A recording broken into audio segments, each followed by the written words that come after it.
Obunu gini kama chozunu Imana chukwa kosi womo Onyele miu Nyelu yumi What am I looking for? See my God, he don't bless me, oh. He give you me, give me you. Obunu kife la chasha so Obunu kife me chasha me. My baby, you know, say you go love for me. Hey, yeah. I do go. I could go. When I call your name, Shakara for me. Oh, Roma. I will be your Romeo. You go be my Julie.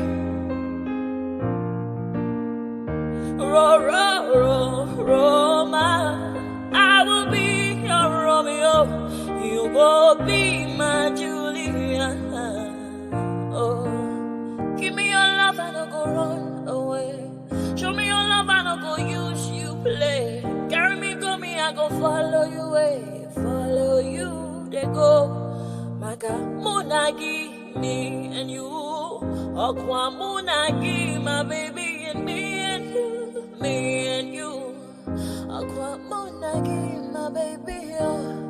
Obuzi kife la chasha so, Obuni kife la chasha me. My baby, you know, say you go love me. I do go. I could go. When I call your name, Shakara for me. Oh, Roma, I will be your Romeo. To the Nigerian national anthem, Mr. Albert Congo raises the flag of the new nation. Nigeria,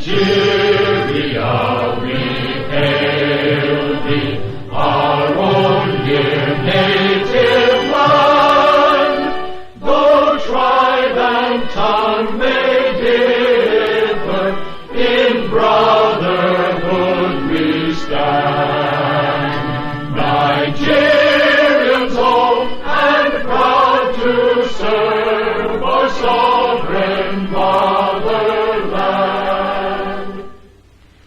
Our flag shall be a symbol that truth and justice reign.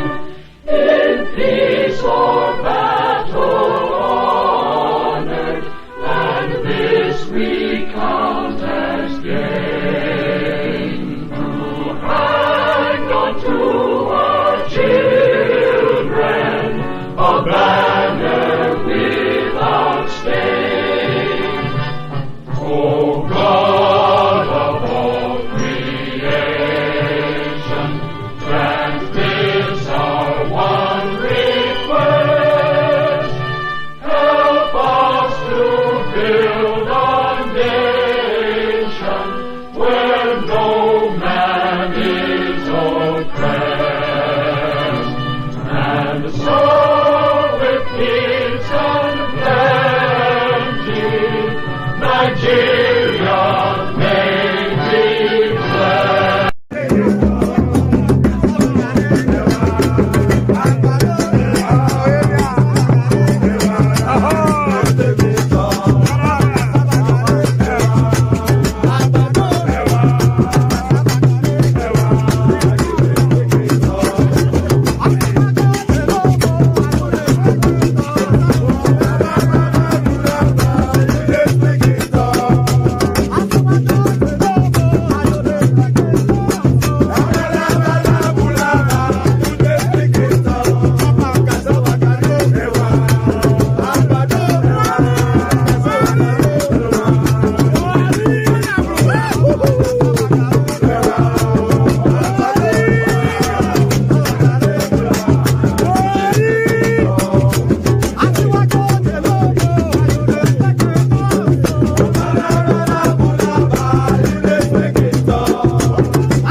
Okay now. To question between my pen. I see. I see what I want to do when you forget me. Okay. Papa, you look at me. And then you get out. Mama Musi na mwame to go, mwame to go kwa. Agana mwamu jelumba, owe butike. Agadilu ne butilo wane mo. Agana wanke ya dika kwa ya jomba.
Ẹ̀jẹ̀ mi ni ẹ kí n gbọ́, àkọ́bí ewé ayò, ewé tún léje, ìtún ló ní ọtún ẹ ṣe, ìfà ló ní kan fà ẹ mọ́ra, àìbínú gbogbo àtàrẹ, gbogbo méjì ọkà bàbà, gbogbo mẹ́ta ọkà wáṣẹ́, orí ló túmọ̀ ẹ̀dùn, gbogbo ọ̀nà ní túmọ̀ ẹsẹ̀.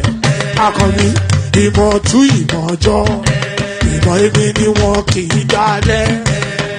Bọ́bá lọ mẹ́lẹ́mọ́, wá fi jóye ẹlẹ́mọ́. Akọni bọ́bá lọ gbé fèrè, wá fi jóye ẹrùkù. Bọ́wọ́ wọn bá tẹ̀ mí, wá fi jóye aláre. Àwọn mẹ́tẹ̀ẹ̀ta parapọ̀.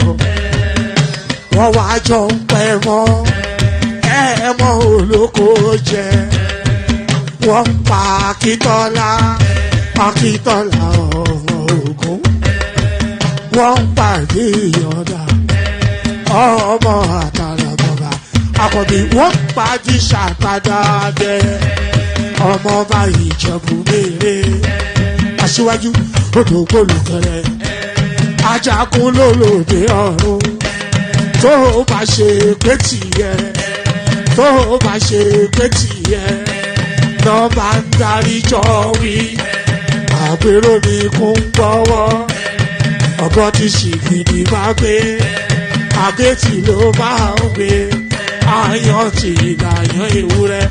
Ọlọ́run dákun má padà lẹ́yìn ẹ, kó má gbàgbé ọ̀rọ̀ tẹ́. Aṣíwájú Ọlọ́run dákun má padà lẹ́yìn ẹ.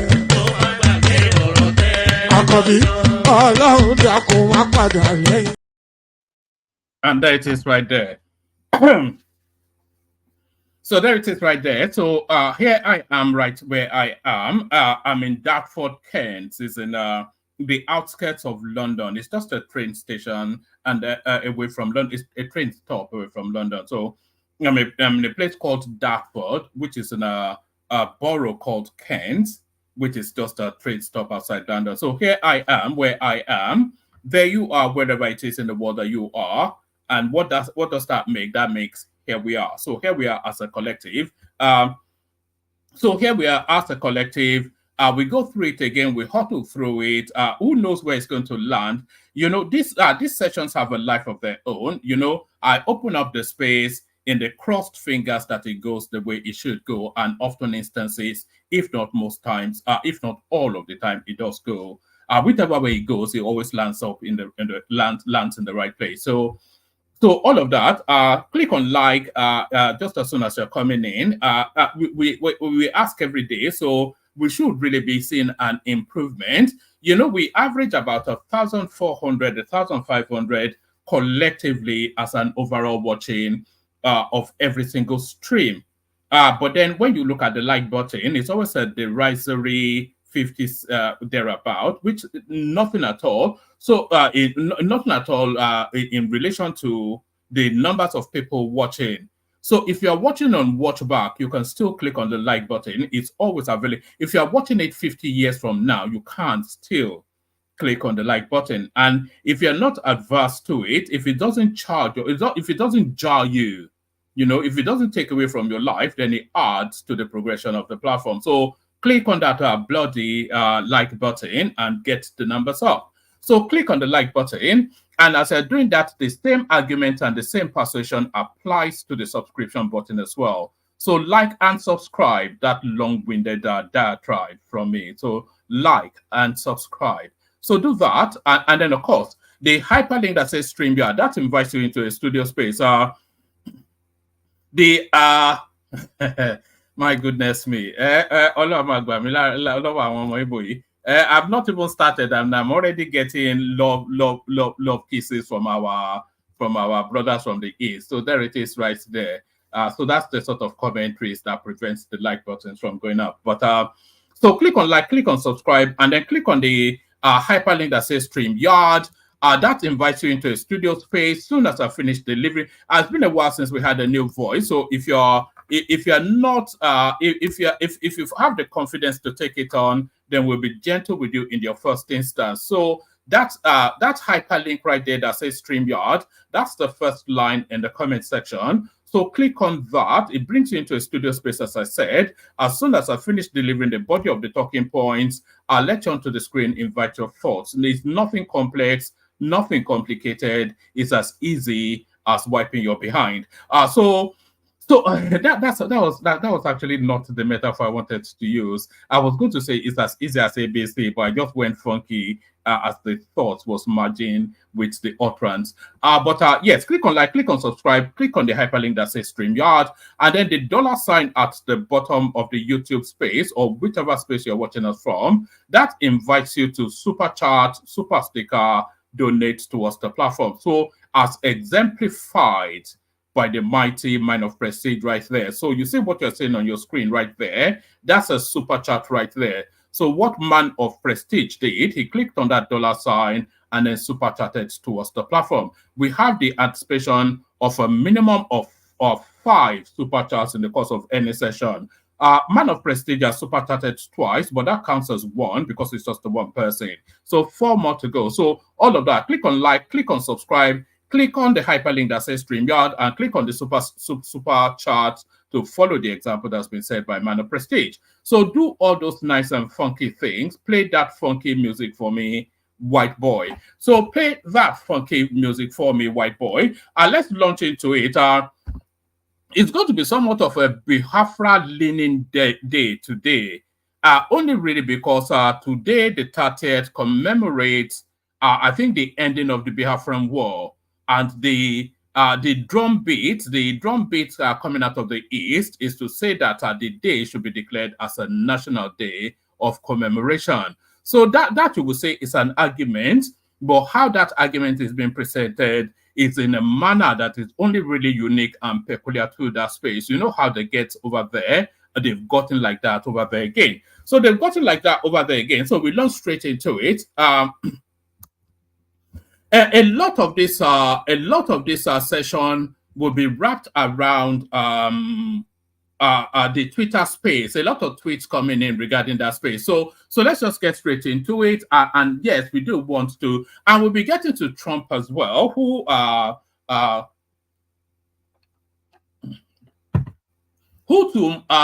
much to Man of Prestige's delight has gotten somewhat of a guilty verdict in the plethora of lawsuits that is contending with. So what does that guilty verdict mean, and how does that prevent him from being the next president of the United States? So we get into all that, but we kick it, of course, off from the Nigerian space. We kick it, of course, off from the Nigerian space, and we kick it off from a tweet from a guy whose love, the only person on this planet whose love for the Southeasterners supersedes mine. So we kick it off from a Reno Omakri tweet. It says, Earlier today, unknown gunmen attacked a market in Enugu that dared to open despite the unlawful announcement of the closure of all commercial and social activities in the southeast by the indigenous people of Biafra to mark the 57th anniversary of the declaration of the defunct Republic of the Biafra. So that today is not actually, so let me correct what might well be a misinformation that I put out. So today doesn't actually commemorate the end of the Biafran War. It commemorates the day of declaration of Biafra. This is according to what Reno is telling us. So yes, so it says earlier today, unknown gunmen attacked a market in Enugu that dared to open despite the unlawful announcement of the closure of all commercial and social activities in the southeast by the indigenous people of Biafra to mark the 57th anniversary of the declaration of the defunct Biafra Republic.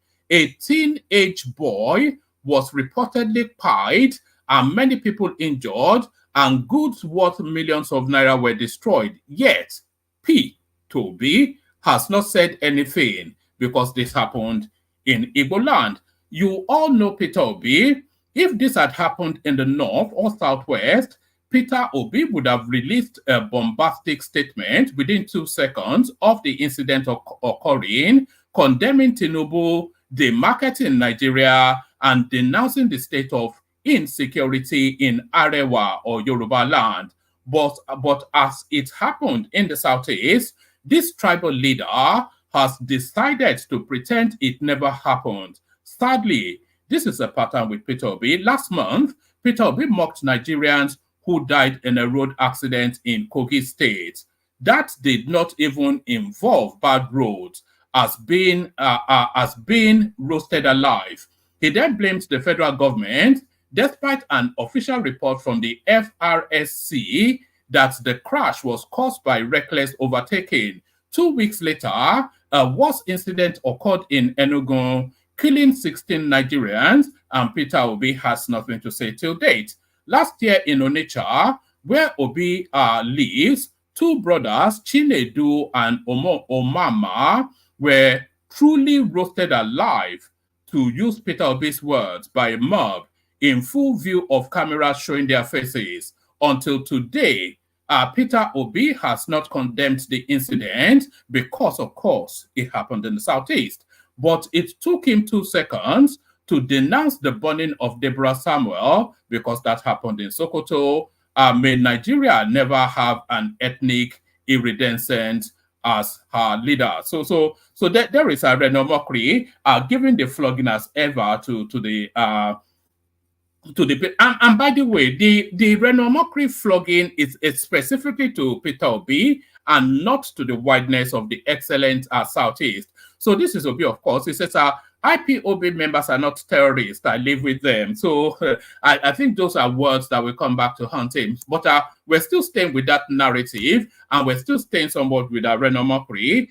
This is going on in southeastern Nigeria right now. And Peter Obi and IPOB Ezekwesili and Arise TV have been silent. So that's the Southeast being roasted as a commemoration for. It's unbelievable some of the things that goes on there. So still with Reno mockery, it says when will Peter Obi condemn the violence and killings going on in the Southeast today? It takes him 2 seconds to condemn it if it occurs in the North or Southwest. Why is he silent over the mayhem and chaos in Igbo land as IPOB marks the 57th anniversary of the declaration of the phantom country called Biafra? Or is he sympathetic to Biafra? So that is it. So there is Peter Obi, of course, very quick to the media condemning it's similar or lesser incidents in other parts of the country. Plateau killings. Government should rise to responsibilities of securing lives. So this is Peter Obi, of course, not in my backdoor sort of politics. So not in my backdoor sort of politics. We're still with the Biafra Day. Biafra Day, don't destroy our future. Students tell IPP as WAEC exams hold in Enugu. So I'm surprised that they didn't go to the exam centers and shoot them up. On it goes. The general mathematics paper in the ongoing senior secondary school certificate examination being conducted by the West African Examination Council (WAEC) held successfully across Enugu State despite threats by the indigenous people of Biafra IPOB. Visits to several examination centers and checks across the state showed that the examination was held peacefully across the state. This was even as several students who spoke to newsmen frowned at the earlier attempt to scuttle the general mathematics paper and appealed that no one should destroy their future. Recall that the Enugu state government had on Wednesday deplored the statement credited to the indigenous people of Biafra demanding the postponement of examinations, asking students not to venture, but on May the 30th, let's do that again. Recall that the Enugu state government had on Wednesday deplored the statement credited to IPOB demanding the postponement of the examinations and asking students not to venture, but on May the 30th, designated by the body as Biafra Hero Day. I don't know quite what that means. The government in a statement by the Commissioner for Information and Communication said the consequences of candidates of the state and the entire Southeast region not sitting for the general mathematics papers were massive and held nothing but gloom for the future, contrary to what their forebears fought for the region. It urged WAEC and the students to go ahead with the examination as it will ensure adequate security. So the story was the same at Ideal Comprehensive College, Enugu, where the principal, Chidara Nanji, and a student who spoke to reporters after the second paper said security arrangements put in place by the governor worked as usual. So you now have to put security, army personnel around school. So that's the goings on in that space. So that is the goings on in that space. But that narrative seems to have somewhat of a, oh, I wanted this one, but it's not quite giving me it. Let's see. Right, there was a state governor that seemed to somewhat back it, but I can't seem to get that one up. But let me come to this one. Southeast governors condemn killings of soldiers in Abia State. So it's a story that I'm not quite sure that in the next 10 years we'll start to see the results of this, because there will be manifest backwardness in that area for reasons of that area destroying all of the paraphernalia of progress. The Southeast Governors Forum has condemned a Thursday morning attack, which left 2 soldiers dead at a checkpoint in Abia State. So, you know, of course, the consequences of killing soldiers in Nigeria. The attack, which occurred at Obikabia Junction in Aba, was reportedly carried out by suspected members of the proscribed IPOB in a bid to enforce it at home. They also burnt down, and I have the video of the burnt down security vehicles, by the way. They also burnt down security patrol vehicles whilst enforcing the sit-at-home directive meant to commemorate Biafra Day. Addressing newsmen in Owerri on Thursday, chairman of the forum and Imo State Governor Senator Hope Uzodinma described the attack as unfortunate. On behalf of my brothers in this, my brother governors in the Southeast Forum, I condemn that incident and loss of lives of the soldiers who were on their duty post. Without any provocation, there were attacks by the men of the underworld. The unfortunate thing is that it is going to act as a major setback, which is exactly what I was saying, to the peace process being pursued by the governor from the zone, which the federal government, security agencies, and other critical stakeholders. So some things never change. So let's move away from Nigeria for a micro moment. Acknowledge goings on in the United States. Judge denies Trump's attorney's request for acquittal. So it looks as though some verdict gotten against Trump there. So that's the Donald Trump one. Let's go on from there to the next one. Just as soon as it loads up. Let's go on from there to the next one. It's not loading, no. If it doesn't load, then I just let me skip that one for a moment. Oh yes, I'm glad this loaded. So Ludo walking, essentially what this one tells us, though this is yet another magnificent in Oka, although we've renamed it Onyaga. We are here at Solution Arena, located in Club Street Roundabout in Oka, although we've renamed it Onyaga and 1 year roundabout. Do you want to know why? Come closer. This is because I've noticed that Governor Soludo has a heart for the less privileged. You need to see what this place looked like before. But now, look at what... all right. So Ludo is not working. So Ludo is not working. And every single day we seem to be documenting yet another achievement by the excellent governor. So when it starts to work, we want to know what it looks like. And it's not yet borrowed yet, unlike Alex Otti, who has mortgaged the next 100 years of his own state. President Tinubu presidency, Tinubu faced spiritual threats but won. This is Akonde.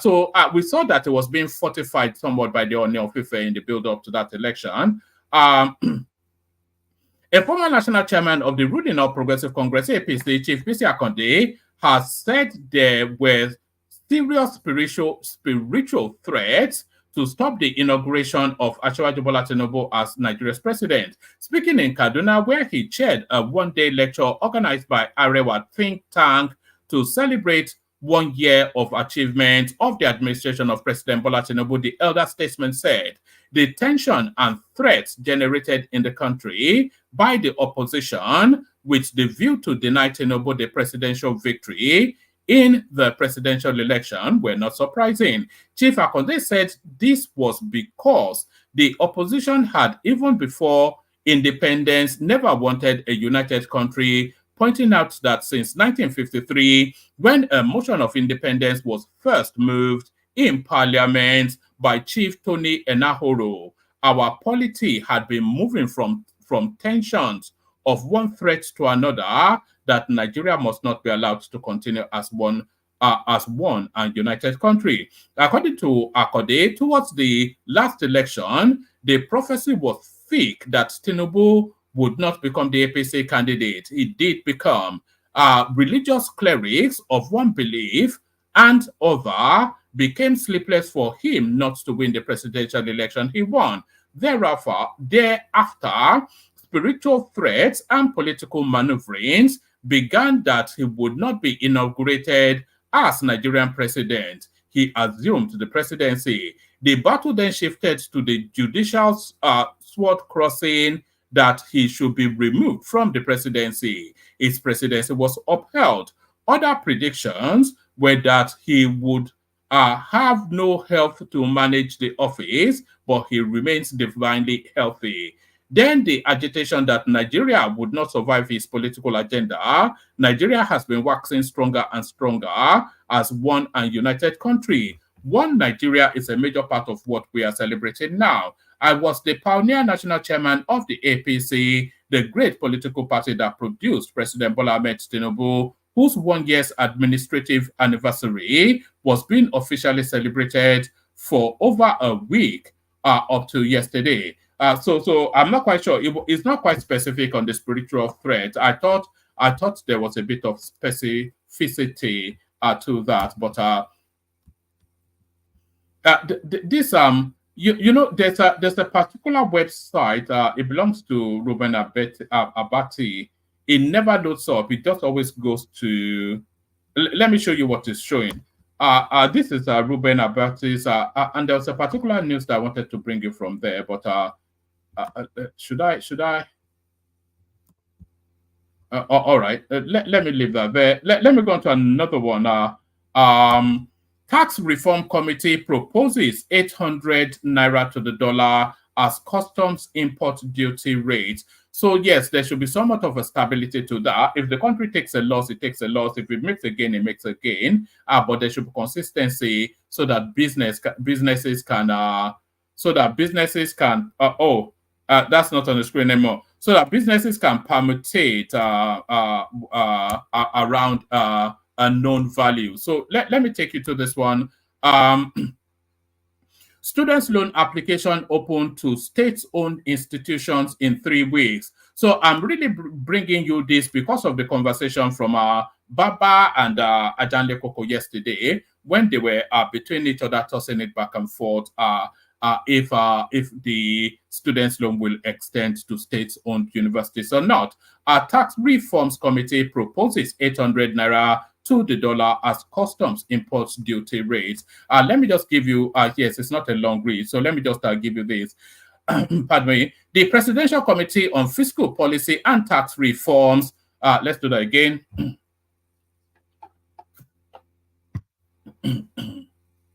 Pardon me.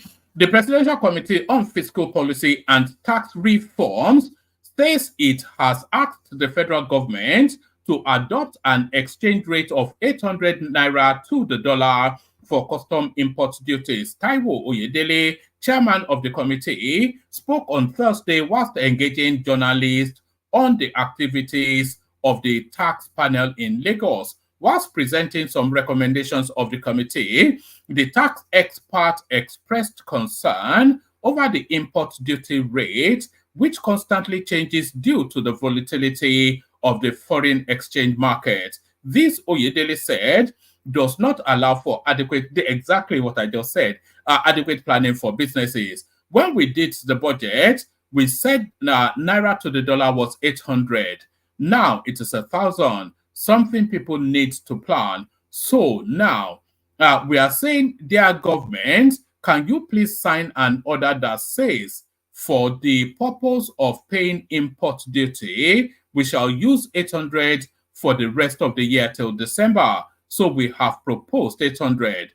In recent times, the import duty rate has witnessed incessant adjustments by the Nigerian Customs Service. On May the 27th, the custom adjusted the FX rate for tariffs and duties to 1,480 to the dollar. So all of these things actually affect prices at the market. So this is an important, and it's not as though the country needs the money from all of the monies they are getting from subsidy removal, etc., etc.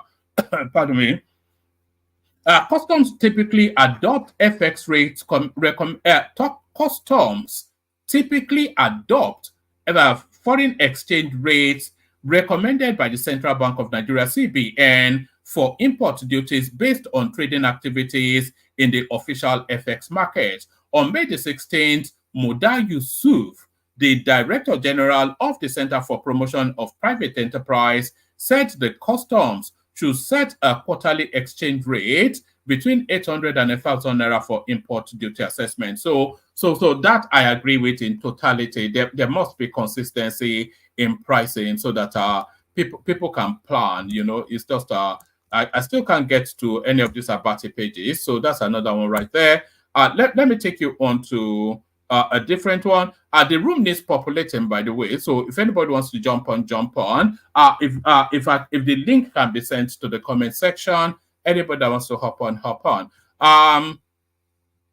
So this again, the goings on still in the southeast. Breaking news from Biafra land. They have pied our military men on post. Peter Obi, you said those animals are not terrorists, but they keep killing innocent people. President Tinubu, something must be done about these people. So there is no time that Tinubu would not have to take on that space frontally. So let me bring you this last one. I have no idea what's going on here, so I'm just bringing it really off the back of the headline. So we listen together and see if it's worth anything to discuss. Two pastors are different messages, one topic. So let's get this. Let me refresh it to start from the start, and then let me pause it. So don't have no house. If Bible was to be written, my name would have been written. In fact, my own would have been bigger than Solomon, because Solomon had money when he gave. Me, I gave when there was no house. If you think it's easy, go and give your money. $1 million. 1 million. I had no block, not even foundation. I proved God. All people talking in the prosperity, they better do what I did. Nobody's qualified to criticize me on prosperity until you do what I've done.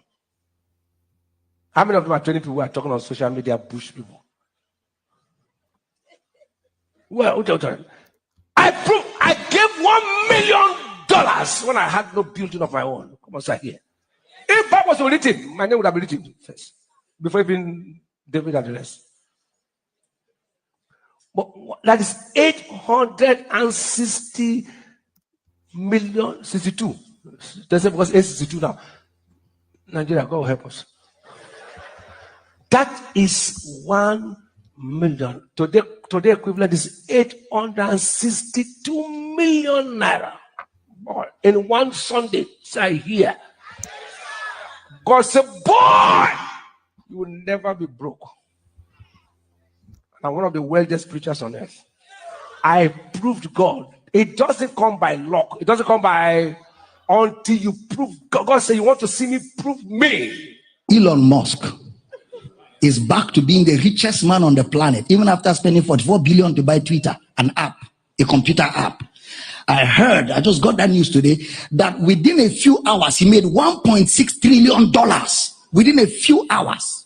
$1.6 trillion. He doesn't pray, he doesn't pay tithe, he doesn't give offering, he's not born again, he doesn't believe in your Christ. None of your prosperity pastors can even smell it. $1.6 trillion within hours, not weeks, not months, not a year, within a few hours. $1.6 trillion. He doesn't know your Christ. And then you say, I'm coming to church to make money. You'll be as broke as broke. Because church is not where we make money. Church is where we know Christ. We make money in the market. We make money in the office. We make money in business places. Am I talking to somebody here? Wake up and pay attention. We come to church to know Christ. We come to church to grow in the knowledge of Christ. We come to church for eternal realities. We come to church for eternal value. Then God has given us a level playing ground on earth. We are all of us enter. Christians, Muslims, pagans, non-believers, atheists, we all meet in that field to transact business. And in that place, there's knowledge you acquire, and it's not in church you acquire it. That's why you went to university to read business, to read economics, to read accounting. Hey, and if those ones are no more working, you develop a skill in infotech, or you develop a skill in any of the latest things that is working worldwide. You go there and compete and make money. Then you come back here, you keep the money aside, you carry a Bible and your paper. Let's learn Christ. When we finish learning Christ, we go out. We keep Bible and paper first one side. We engage our skill to make money. Then when we come here, we keep money aside. We face Christ. Say, I hear you. Having the best of two worlds. Are you saying Jesus cannot make a man a millionaire? Are you thinking? Look at the Bible. Who did Jesus make a millionaire himself? In his 3.5 years, who became a millionaire by following him? That's not his mission. He didn't come to produce millionaires. Nobody in the ministry of Jesus became a millionaire by following him. The millionaires that came around him were already millionaires before they met him. Look at the ministry of Brother Paul. Who became a millionaire by following Brother Paul? But what did people become by following Jesus? They became ministers. What did people become by following Paul? They became ministers. What about Peter? Same thing. Jesus is the model for ministry. What he never did, no preacher can do it. If I'm teaching, say I hear you. So we're not following Jesus to be millionaires. We're following Jesus to advance his cause on the earth. All those preachers that tell you, if you give into my anointing, you'll be a millionaire. They are the ones that become the millionaires. They are the ones that become the millionaire. They'll tell you there is grace upon my life that multiplies money. I'm a money multiplier. So if you're a money multiplier, why are you collecting my own? Let that grace multiply your own money now, so that you wouldn't need my own again. Then you can be sharing your own to us. Hey, slap your neighbor's leg, say, wake up and pay attention. The day of that scam is over in this country. It's over in this country. Anyone who says, when I speak into your life, and you sow to me, you will prosper. You know what I'm talking about. You sow into my life, you will become a millionaire. He's coming you. He's coming you. And that's what the materialistic gospel preachers don't like about me, because I'm exposing their fraudulent. But you know why I'm exposing? Because I was there and I know everything. And I know the whole thing. So I know it's a scam. If Jesus could not have that kind of anointing, nobody else can millionaires. What does he say? Who went about doing good, so that you won't think the good is ambiguous. He now explains what doing good is. Healing all that were oppressed of the devil, for God was with him. I'm teaching you Bible here. All right, so that's pretty much a tale of two cities. So two contrasting opinions on the same messaging. One is asking you to give him all your money, and the other one telling you if you give him all your money, you're a fool. So that is it. All quoting from the same scripture, but that is how our religion, of course, is practiced within our part of the world. So there it is. Still plenty of spaces in the studio. Anybody that wants to jump on. We'll see how the session goes.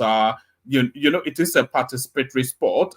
If there's somebody here to participate, then the game gets an early birth. But first, take care, guys. Only water, where they see ma.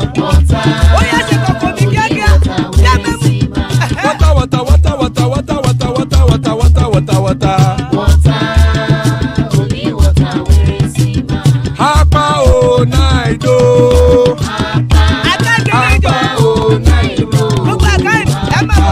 Hapa you don't come o.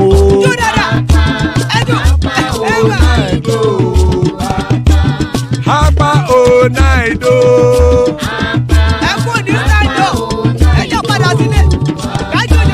Oro kẹ̀kẹ́ ẹlẹ́mù yé o. Ilé sọ́dí kẹ̀kẹ́ rẹ̀ ẹlẹ́mù rẹ̀ o. Bobby master kẹ̀kẹ́ rẹ̀ ẹlẹ́mù rẹ̀ o. Chifu Faila ti kẹ̀kẹ́ rẹ̀ ẹlẹ́mù rẹ̀ o. Eruku lẹ̀lẹ̀ ẹlẹ́mù dé. Eruku lẹ̀lẹ̀ ẹgbẹ́ ẹlẹ́mù dòdò jàre o. Eruku lẹ̀lẹ̀ Ghana ti dé ẹgbẹ́ bọ́dì o. Ọmọ ẹlẹ́yẹ ẹ̀yẹ o ó dilé o. Odúyẹ̀lá ẹ̀yẹ o ó dilé o. Petrosonama ẹ̀yẹ o ó dilé o. Petrosodúnkẹ́ ẹ̀yẹ rẹ̀ ó dilé o. Ẹlẹ́kọ̀ ọ̀run mú ìní o.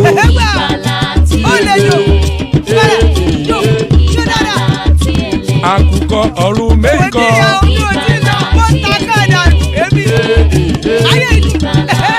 Ikú kò ní ríwà gbéṣe o.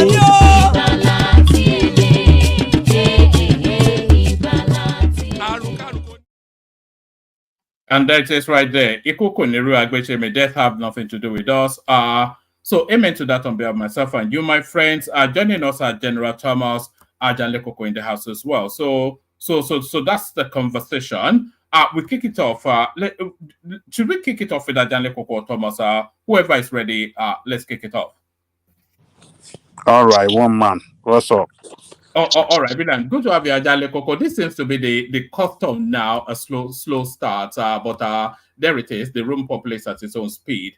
But a lot of the news is actually the commemoration of the declaration, not the end of the war. I said the end of the war. I know you'd have corrected me as soon as you came on, but I corrected myself somewhat.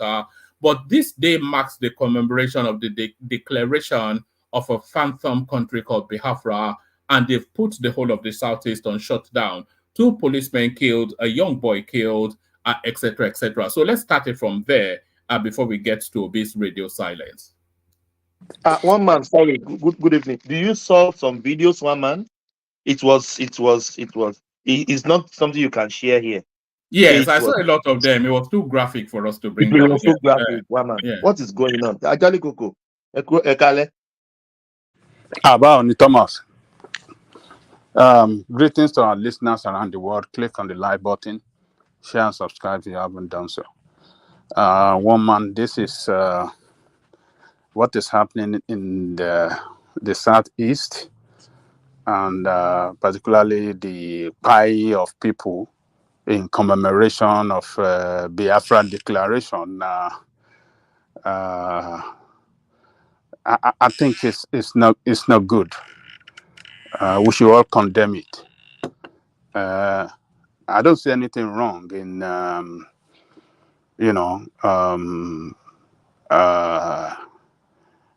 commemorating the Biafran declaration, but it should have been done peacefully and not in horrific and violent pie of innocent people, particularly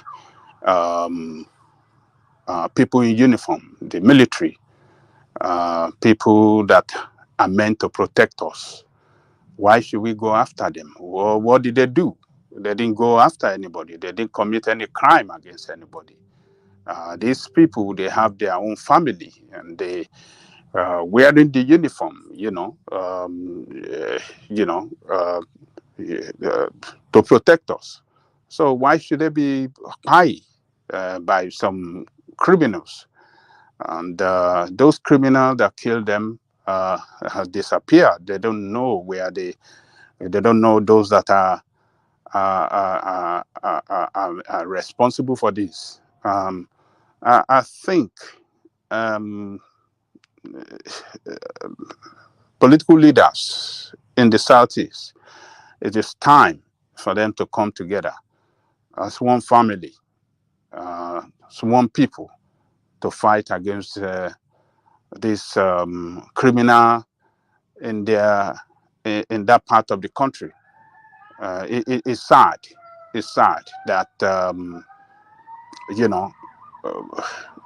at this time that Nigerian state or Nigeria as a country is going through tough time, and that is why some people are carrying out this kind of mayhem against the uniform guy and making life miserable for people, shut down the whole of Southeast. I'm not sure if the entire Southeast or some parts, maybe the Enugu or Abia where it happened.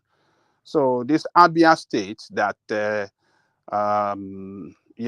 some of our friends there, the Obedient, have been using as the states to showcase good governance in the Southeast, is now being ravaged by violence. So what do they think is going to happen to the governance and, the state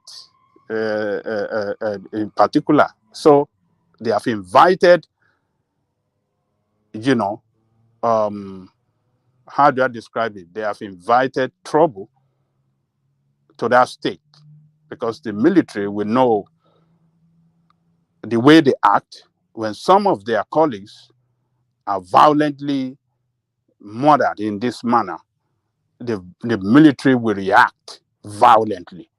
So what we'll be expecting is that innocent people in that state might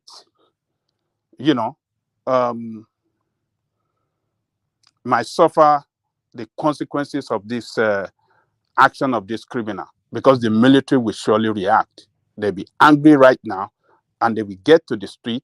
They will be looking for these people, and in the course of trying to fish out these people, innocent people will be targeted by the military violently, and that's going to bring that state into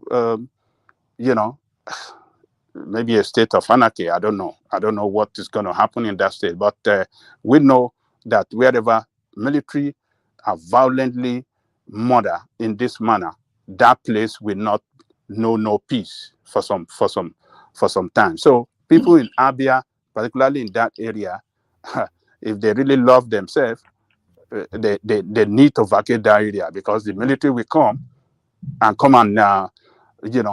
destroy.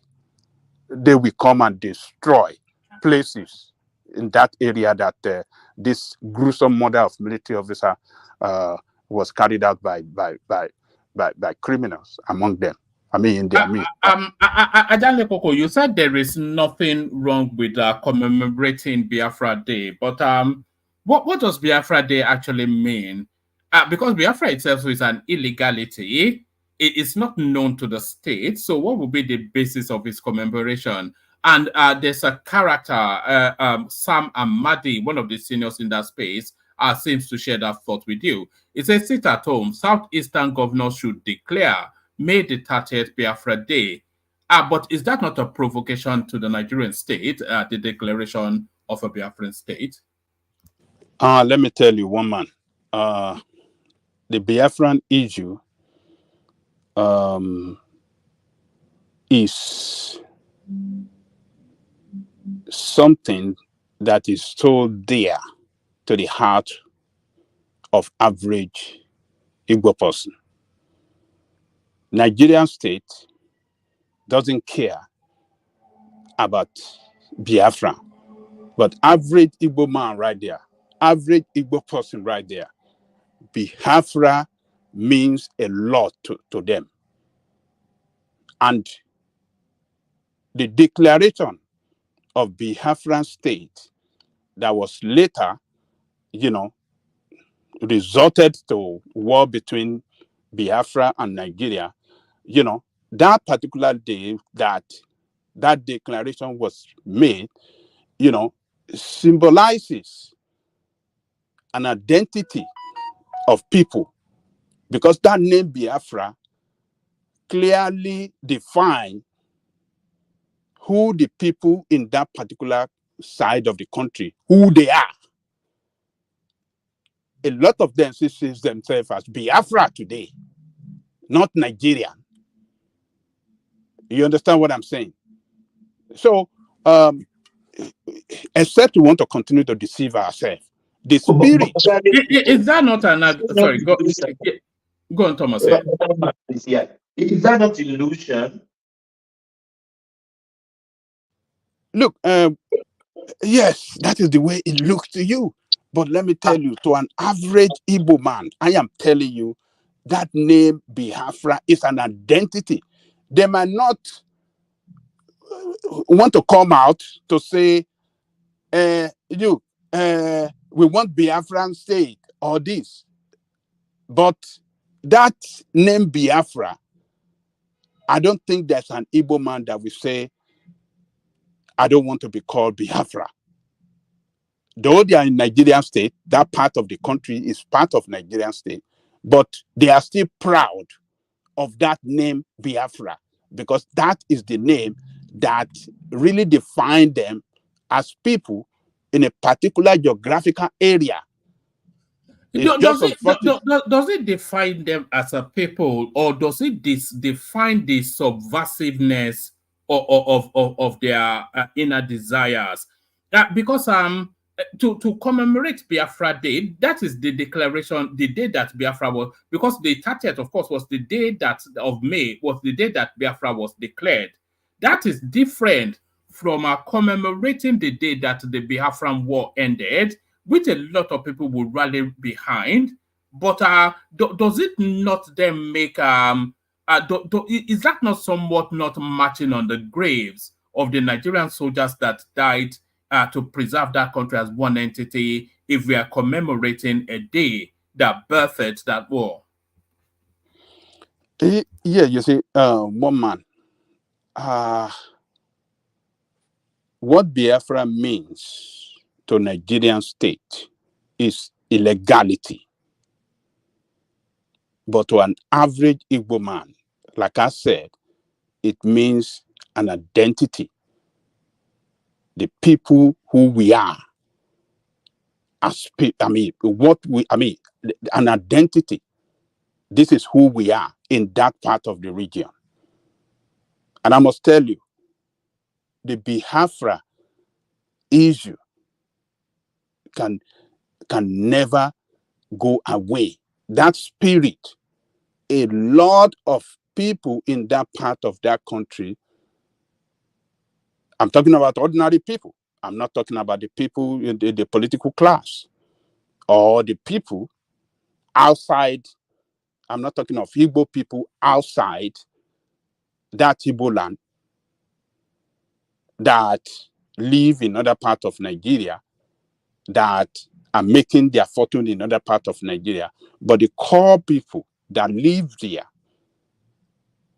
I'm telling you, their spirit in that name Biafra is so strong and is so dear to their heart. So And then, like I was saying, look, I don't see anything wrong in commemoration of Biafra.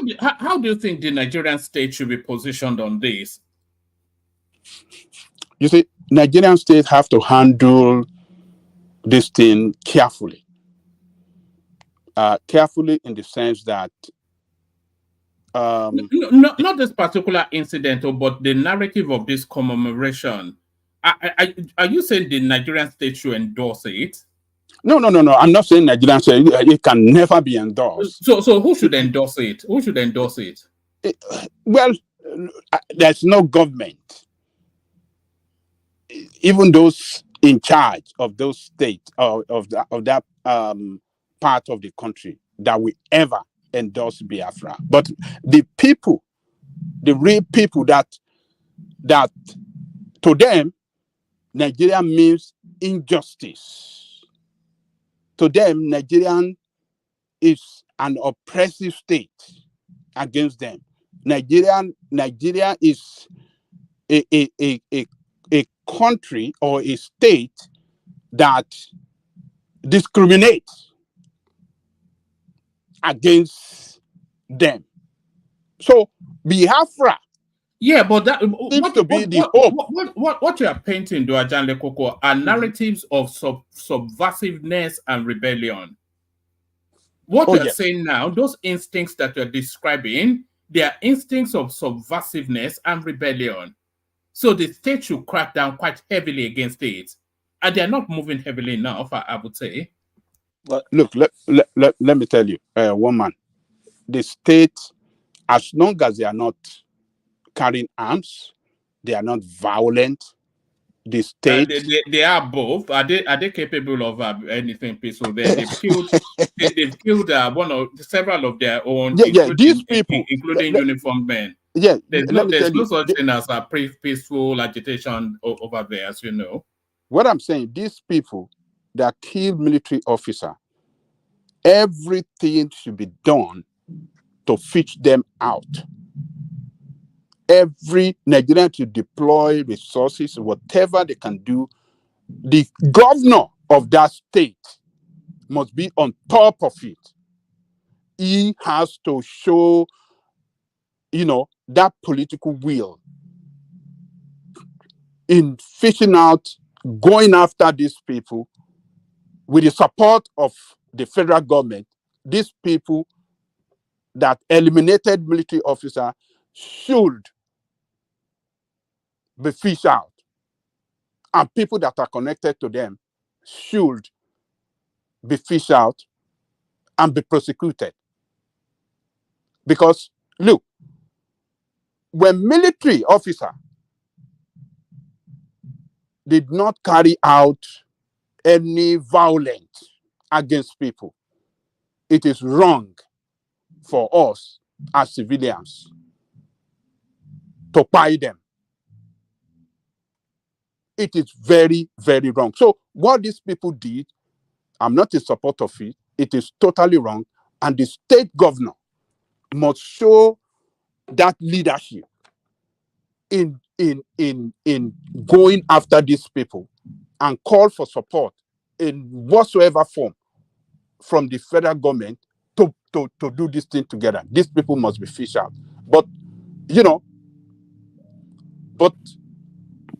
what I'm saying is that the commemoration of Biafran state, I'm not totally against it, because we have people in that part of the country that still believe that it is when they have their own country that they can have, good governance. We have them in Yoruba land too. We have people calling for Yoruba nation. But surely they have parliamentarians. So they have parliamentarians, and there's a structured way to invite this sort of nobody thinks they want. Do you actually think they want a nation state of their own? Nobody actually really believes that, because if they wanted one, then they would have gotten one by now. And we don't see their parliamentarians nudging in that direction. So all we see are a few chancellors who we all know are essentially after money, just rebel rights, rousing and killing people. Could I chime in before I get cut off? You want to chime in? Are you sure you want to chime in with a creepy one man? Look at this guy. He's such a clown. But yes, carry on. Did he call you crazy woman today? Which day does he not call me names? You know, Sansat is a nice guy, but he's a crazy guy. He's nice but crazy. So let's tolerate him. Let's hear from you. Yeah. I don't have a good signal. Then when I get to my destination, I'll log in on a regular computer. But Ajay, you missed a show. One man was beat up today thoroughly by a black American, and I was a referee, and I gave the black American 27 to one man 0. One man didn't score a single point. Look at that. Well, in your imagination, but, you know. So you are supporting your fellow American against the British, right? It wasn't even a case. I went in and I slapped the guy around, and then I felt sorry for him and I left. But you know, the day America come down there to fight Nigeria, we Biafrans, we're gonna make it very easy to take over that country, you know. But let me tell you something that you have to know, one man. Biafra has existed for 3 years, continues to exist. It was a state. We have our anthem. I gave it to you to play. A beautiful anthem, played on the piano by a beautiful Igbo woman. But you're hiding the truth. You didn't want to play it. So Biafra exists, but there's a possibility that we can go back with Nigeria. It was recognized by the United Nations. Absolutely. It was. Look at this guy. All right, carry on.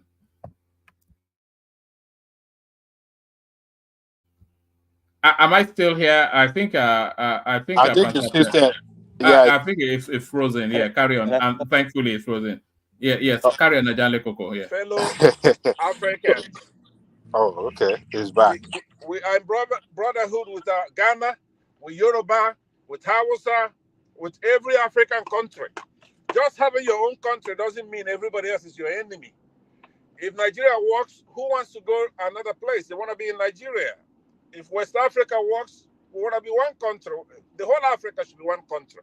But if it doesn't work, why should we waste our whole lives fighting one another, not developing properly?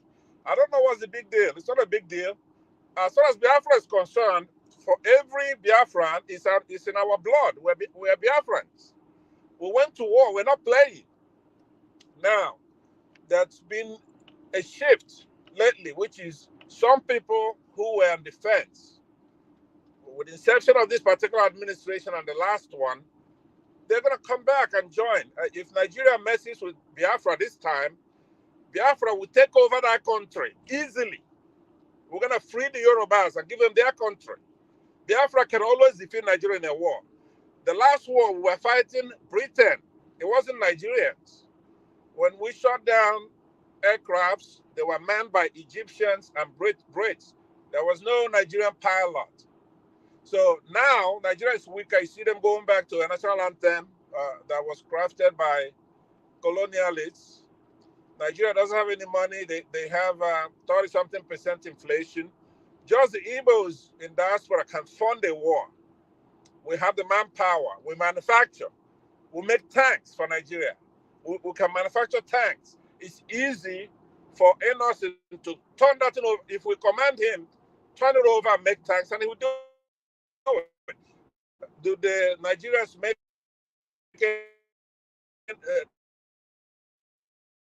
all right, Pansat, your signal is dipping in and out, but I'm not sure if you can hear me. But I can hear you. Sorry about that. So all right, carry on. No, it's not your fault. You're in transit. Yeah, carry on. Yeah, I joined Ajale Coco in condemning anybody who shot at Nigerian troops or killed them if it was done by anybody in any organization. We have to condemn that, and they ought to be punished. Nobody should be shooting at Nigerian soldiers. But with the history of Nigeria, it's hard to know. We have an unknown government now on top of unknown gunmen. We have an unknown government, a fraudulent government. So it's not beyond their capability to cause ruckus in that country by shooting at their own soldiers, right? But a thorough investigation should be done, and if it's done by anybody under any guise, without provocation or defense, I condemn it, and that should stop. I will leave it at that. But look, don't kid yourselves. Biafra is not only there; it's never gone anywhere. There was a no victor, no vanquished, but they've broken that deal by continuing to treat Igbos like we are a second-class citizen, and that's unacceptable. People who can defeat very easily, very easy. Anytime anything provokes us, we're gonna take over that country, and we're gonna free the Yorubas, we're gonna free the Jaws and others, and let the Fulanis control. So you're not provoked enough yet. There's not been sufficient enough provocation yet. You can't free yourself. You say you want to free others. How much more provocation do you need? They stole your mandate. They treat you roughly. They put you out of government. All of these things. How much more provocation do you need? Women. How much more provocation do you need? They lock up their ego. It takes a lot. It takes a lot to provoke a nation to anger. Right. But when they've been trampling over you for decades now. How much more provocation do you need? You know, look, comic relief. During the last time around, Nigerian soldiers whacked the Saduana of Sokoto. Right. They went to his house and they fought him. So they didn't lay hands on Biafran soldiers. They were starving civilians, killing Biafran civilians, right? But what happened 6 months after that? When they whacked that Saduana of Sokoto, what happened 6 months after? Nothing happened. The Ojukwu made a mistake. He went over there, captured. What happened to Nrosi? What happened to other Igbo? All right. We did invite that debate between you and Ajan Lekoko on this particular topic, but as ever, you chickened out. But there it is. Well, one man. What I'm gonna say before I want to sit down and have that somber debate. There's a somber clarification. Aja and I said it's not about a debate. It's about elucidating the facts, illuminating it, trying to learn from the past, and trying to avoid what's about to happen, because it's gonna happen. I already told you it's gonna happen. So when the Ipob, they say, now remember, you're just dealing with Ipob. You're not dealing with Biafrans. There are many, millions of Biafrans. You have a few Ipob, that's who you are dealing with over there. And they're able to say to everybody, we want to honor our fallen heroes on May 30th, and they achieve it. So nobody should go over there provoking them. But remember, that's just Ipob. That's not Biafrans as a whole. Biafrans as a whole is all over that country, it's all over the world. And they have technology. So no, Pansat, you know, a lot of these things you say, they ring so hollow. How much more provocation do you need to get a reaction out of you? How much more provocation? One man, the answer to that is a normal thing. Because it's always next time, isn't it? You told us if they declared Tinubu, there'll be war. You said if the Supreme Court backed him, there'll be war. If they don't relieve Nnamdi Kanu, there'll be war. You whack them, you whack. You keep shifting. When is enough enough? Okay, let me hear me. Please wax your ears and hear that answer. That's a very good question, right? Number one, there is war already in the country. Right. The response of Nigerians have been encouraging, so that doesn't take it to that level. It appears that all Nigerians, no matter what tribe you come from, are unhappy, right? They recognize. But they commemorated Tinubu's year anniversary yesterday, status quo ante, and all that. No, but he couldn't show his face to the Congress, the Assembly. He couldn't face the press. He's not. He couldn't show his. It was at they were thinking the new anthem that he brought forward. Oh man, stop playing with him. Let's discuss substance. Hold on, Baba. Even Mike says, "I'm not going to support Tinubu again because of that." Ajan Lekoko likes it because Ajan Lekoko is somebody who likes euphoria, right? He loves Obasanjo. He loves Nigeria in the past. But what I'm saying, though, is this. The response of fellow Nigerians have been encouraging. So it's like we're still all in it together. Have they taken to the streets in rebellion? No, but it's not our style. Nigerians don't do that. But Biafrans They go are to taking war. it Listen, on Twitter. On Twitter. one man, you have to look at history. Biafrans don't go protesting. We go to war. Yeah, but right? when are you? What would be the trigger to set you to war? What more? How much more beating can you take to provoke that war? Look, let's deal with this seriously. The point I'm making before I sit down to actually handle this is to tell you this: Nigerians understand that they made a mistake by allowing this particular government to sit. Right? It's a mistake. Everybody acknowledges that. And what's been done about it? What's been done about it? Well, it's in Kuwait, right? It's rudimentary. It's in Kuwait. But it's coming. But not in Dubai. It's in Kuwait, but not in Dubai. Say that again. Carry on. I was only joking. Yeah. Carry on. You have to understand that the Northwest is not happy. You see what's happening in Kano. That alone could lead to a confrontation. It could lead to war, because Tinubu is in a quandary. He cannot make the right decision no matter what he does. If he supports Sanusi, it's a problem. If he doesn't, it's a problem. So now you come to the southeast, you see what's happening over there, right? Then you go to Odiduwa, the true Yorubas. They're not happy. They know, even those who supported Tinubu, they are very disappointed that this is the tact. Yeah, but what's been done about it? He celebrated his anniversary yesterday. No, but it's not the way. And this time next year, he'll be celebrating another anniversary. That's true. He may last. He may last. But the point is that it takes a lot to provoke a nation into war. It takes a lot. It doesn't happen every day. And that is a good thing. The people are hungry. They are suffering. Yes. Blood shedding, election rigging, marginalization, brutalization. Yeah. So how much more beating can you take before you do all these things you threaten all the time? It's a very, very good question. It takes a lot to provoke a nation into war, but war doesn't start the first day a bullet is shot. Nigeria right now is at war. You go to the southeast, you see what's happening. It's a little, it nudged up today when Biafrans shot at occupiers in their land when they're celebrating. And if that's them that did it, I condemn that, but I doubt if that's the ones that did it. We already know the modus operandi. Is this they made some logic? This was what we heard in Mesom. Oh God, it's so predictable. Anyway, carry on.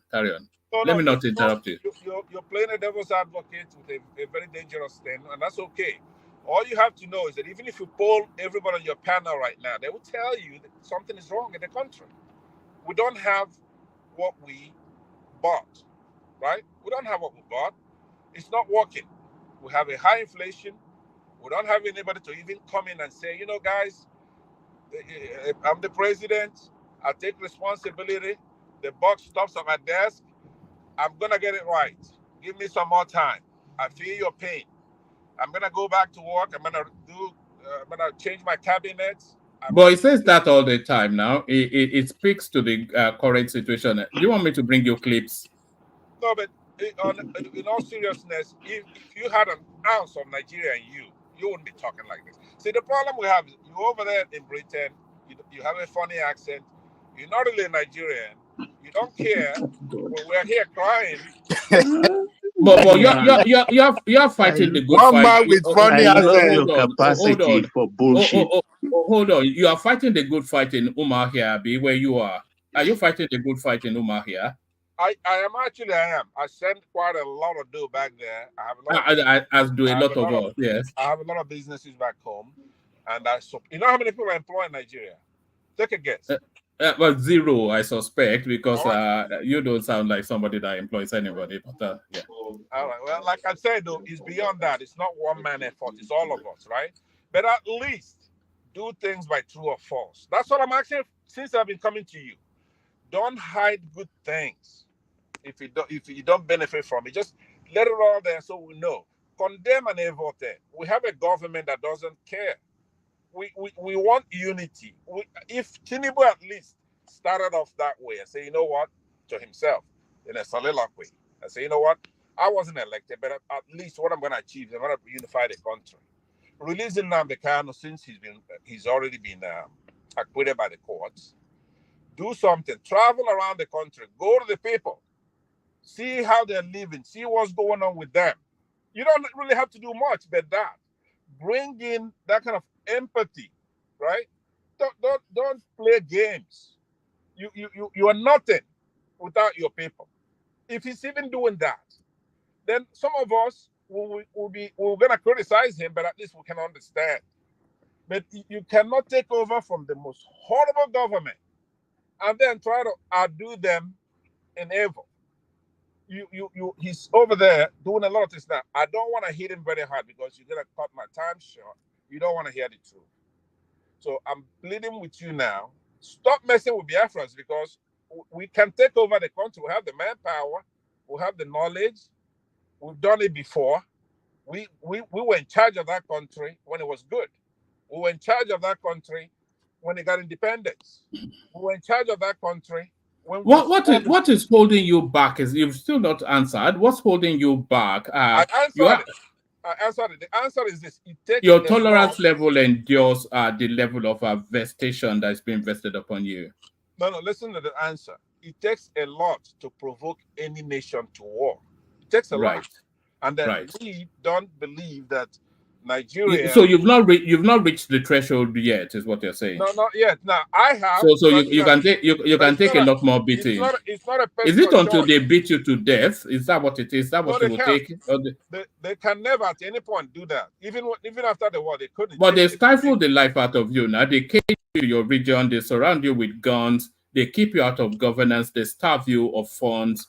All of these things. So how much more can you take? Yeah, some of that is true. But how much more can you take? But let me tell you, listen to this.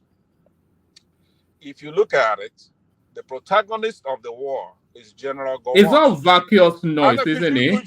Could you let all bluster, no band. No, just let me all bluster, no band. Now. Okay, carry on. You know what I'm about to say. Carry on. The floor is yours.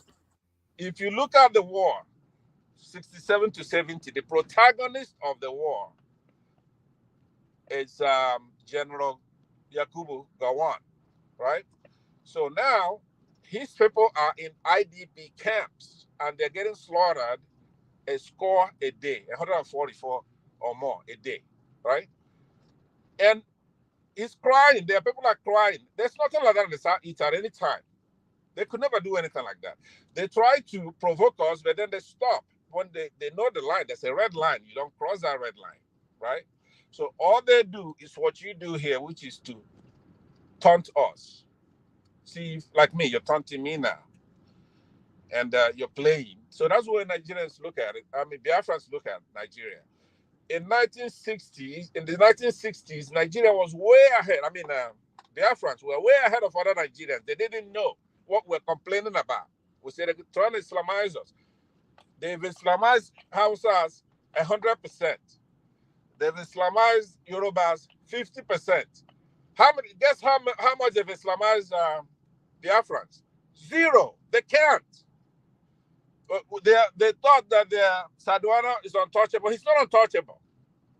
Can you do that? You cannot. Yorubas can't even protest. How much more go to war?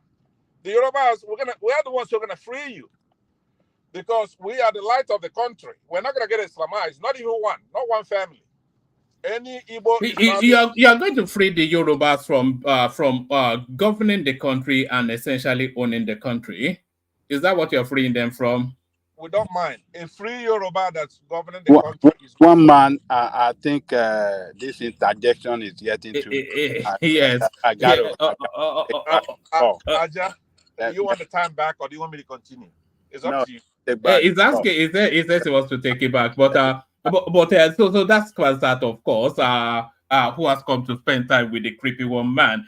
So back to you were beat up today by that guy. I forgot. Well, the clip is there now. I flicked him like a speck. He really beat you. Not only Nigeria, I mean, I was surprised that you have nothing to even give back. This guy beat so bad. Don't worry. The clip is there for anybody that wants to watch He it. quoted history. He quoted history. He quoted your Quoted culture. nothing. I mean, Nothing. He beat you so bad that at some point I said, don't worry about that. One man, can I ask Pansa something? That's why I came in. All right, carry on. If Ajale Koko allows, Ajale Koko has the floor. Pansa, just one question. Now that your man been charged, he's gonna go to prison. Can we get you out of California, please? Get out of California.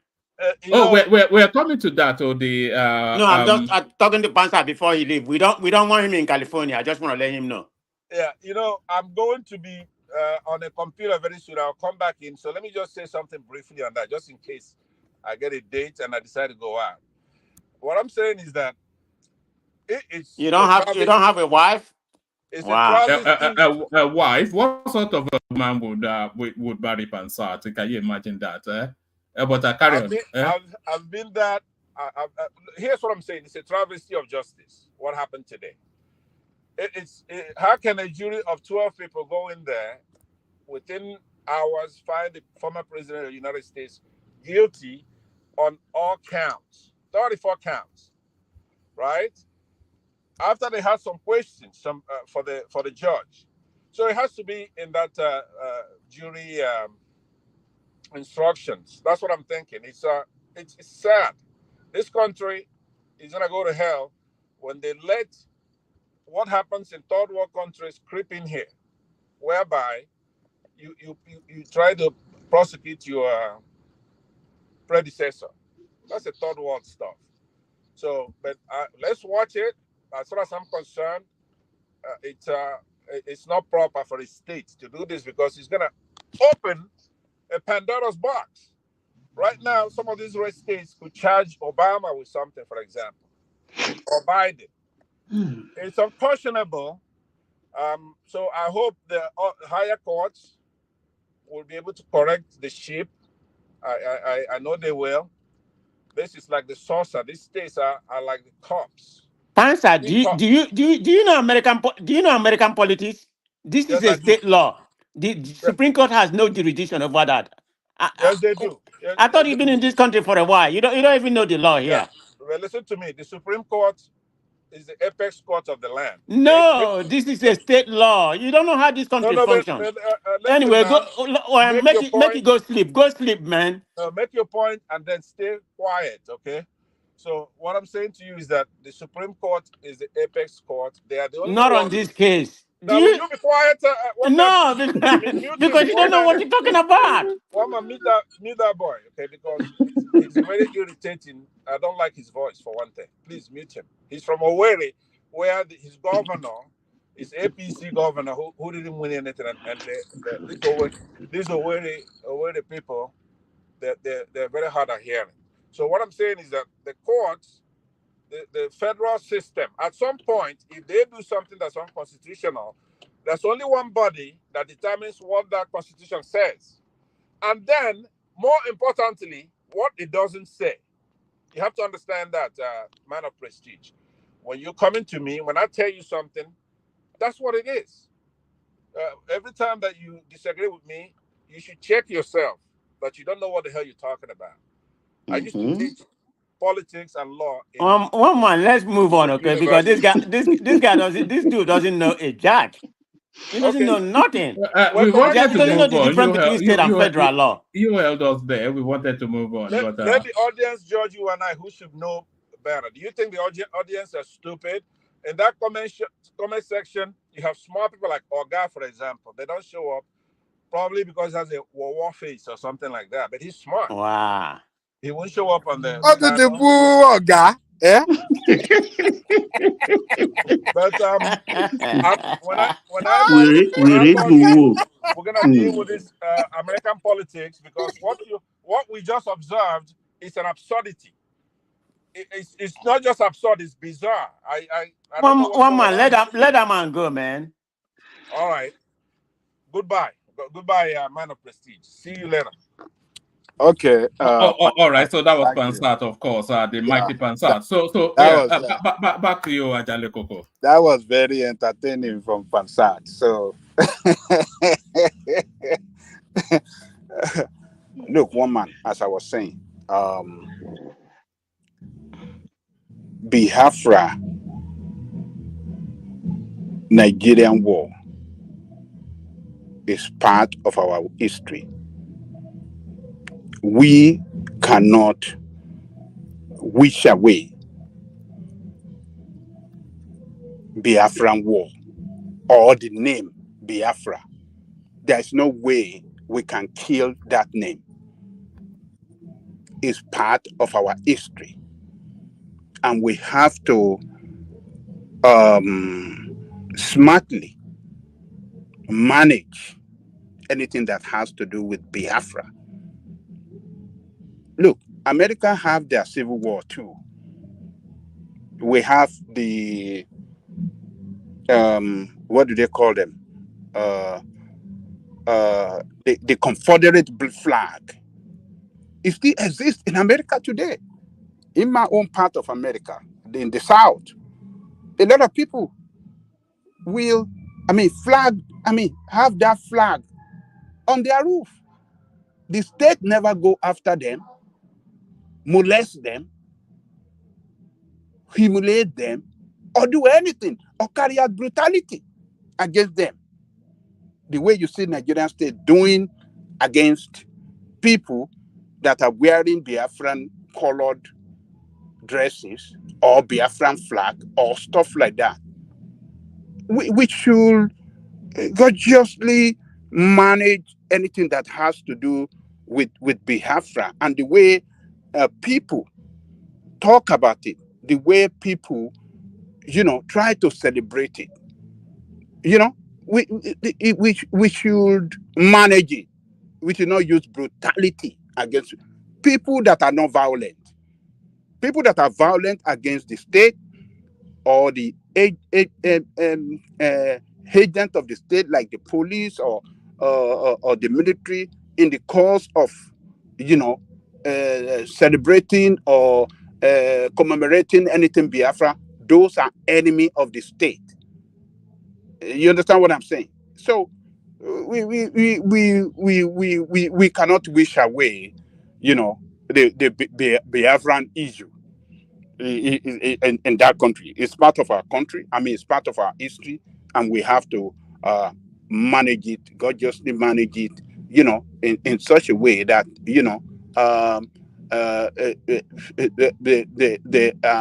in such a way that the use of force,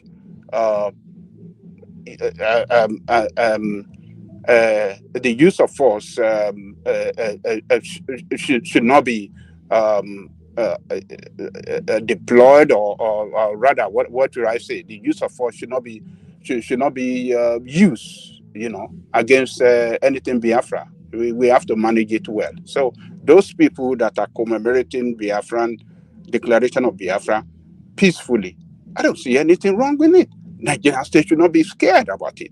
The officials should not be scared about it. If it's peaceful, fine. They have the legitimate right, the human right, to agitate for Biafran state as long as it is peaceful.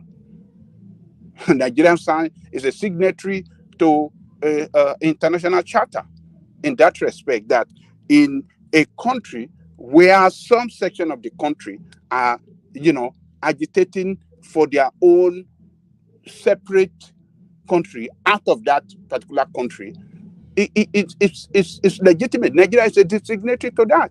So what is the scared? What is the scared about Biafran for? What is the scared?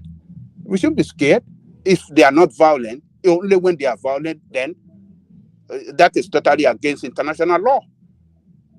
We have some people in Yoruba land that are agitating for Yoruba nation peacefully, and Nigerians should manage their people well, and Nigerians should teach Nigerian people right when they are in the school, grow up from the school history, They should teach them that history in the school so that we can know where we were wrong as a country and where we have done good. So that is the way I see it, woman. I don't see anything wrong in commemoration of declaration of Biafra state, but the use of force or violent celebration of it by some that carried out attack against the military, I'm not on board with that. I totally disagree with that. So the people of Abia State, the governor, if he doesn't do anything, they have invited trouble, mayhem.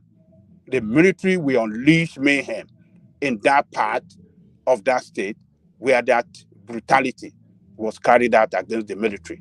Yes, they should expect it. It's coming. So people living in that part of that state where that pie was carried out against the military officer, they should leave for their own good. They should leave so that military before military jump in anytime. So that's my take on that, woman. All right, brilliant. And to the headline on the screen, Ajan Lekoko, this is more closer to home to you. Donald Trump guilty on all 34 felony charges. So, interpret this for us non-Americans. Does this strike him off the ballot in elections coming soon? And let me tell you, woman, this is political. We know it's where it's being charged for on all cases, on all charges. It's a Democrat. It's a Democrat controlled state. This should, I mean, this shouldn't be a surprise to anybody. I'm not saying that Donald Trump did not do some things wrong, but for the fact that Donald Trump is a formidable candidate against what's the name of the Biden. Against Biden. It's a formidable candidate and it's leading in the poll. So Democratic a Democrat judge.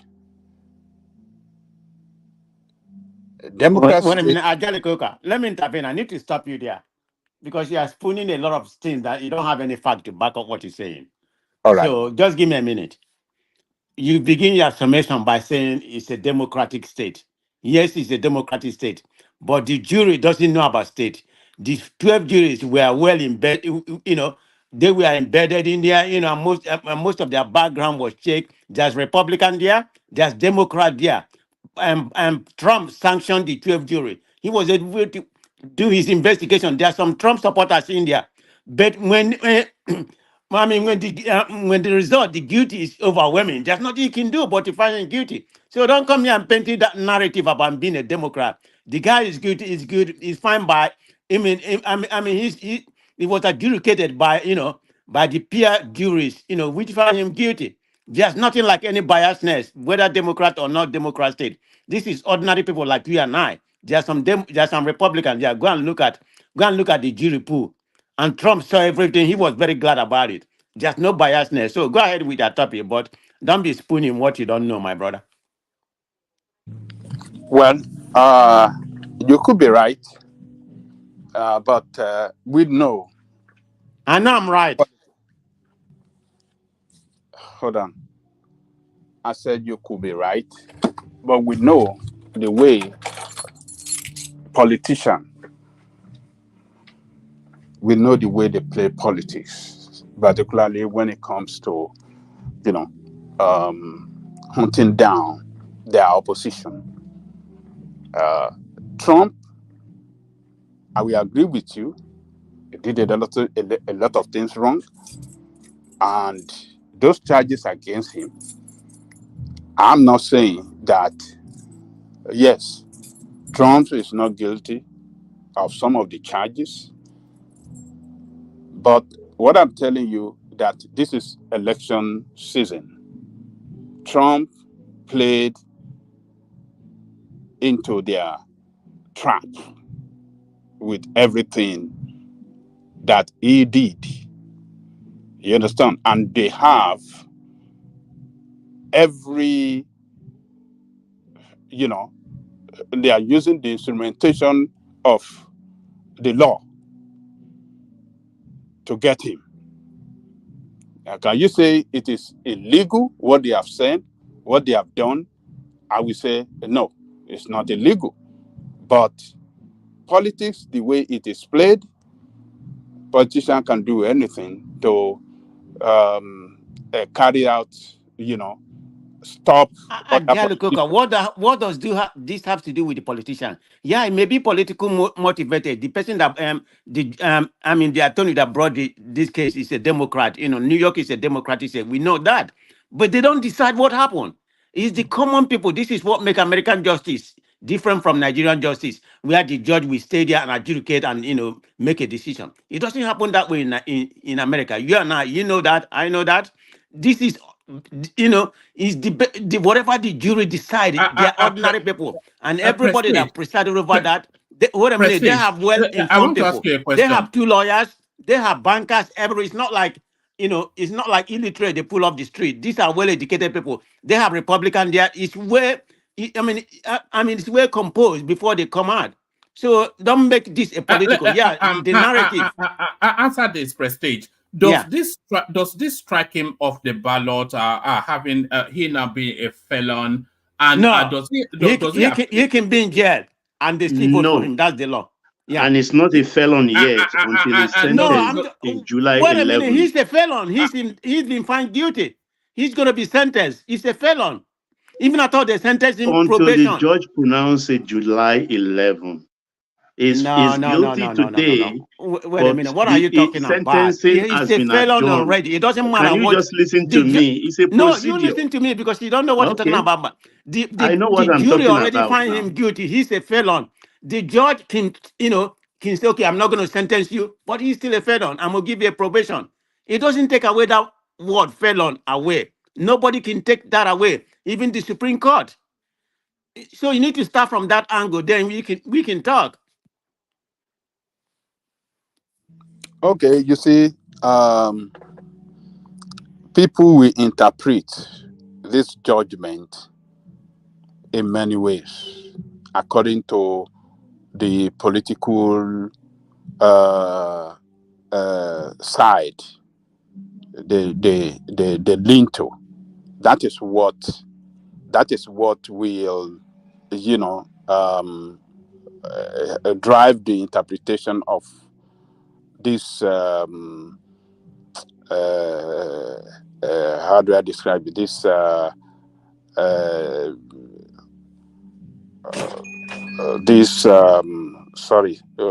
what have they done against Trump now? Is it judgment? Judgment?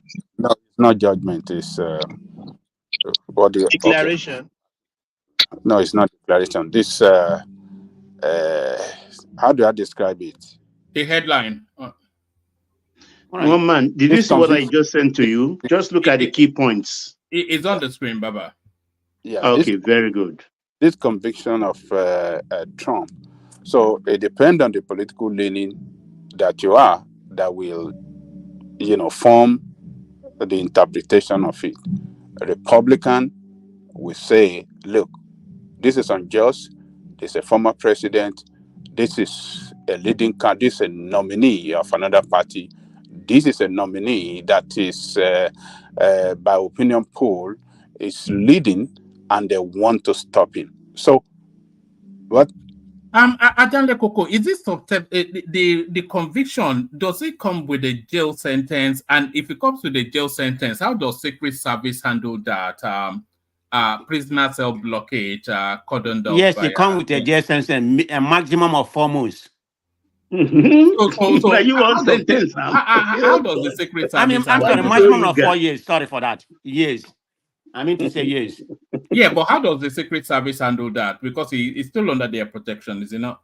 I don't know about that, but I think they can guide him if he happen to go to jail. I'm not saying he may end up winning because this is going to galvanize his supporters. He's already doing that. And he's fundraising on them. I'm not saying he's not going to win, but I'm just pronouncing that he's guilty. And for me, it doesn't matter what happened in the election. I will still have my life. But in as far as he's guilty, that's what I'm concerned about because I don't like the guy.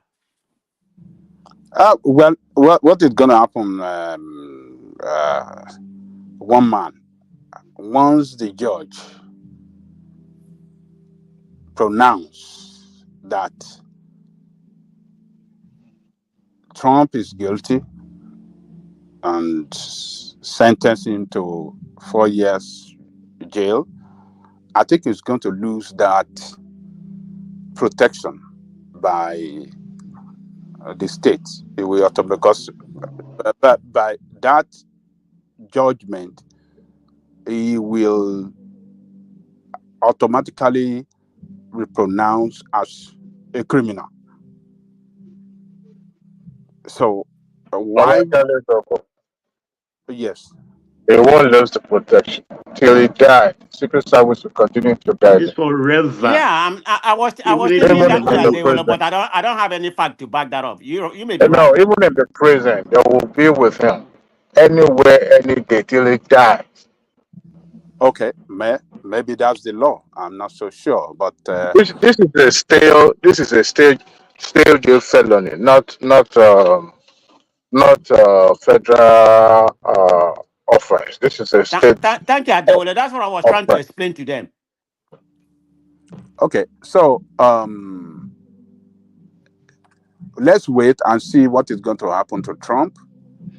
But the way it is, the Republican will interpret it as witch hunt, and of course, Trump has been, telling the country that this is a witch hunt against him to stop him from contesting the election. But the way it is leading is is on the march to being the nominee, and now this came out against him, this conviction. So I don't. If he We don't doesn't even win know. the election, what happens? If he doesn't win the election, what happens? Is it then likely to sell? Well, it's gonna win the election, and Manifest is Oh gonna my cry. God! That's what he's gonna do. Here come Prince Daddy. See, Manifest. Angelica, why are you backing down from Manifest? He's spreading rumors and lies. Wait, may I interject, please? May I interject? Man of Prestige should get this clear. Trump's is not a convicted felon until the No. listen to me. I listen to you. Listen to there's a talking point, guys. There's a talking point, let and me the make my talking point case. is Let me make my case, please. Until July 11, when the judge pronounced it, until then, he's not a convicted. Let me finish.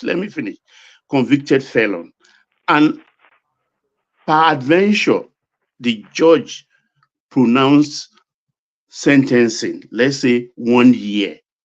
Immediately, he has a right to appeal to New York State Court of Appeal. And with his status as an ex-president and what it will cost the state to put him in jail, they will grant him appeal bail. He goes home. But what does that have to do with the felon record already on his tag? Can I interject? When you appeal, when you yes, sir. Let me come in after that, please.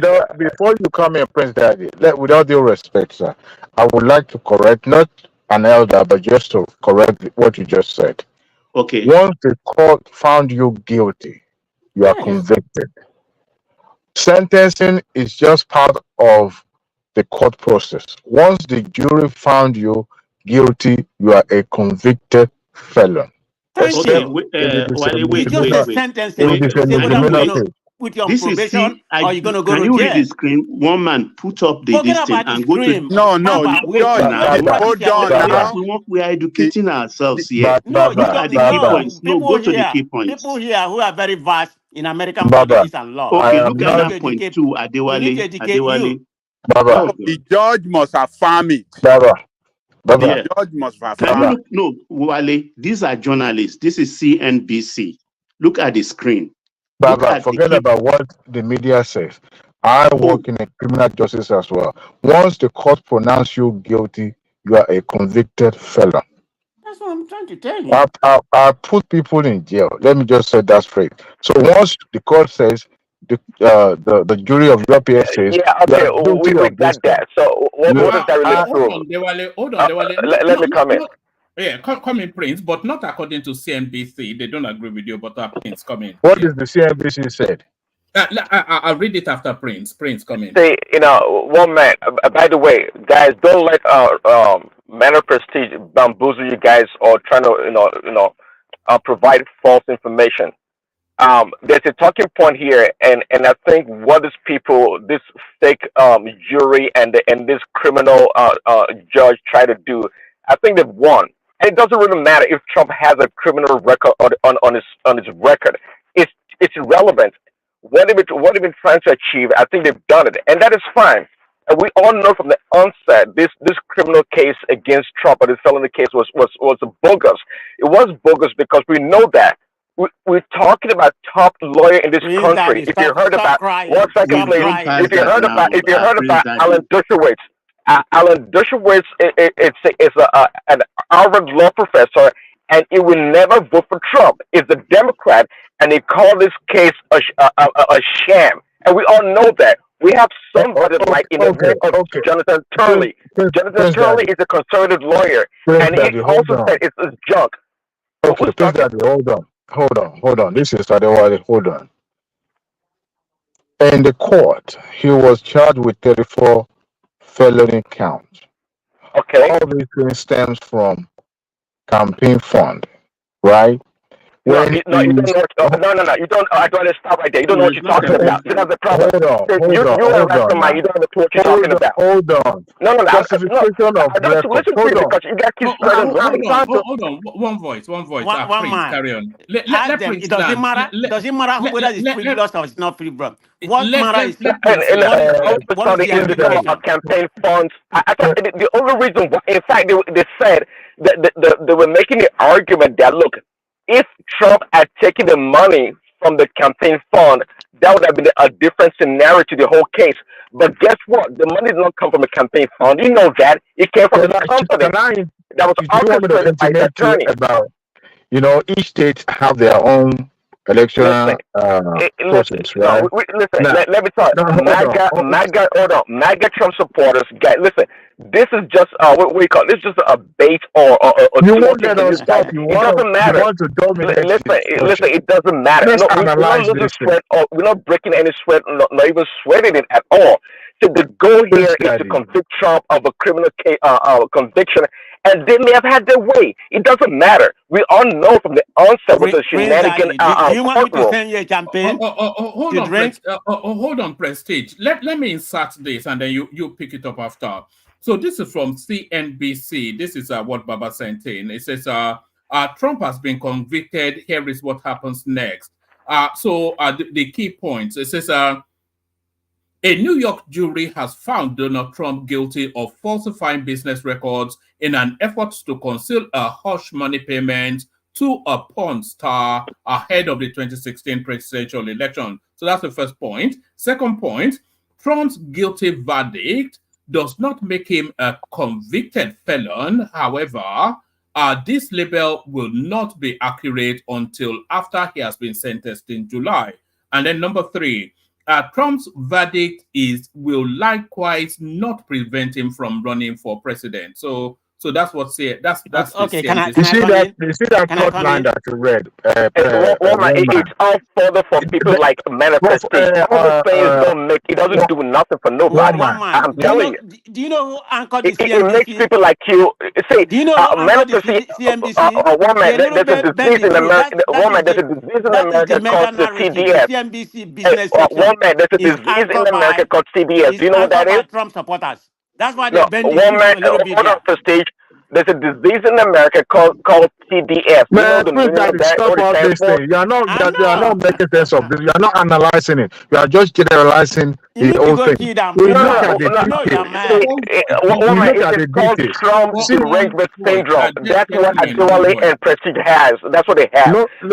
What is going on. They watch CNN and MSNBC, Maddow and his jokers to tell them what is going on. Let us be quiet.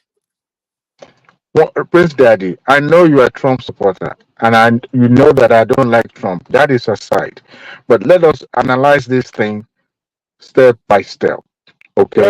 No, you can't. That's the problem. You can't, I know you're working in that system, but you cannot analyze it. You don't. I'm sorry. I don't know your pedigree when it comes to law. Equally, Adewale should know that I've from listened to the state experts, regulations are of both different. sides analyze the issue, and it's garbage. No matter how you want to slice and dice it, the fact that the computer is irrelevant. It's absolutely relevant.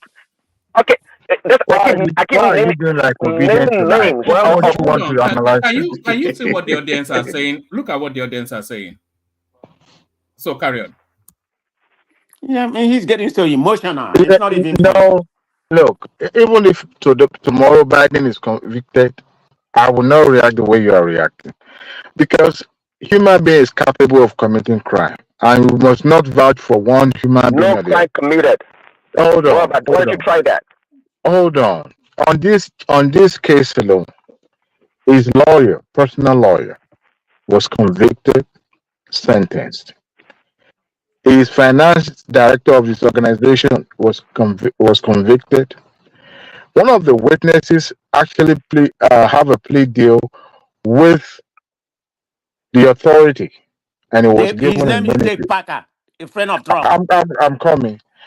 Because of this, remember when he was in office, he has immunity, could not be prosecuted. So the case was pending. Everybody knew because this case at a point was under seal because the court sealed this case. Now it was reopened. Okay. I think you've had enough. We can't allow people like you keep saying propaganda. No. I think you had enough. Let me come in. If you are familiar with jury selection, I'm not getting ahead. You have to be talking point because one man is not familiar with what is going on in America. Okay, but all that you're presenting is not analysis. It's just garbage. It is garbage because you're just talking points. They don't add up. You're talking about the finance director of his company. What does that have to do with his case? Does that have anything to do with the case? Or are we talking about his actual lawyer? What's his name? What does that have to do with his case? See, it's all mumbo jumbo. That's the goal of this Democrats and these liberals. They just make a bunch of stuff and present it out there to make a point. And people not familiar with the case we just gobble it up and just follow it. No, you and President can't bamboozle me. You're not that qualified to do that. I'm well versed in what is going on, and I have an opinion on both sides. I'm talking about liberal scholars from Harvard to Yale, even on the commentators talking about this case is garbage. We all know it's garbage, and what it did is started crying anyways. But guess what the judge did? The judge was able to manipulate the jurors, to arrive at this conclusion. Because even the judge told them, the jurors don't have. The judge told them, look, you guys listen to my description of how to convict him. You all don't have to agree. You don't have to have an unanimous decision on this matter. It could be broken down into 4 different parts. As long as you guys can come up with a conviction, go ahead. And we all know it's all a sham from the beginning. Nobody's doing fooled. And I'm glad, by the way, that you've given us fodder, the MAGA side, that you guys you've gotten what you want to get him convicted. If he has a criminal record or not, will not stop MAGA and will stop him. And he's going to win anyways. So you guys can cry all day, all night. It doesn't matter. People like Prestige with TDS, Trump derangement syndrome, will continue to have it. And for the next 4 years when he wins, you can't do nothing about it. So nobody's sweating it. But you don't come on a one-man's platform and give your analysis that's incorrect. I know it's incorrect. It's just a bunch of information that don't cohere. We know that. Yeah, judgment notwithstanding verdict, that can be filed any moment from now. It's just today the jury gave their verdict. So the JNOV can be filed anytime before July 11th. So everything is still open.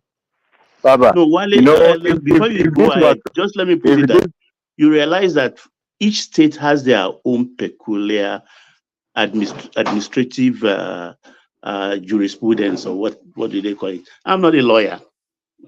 So, but each state in America has different procedure, don't you?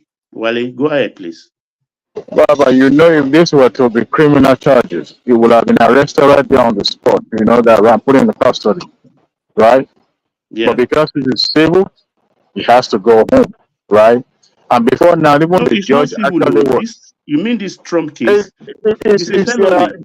It's a felony, right? Yes, it's a felony, but the nature of these charges is quite different from, like No, murder if or if it's a if it's a felony, it's a felony, and if it's a even felony, so felony has category as well. Not a felony are all full felony. We have class E, we have class F. It's yeah, no, class E.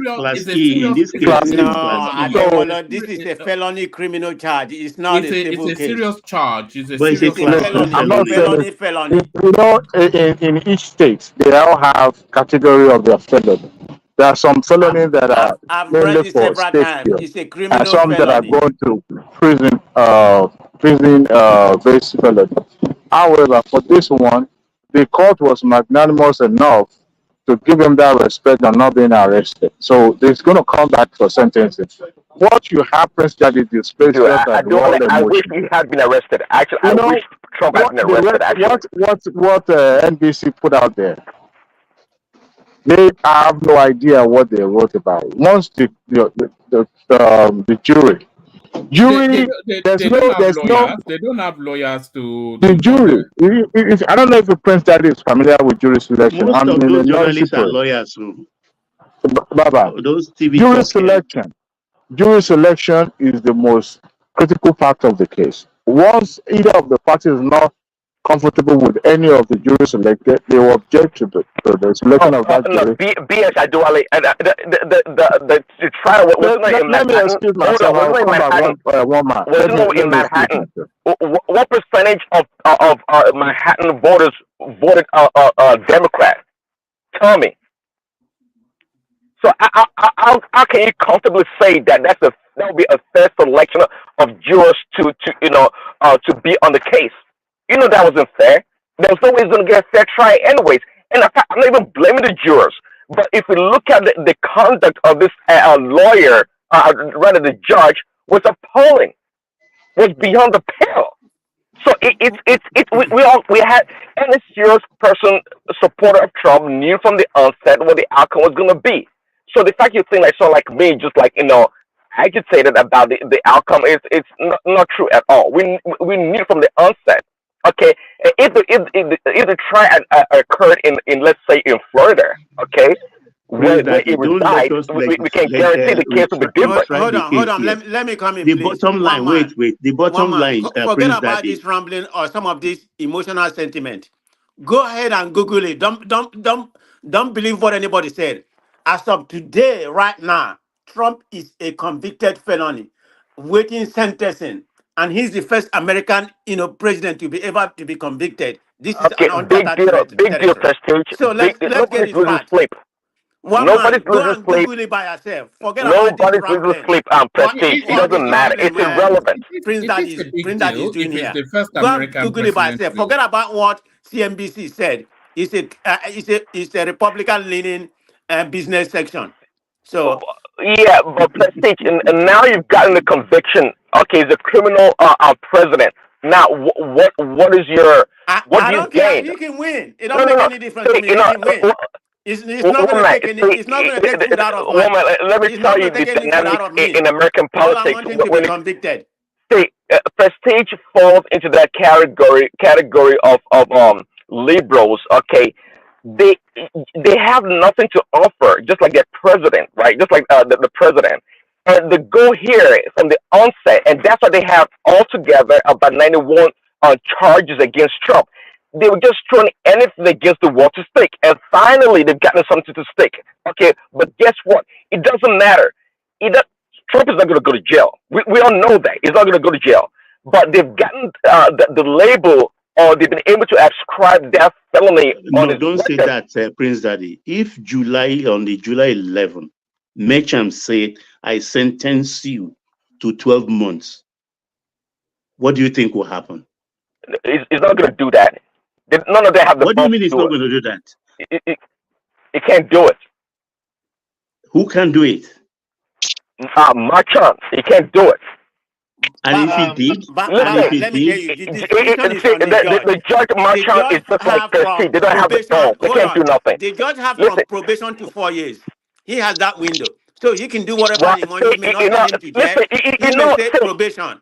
So no, we all know here what is going on. It's election interference at the highest level. We all know that. Okay, and that's why in America we have the Supreme Court. There's no way it does not have the Oh right man, to you relent. don't even know your law here. Supreme Court has no jurisdiction over state law. What's the New York has their even own Supreme when you Court. come here, you're not even a lawyer, and you coming with all this conjecture that you don't have Well, no slight idea. You may okay, be New smart, York but does not have a Supreme Court. you don't have any instinct about They law. have their Court of Appeal. All states have their Courts of Yeah, he's Appeal gonna and appeal. Supreme He's Court. gonna appeal it to stay, but To state, in New the York State finale, Court of Appeal. the Supreme Court can't weigh on this.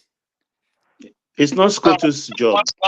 One man. Can we non-Americans ask questions, please? Yeah, brother Thomas, go ahead. Don't let Prince Daddy be deceiving you. You are in a we good are mood No, today, no, man of especially prestige. you don't want to deceive them, Why? but it can absolutely appeal to the Supreme Court Even in New York. super chatted. He's so delighted. Even super chatted. Eh? yes, I saw one the man. speed with which he super chatted 3 times or so. Yeah. One man. Thomas, yes, Thomas. My question is, I think that's what we always see on TV. When the jury pronounce you, you already be convicted. I've watched many cases. If you remember one guy that find one of the when they are doing this life clinical matter, the Black Life Matter, that find one guy, white guy. I forgot his name now. They declare him acquitted. Then he waited for the sentence from the judge. Judge will not change anything. Judge will still go with what the jury pronounced. Am I right? So No, please you're enlighten us. 100% right. You don't even live in Yeah. America. You are more knowledgeable than Prince Daddy. Why are you going after Prince Daddy now? Because he's my His adversary. opposition. His He's my opposition party to adversary. you. I'm Yeah, more I like knowledgeable to go. than I like to go after CBN's him, NC, right? rattle him a little bit.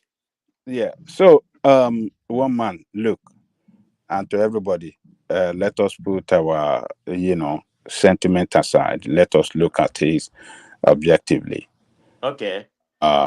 24 count charges against Trump. 34. 34 and 24 juror, right? 12. 12. And all of them,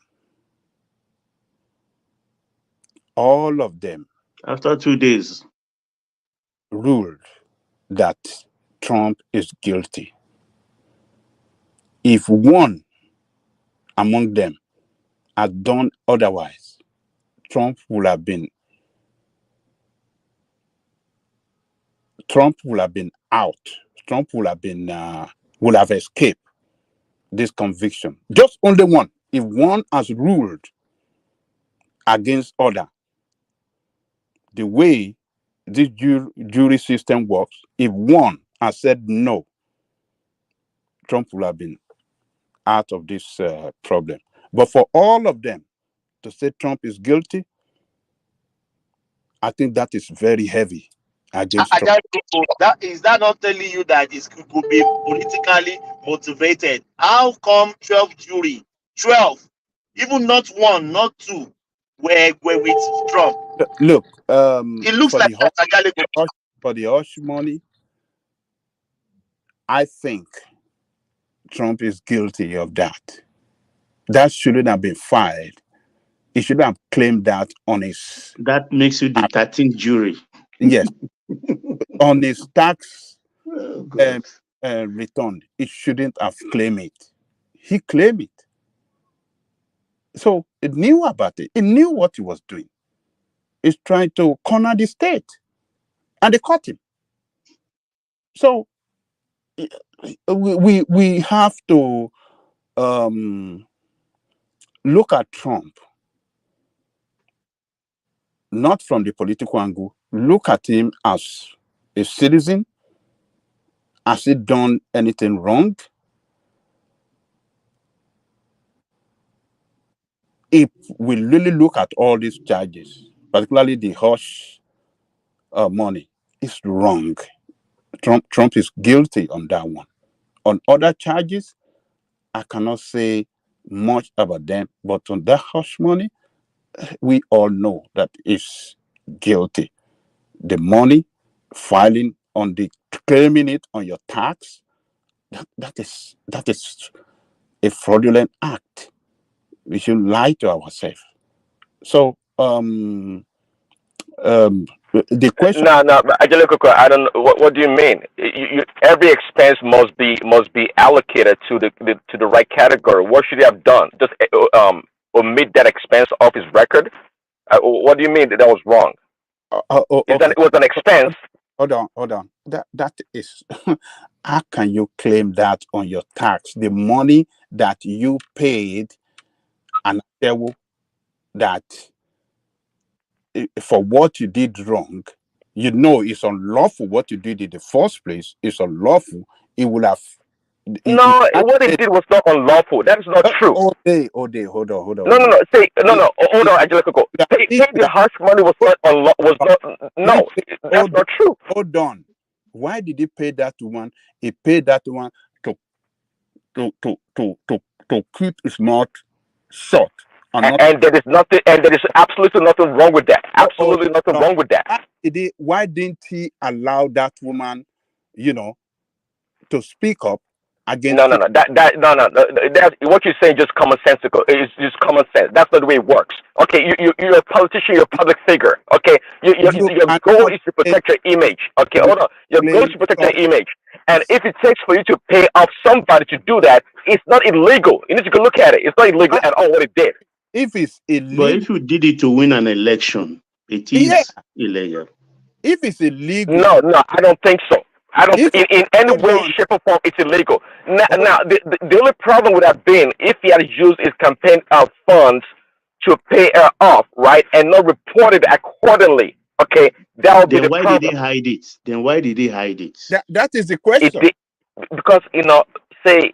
He did not handle the transaction. We all know that his attorney did, and the attorney may have made a mistake in the way he allocated the expense and the way they went about it. They took permission. I don't know. Can I say something? Westberg, they all sat down. Westberg is in Rikers as we speak. Yes. Don't forget. Okay, Baba. As much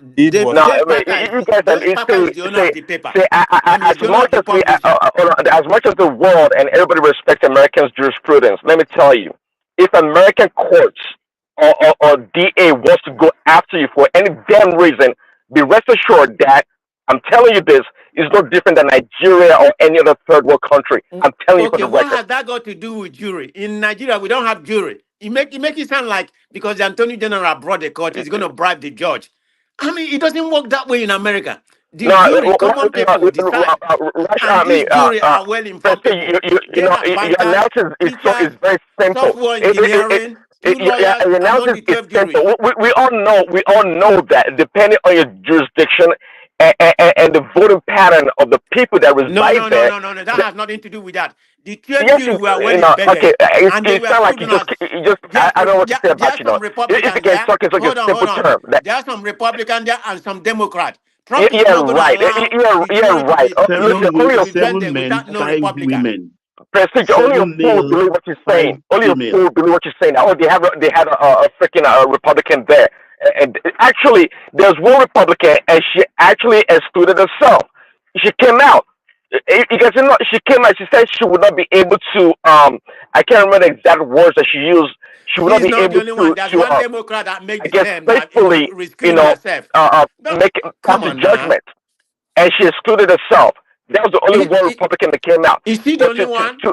It's more than one person that hold on, Prestige, but for you to kind of pretend that, lie to the audience that, oh yeah, it was a jury pool of equal pairs, and that no, it's not. It's not deceiving yourself. Prince Daddy, let's be real now. It's not deceiving yourself. Do you think that Trump will sanction it if the people were not properly bedded and everything? What do you mean sanction it? What do you mean sanction it? Because nobody has done anything differently. Prince Daddy, before they whittled it down to 12, there were 400 jurors that presented themselves. 400 that morning. No, at this point in time, okay, it's not like you guys didn't follow the case. At this point in time, it's irrelevant. At this point in time, it was absolutely irrelevant. The jury pool. You know why? I just told you guys earlier because the judge Machon, right? He made sure that he coerced the jurors on how to Oh, come on, Prince Daddy. No, no, no, no. Okay, I have to I look for the follow article this and send you guys trial the article. from I'm day telling you. one. But I follow in this trial finally, from what are you gonna do? You can't do nothing about it. Nah, he's guilty. So let's go from here. I just accept the verdict. Prince Daddy, if you are saying that Trump has not done anything wrong, why did they charge him in the first place? That's what I'm telling you. You guys are talking very simple. I just told you that if the DA or if any jurisdiction in America wants to go after you, I'm telling you they will get a conviction on anyone they want to. Are you kidding me? Are you telling me, Angelica, you know better that Trump is the most corrupt politician in America? They want to put the record of all these senators and all these congressmen and even the past president. We talk about Joe Biden right now sitting in the office. Do you know how many criminal offenses that he's committed? Well, he's having immunity at the moment. Let him come out of the White House, okay?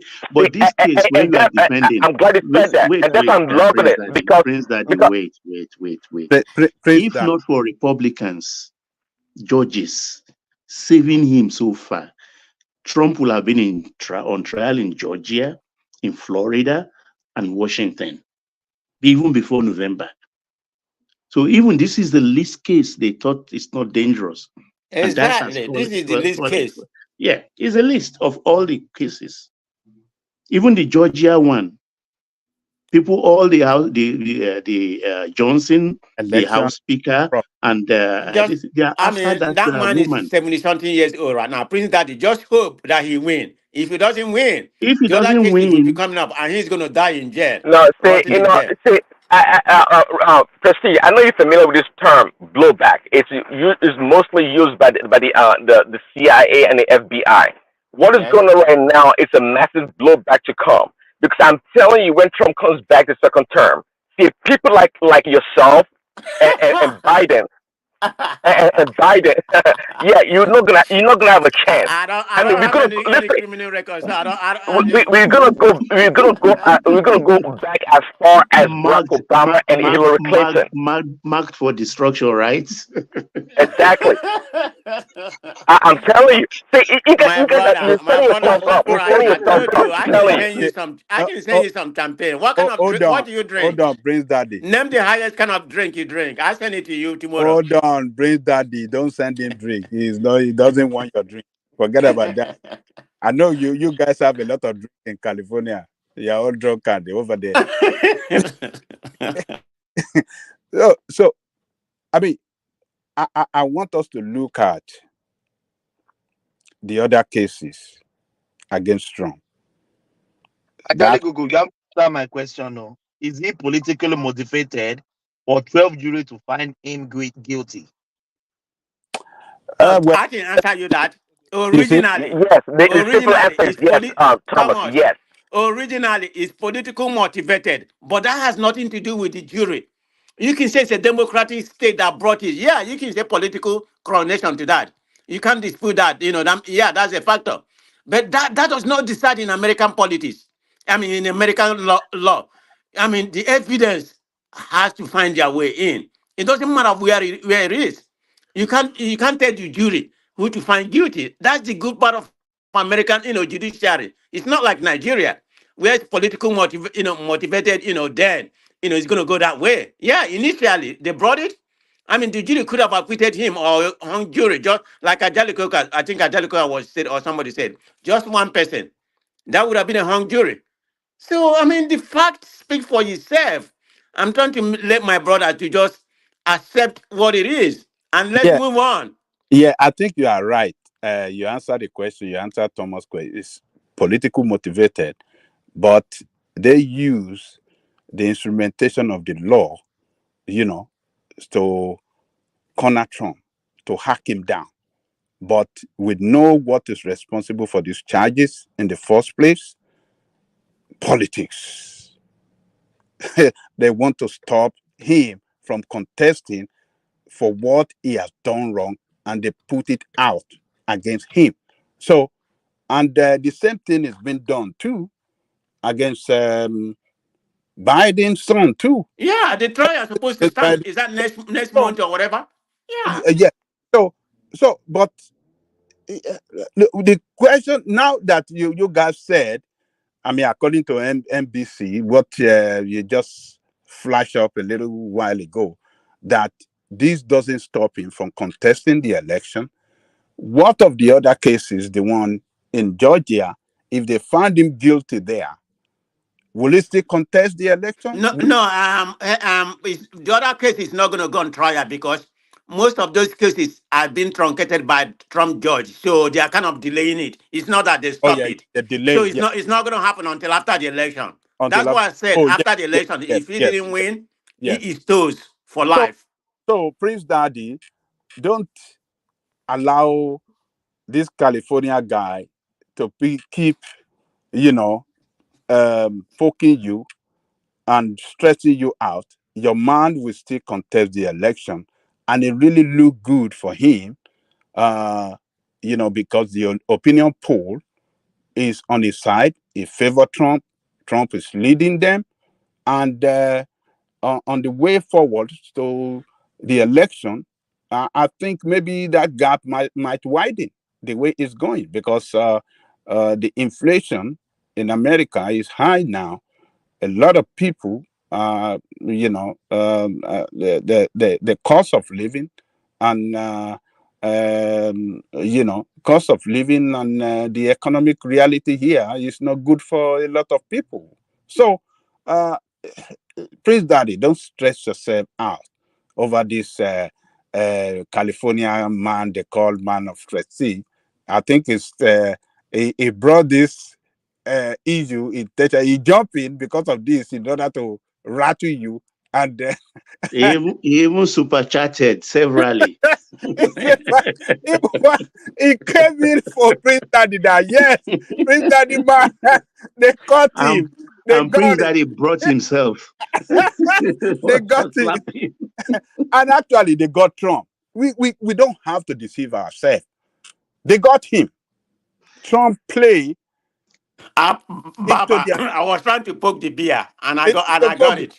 You got Aja. You know what I told one man? yes. I was up to him. I called Trump Yeah. Gloat, GLOAT, a play on goat, greatest liar of all times, No, that guy is a big liar. We a don't lying machine.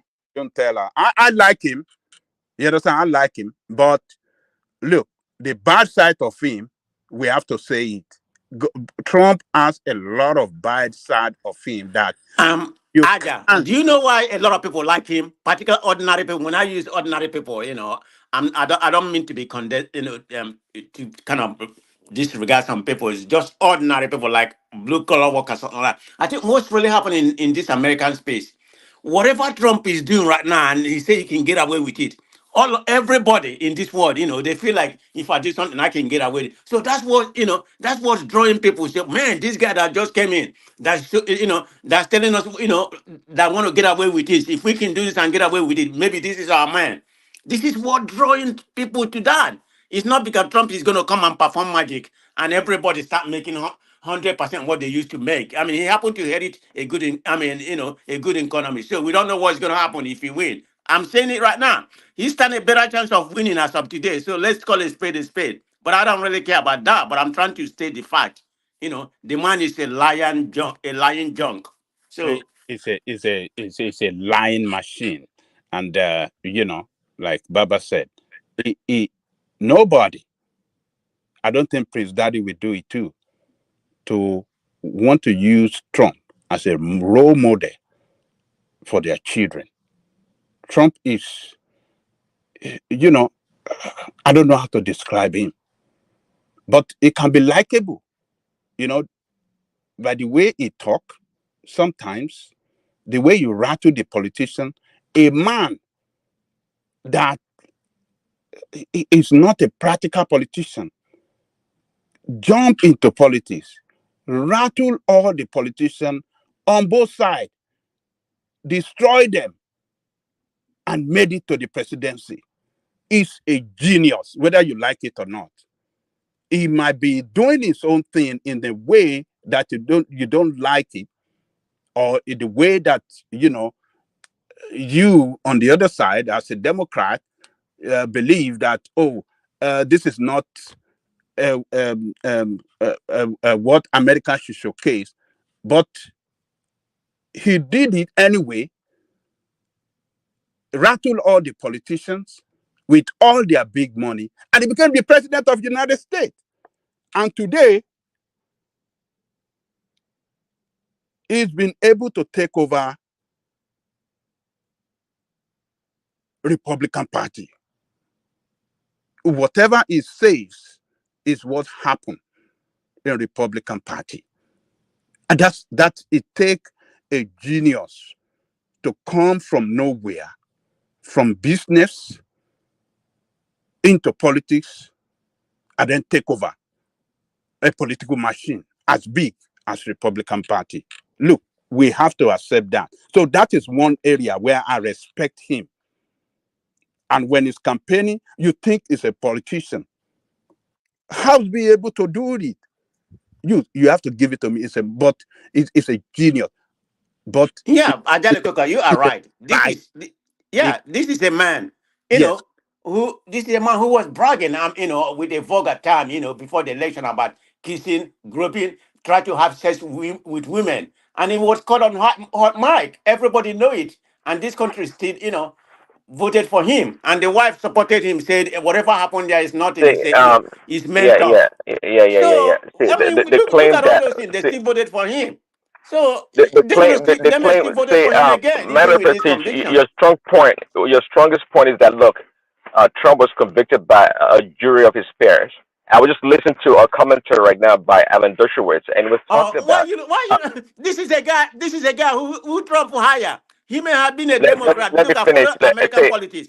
okay, Yeah, see, I know you've been there for a long he's not time, a but conservative. it He made a he point. used to be See, a liberal, but back he in the supported Trump back in and the he days represented of Jim Trump. What are you Crow. talking about? He represented Let Trump before. somebody So let what do you want him somebody to else say? chime in. Allow Prince Daddy to get a point in. Relax. Wait a minute. CNN Not banned all him, day and here. So he went to force, and the force is paying him. What are you talking about?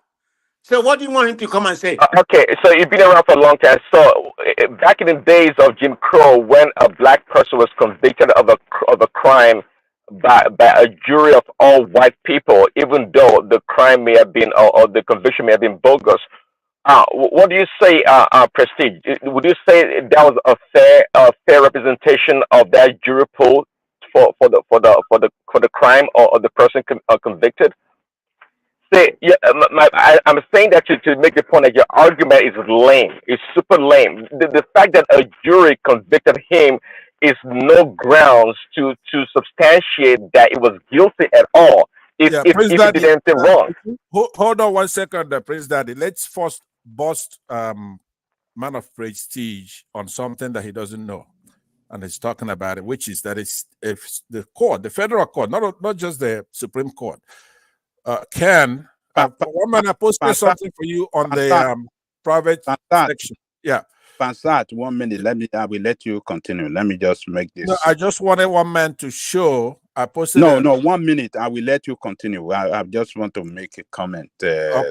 One of my friends. Go ahead. Comment section. I really respect him. Oga,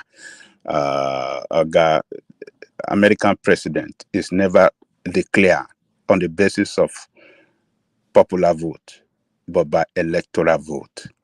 So maybe you live in Britain or you live in Europe. So, but in America, it's the electoral college that determines the president of United States, not popular vote. So, like I said earlier, Trump is a political genius. Came from business into politics, rattled all the politicians, won the election, and till today, he remained an issue in American politics since 2016. And when did he come? Is it 2016 that he declared for the position? Trump remained an issue in American politics since the very first day that he declared his intention to be the president of the United States. Till today, it remains an issue in American politics. When it's in power, when he was in power for 4 years, and when outside power for 3 years now, it still remains an issue in American politics. It's a political genius. You might not agree with me, but that's the way I see it. Pansat, you can continue. All right, thank you very much. We needed the indulgence of one man. Okay, I think he's at it already. As a man of prestige, we remember that most cases after the Jim Crow years, most states enacted laws to separate black men and white women and all kinds of stuff, or separate blacks from whites, period, in schools. All those laws were handled via the courts. The courts were able to rule a lot of them unconstitutional. So in the case that we have one man showing, it shows that the courts have the habeas corpus review as a way to go into a state. So not just the U.S. Supreme Court. Of course, like Baba said, that all the states have their own Supreme Court. But the way they do it jurisdictionally is to let you exhaust all your remedy that you seek in the state courts, and then you could enter the federal court to ask for relief, and that's the proper time to do so. If you don't exhaust all your remedies from the state court, they may send you back there, but at some point when they err all the way in the state courts, then you enter the federal court system, and any federal court can overrule a state court, incidentally. But when it comes to the Supreme Court, of course, that's not even something somebody should be arguing. Now, the only reason why I brought that up is it's important. Man of prestige, I'm not trying to undercut you. It's something that somebody who means well wouldn't know. So I don't think you're evil, whereby you know it. Yeah.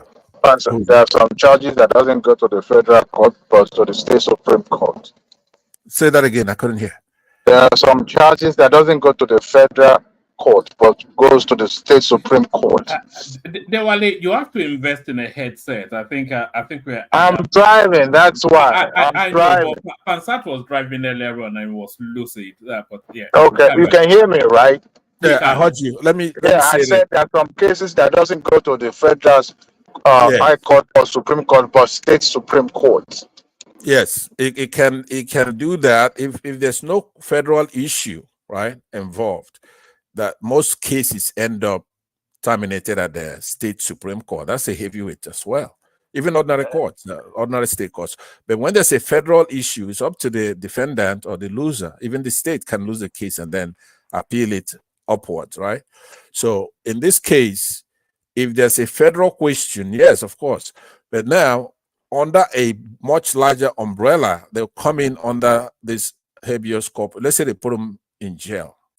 Habeas corpus just means bring the body. That's all it means in English language. It sounds big, but under that umbrella, a lot of things could be resolved.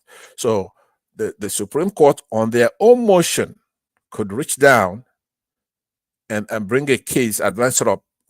So there's a lot of drama that still may unfold here. Trump appointed a lot of judges to the court. When we say the court, we mean the Supreme Court. And so who knows? New York. Rather, Manifest was wrong when I said it could go to the Supreme Court, right? He said no. It was flatly wrong. I mean, it wasn't even okay. clear. Now I hope you learned something, Manifest, because you were trying to mock me, but rather I guess you were wrong. And by the way, the charges against him actually has a federal implication, anyways. So I don't know why I wouldn't go to the Supreme Court if they had to. No, this is a state offense. That's what I was telling you earlier. That it all stems from campaign funding. When you have falsification of documents during the electionary period. That's why I said part of it is also federal. But this particular one it was convicted on was purely state felony. And that is why this will not be... you're wrong, D0WN. You're just talking. You're wrong. You're not sure about that. I know you're wrong anyways. Pansat, listen, you are not a lawyer. he can appeal it, but he can appeal it to the state Supreme Court. This is beyond the National Supreme Court. They have no jurisdiction over the state matter. This is the fact. Go Yeah, and but find out. He can if people appeal and forget it that, will he be also delayed. And he he I can has brought, appeal another till after the another election. please, another But it I has to brought, be another I, case Union pending Supreme in Court. I brought something to prove my point, right? What do you Forget have? about what you You brought. don't have anything, right? You Pastor, wait a minute, wait a Pastor, minute. Please hold let on. me remind you that he has another pending charges in Florida and also in Georgia. He does have other cases. As a matter of fact, this one wasn't the He one that, does. The like one in I Georgia said is state. so. Now, please, one man, I'm trying to educate you. no, One hold on. man, I One mean, man, Pansat, you don't come one here of the and be tricks, spooning one what of you the don't tricks know. people use on your You're platform not the most is intellectual when it comes to to law. keep Yeah. talking, So don't right? come here. So please, you need to come in and moderate, because it's like the way Ijele beat me here on the debate. It's just keep talking, right? That doesn't work. If you don't moderate, it means you're taking sides. No, I'm very passionate about what I I know. beg for I did say, recognition. I did say to them one mic, but they are not paying attention to Yeah, me. but then you have to One voice. remove them from the platform. So No, somebody they are like all man my of peace, friends please. now. Everybody here is my friend. A lot of people will rejoice once you throw them in the back, right? Even in the comment section, they're gonna be cheering you on. I asked for permission to speak from Ajan Lekoko. He hesitated a little bit, finished his point, and then recognized me. So why would Adewale be doing this? You should. I don't want just an admonishment. I want it bad from doing it. I don't want you to be telling people what is not right. I'm trying to educate you on certain area. I'm not saying I didn't interject you just to disrupt your flow. I was No, trying to correct what you just said. Okay, fine. Okay, and that's fine. That's Pansat, acceptable. what is your expertise? You don't have to No, tell me. my You have expertise in the law. my expertise is to Adewola work in that prison. produce So evidence he has the to more back what I'm knowledge. You saying. know, but Adewola is not going to come here One and be man, this is biased. one time that you have to really do something about this, right? He's not going to stop. I don't know what his problem is. So what I'm saying is that my expertise is to back up what I'm saying with some kind of proof. I'm not just talking. You seldom hear my opinion. Now this is another one of my virtues. This is why I win every We hear it every time, every second. We hear your this opinion. is why I defeat everybody in a debate. Why? It's not my You opinion. don't score yourself. So what I'm saying is that I was agreeing actually with Adewale that he does have other more serious charges that were likely to hold, right, to obtain. But this one, surprisingly, I don't know what to say about it. It's stunning, right? Stunning. But it's not to say that Donald Trump is a saint. This is where I differ with Prince Daddy. I believe that Trump is a horrible individual when it comes to the way he looks at other people different from him, right? However, he's the best president that any country has produced. He when he came down an escalator, he confessed. He says, "Look, I listened to it very carefully." He says, "Look, I used to be as bad as the old politicians. I'm better at it than they are. I took campaign. I gave to the Bushes. I gave to the Clintons." He confessed, just like a Saul in the Bible. Now, as a Christian, when he turned into a Paul, I started judging him from that day. I forgave all his sins because he's confessed. And he made campaign promises and he upheld those promises. He made our allies pay their fair share. He brought the World Soccer Tournament to the United States. He brought manufacturing back from muchas like Canada and Mexico. And he was he punched back. When you punch him, it doesn't matter if you're the Pope or if you're a woman. And some people don't like that, but I thought that was fair. Now, he came into office. He did a fantastic job. The indices showed that there were more employment. People made more money. So, as a capitalist myself, I did pretty good. Fast forward to today, please. Till today, okay, that's fair. So today, a jury of his peers went in there and they decided that he's guilty. But there's a variance. Normally, when somebody's charged with 34 counts, as far as anybody could remember, right? it's unusual for that jury to agree on that 34, right, in such a rapid pace from when they were asking questions. Now, in that jury were 2 lawyers. I want you to understand. Now, I'm not saying I have no knowledge of what happened back there, but it's also an error can occur. An error can occur in jury instructions. An error could occur at any time during a trial. So it's up to the defendant and his lawyers to determine what to do from here on. But as it stands right now, he's been convicted in a bizarre verdict. So those who are yelling that he's convicted, yeah, they're right? So I like I said, I differ from Prince Daddy in the sense that when you talk about Trump the man, look at his history. He has no empathy, or he had no empathy for criminal defendants, especially from African American background. So those are condemnable. The way he talks to women, I wouldn't do it that way. The way he handles, especially now, that's an unforgivable. I do have 2 things against Trump. That's one that's unforgivable, and this may be the karma that we're watching right now. Police officers accosted a man, pinned him down on the ground, kneeled on his neck for over 8 minutes.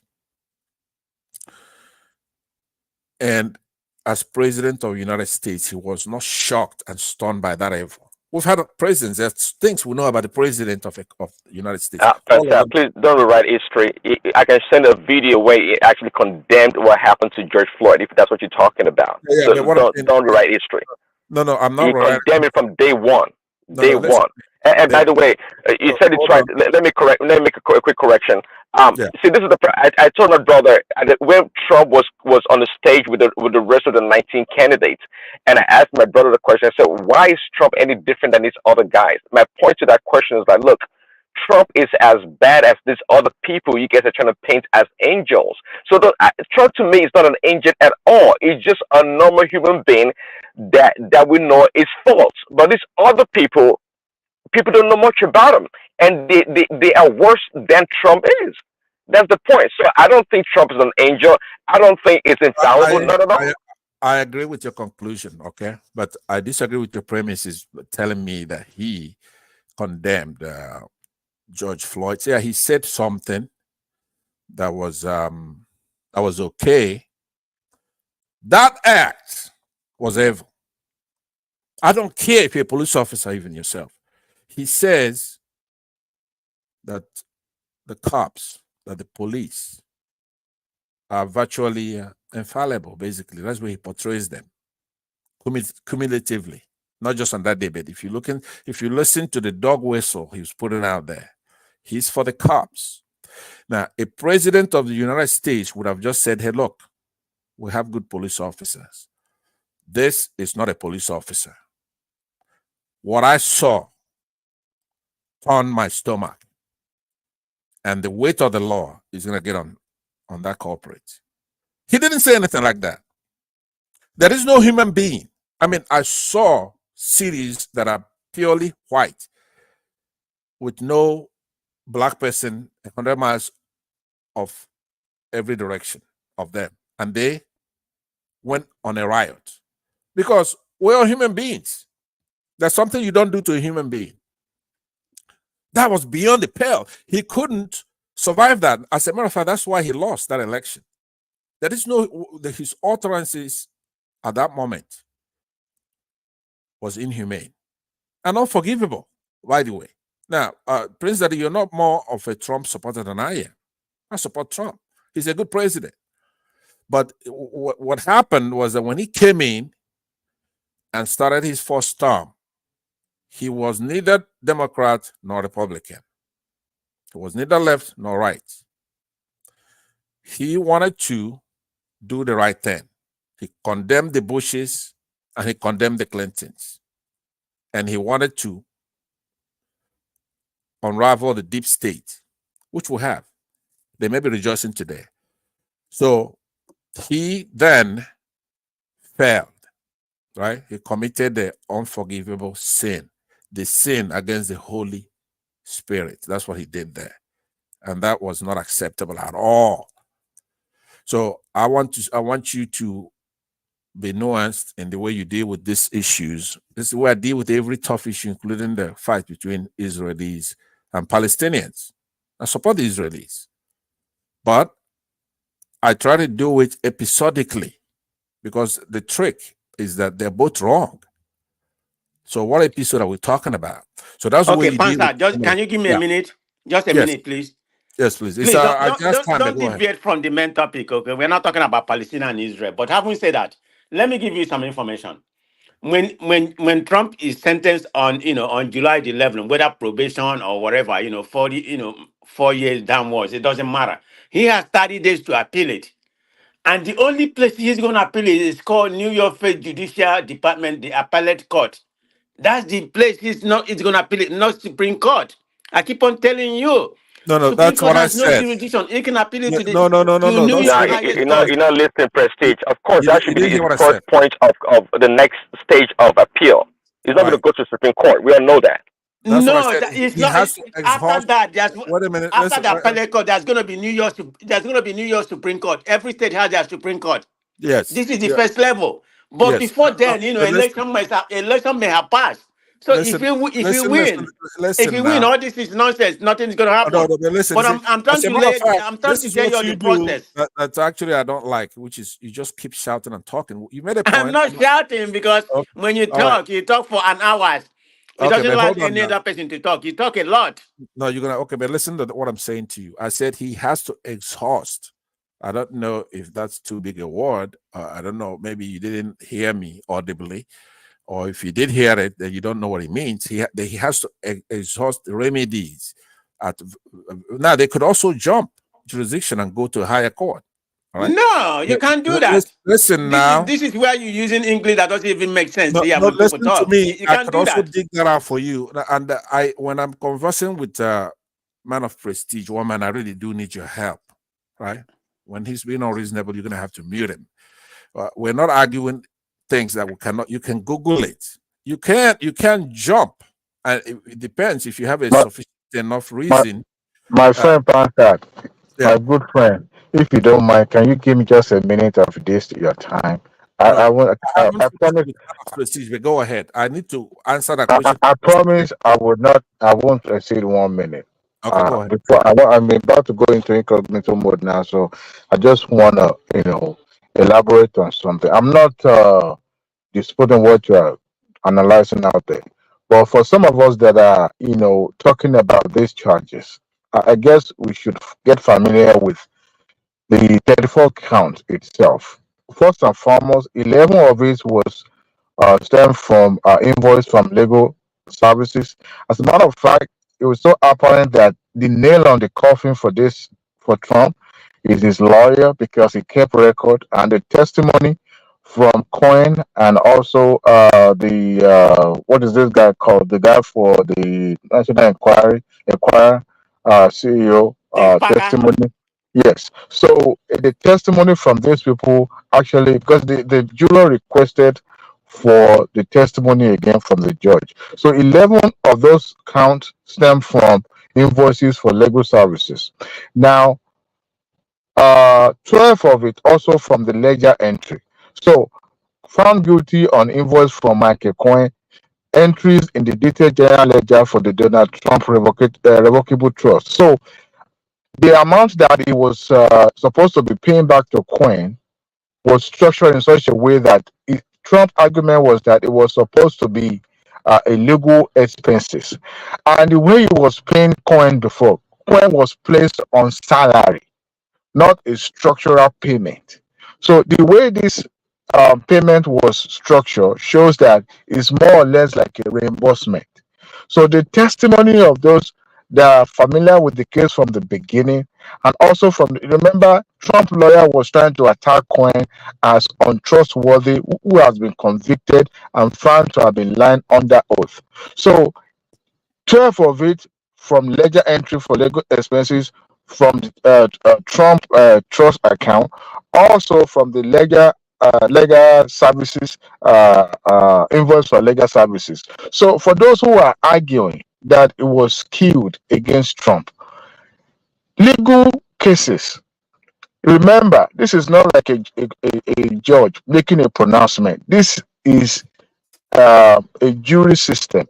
If we are familiar with jury selection, I'm not doubting that there are some areas that would not have certain people that will be sympathetic to the cause of Donald Trump or even a bonehead Democrat. But you see, a lawyer that practices will tell you that when it comes to jury selection, both the prosecutor and the defense lawyer have a say in who is picked. Usually, they will, apart from the normal screening of those who, because there are some professions that will not be able to be selected based on your profession. Now, if you happen to be selected, they will ask you a series of questions. They will try to throw you off just to see where you stand. Now, as this case, they were one of the concern for Trump defense was that there's a possibility that some of these folks being selected may also be sympathetic to the DA's request. But during the selection, there are a lot of people. The DA has to defer to Trump defense, and eventually they arrive at this 12. Even You are below. Trump had a jury consultant. He Yes, hired one. it's a very tough system because recently I was talking to a lawyer day before yesterday, and he understood that this county can be a little bit, there's some of these counties that are, you can tell by the nature of, because some of these people that maybe full white counties, stuff like that, and he was concerned. But in the process, the judge can delay the commencement of that cases if they are unable to arrive at the middle. So to now say that it was skewed against Trump, I mean, if you look at it, the nail to the coffin of Trump was his lawyer because he kept record. He kept record. He knew that if he's going to go down, his principal is also going to go down. We knew this from day one, but we try to argue this as if the system. There's one thing is to be fried, and another thing is to be rubbing yourself with petrol. If you are found to be around that, the system is going to go against you. Yeah, those substantive issues that you're talking about, obviously, we're not the judges. All we're talking about is the process, right? What the Constitution allows and what it doesn't allow. So it's a broad submission that we're making. Nobody knows everything. After all, Trump had lawyers, very, very highly qualified and expensive lawyers, yet he got convicted on all counts. He couldn't do worse if he represented himself. But all we want to show to especially those who had been misled by man of prestige is that a court, in this case, we're actually talking about the Supreme Court, but we should just look at the federal jurisdictional courts, federal constitutional issues. There are many cases, case law, in this case, not the Constitution, but common law, where in landmark cases such as Brown versus Allen, right, they used it to show in habeas corpus somebody could actually go there, argue, and obtain relief, where a case can even be retried, and where there's an issue, they could actually hear the case. They hold evidential hearings. That's huge. That the federal system could go there and retry the case under a habeas corpus, right? So there are trilogy of cases that they used to show that, the one I told you before, which is Brown versus Allen, right? Then you have Townsend versus Sane. And then finally Sanders versus the United States. So those are case laws. These, what really rules and obtain, the rules 99% of United States citizens, it's not the laws that are made by Congress or Assembly. It's usually case law, in essence, common law. In other words, laws that are made by court decisions. It has a lot of names. Stare decisis. It's a more common one that people use. So that's why it's not over. Is Trump in a hotter soup than he was yesterday? Yes, he was convicted absurdly, 34 out of 34, with the hush money thing, but there are underlying crimes like Angelica was talking about that involve taxes and declarations. Those are more serious. And so we'll leave it at that. I would, but let it be clear. The main reason why I'm interjecting is to correct. You are interjecting. Was that an interjection? Interjection, and I'm going to wait for my turn. I thought that sounded I more like wonder, a sermon. then what That will was a be a full sermon. session? I will wait for my daylight. turn. So I yield back. Thank you very much. All right, brilliant. Ajale Kuko, is there any more to be said on that, or do you just want to move on? I think we have exhausted that heavily. Exactly. Yes. Let us move on. All right. Let me take you to one more topic, and then I'll go on from you to Baba. Tax Reforms Committee proposes 800 naira to the dollar as custom import duty rate. So this is one of the things that Kenneth talks about endlessly on here. But it looks as though this seems to be a good middle way to settle it. Well, I think the president and his team, particularly the finance minister, they have to do something on the tariff. This is a fiscal measure that the finance minister have to take in order to stimulate economic growth. We cannot have the recent directive by the central bank that the tariff should go in line with exchange rate. I think that is not good. It's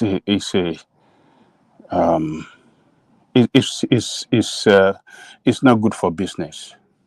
It's not good for business. So what it means that if I bring in goods today when we have exchange rate as 1,200, I pay, for example, maybe for container, I pay 1 million naira. So when the exchange rate goes up, when naira loses more value, so I have to pay more. That is a business killer measure right there. So they have to make it stable. It has to be flat rate so that importers of goods and exporters can really plan. And this is why the the Minister of Finance should come out with, work with the custom, and come out, with a specific tariff rate that would be good for business. Though, according to the recent report, they've been able to generate more revenue for the government. It is good on the, practically, that yes, they are generating more revenue because yes, we need more revenue to run the state, to pay our debt, and service and run the budget. But we have to do it in such a way that it won't kill business. So if it is if it's specific on a flat rate, it's importers and exporters can really plan, and they'll be able to determine what to do and what not to do in the areas of importing and exporting of goods. So the organization Is it organization or what? Or what? Who are they? The tax reform committee. Oh, It's a committee. Yeah. So this committee that is recommending this, I think they have really done well, and I hope that the administration will listen to them and implement their recommendation. It must be flat. I don't know anywhere in the world where it is. Maybe it happened, but from what I've known about import and export in Nigeria, it has always been fixed. It's always been fixed depending on what you carry. But to use exchange rates to determine what the tariff going to look like, I think it's wrong. It's just showing desperation on the side of the central bank. That directive is totally wrong. But Adale Koko, let me put you back. If Yeah. it is fixed, so who bear the burden of the exchange? Nobody bear the burden. You understand what I mean? Look, when it is fixed, when the exchange varies, who bear that burden? No, look. There's no burden in this. Nobody is going to bear any burden or this thing. But it is good for the economy. It stimulates economic growth. And I believe they will make more money when it is fixed, because importers and exporters of goods know what they are going to pay for so quantity of stuff, or for category of product they are importing and exporting, so they can easily plan on what they really want to do. So when it is not specific, it discourages people. It discourages. It kills business. It kills business. It more let it be free, and importers and exporters can really, know what they are playing, what they are paying, and what they really want to do. So it's better. And I mean, my experience in that, importer, and it has always been fixed. So I don't know why this desperation. They are showing to desperation, and central bank. I mean, this is why we are saying that the central bank and the what do you call it?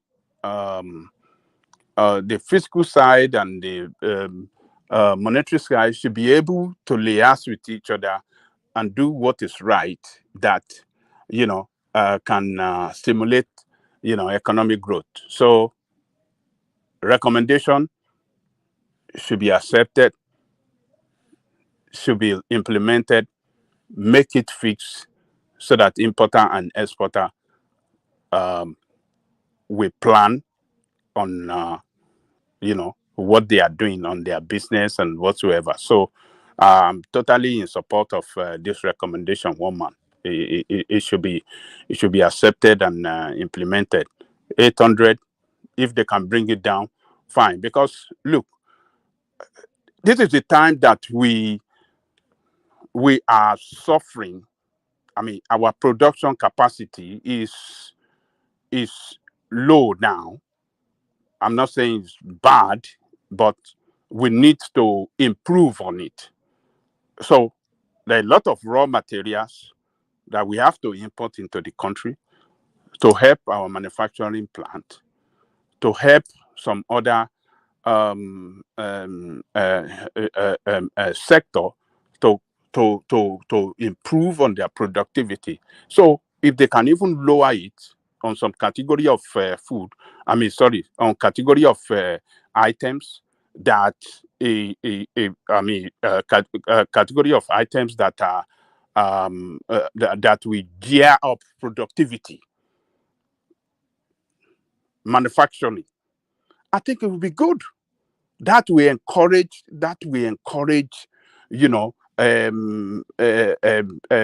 expansion on the manufacturing side. They should be able to do something, lower the tariff on imported for importation of raw materials that will expand productivity, particularly on the manufacturing side. That is what they should be thinking about now, because that will, you know, I think they will get more revenue from there, and the economy will expand because manufacturing plant will hire more people, businesses will expand, and GDP of the country will improve. So they have to look at certain things, do it right, and they have to lower this tariff and let Nigerians go back to business. They shouldn't be too desperate of raising revenue, heavy tariff, and that kill businesses. They shouldn't do that. They should lower it and let people go back to work. Let investors come in. People that want to go into manufacturing, people that want to go into agriculture, because there are some agricultural produce that we can't produce in Nigeria. I mean, some animal feeding and some other things that we can't source for them sufficiently in Nigeria, that we have to import. Let us see what we can do. So everything, this is the time to implement some measures, put some measures in place that can, stimulate economic growth and put people to work. So this recommendation is good. Woman, I'm in full support of it. So let me leave it there. All right, brilliant. Thank you, Ajale Koko. So thank you, Ajale Koko. We go on from you to Baba. On our way to Baba, let's signpost our Dopsy session for Sunday. Can a married black man be friends with his ex? So she wants a conversation around that. So that's Dopsy session for Sunday. The link to Dopsy session in the comment section. Everybody click on it. Go bookmark it. So Hey, you don't. one man. Yes. Can I bring that? Maybe Doofsy can incorporate it. I'm gonna be there. I like her. I like her. I like the conversation we normally have there. I don't know if you know about the story that's going on in Nigeria. I don't know if the husband is a lawyer or something like that, but married to this lady that's a lawyer. So they have a contract. That she's supposed to stay at home and be a mother, and not to work, even with her credential being a lawyer.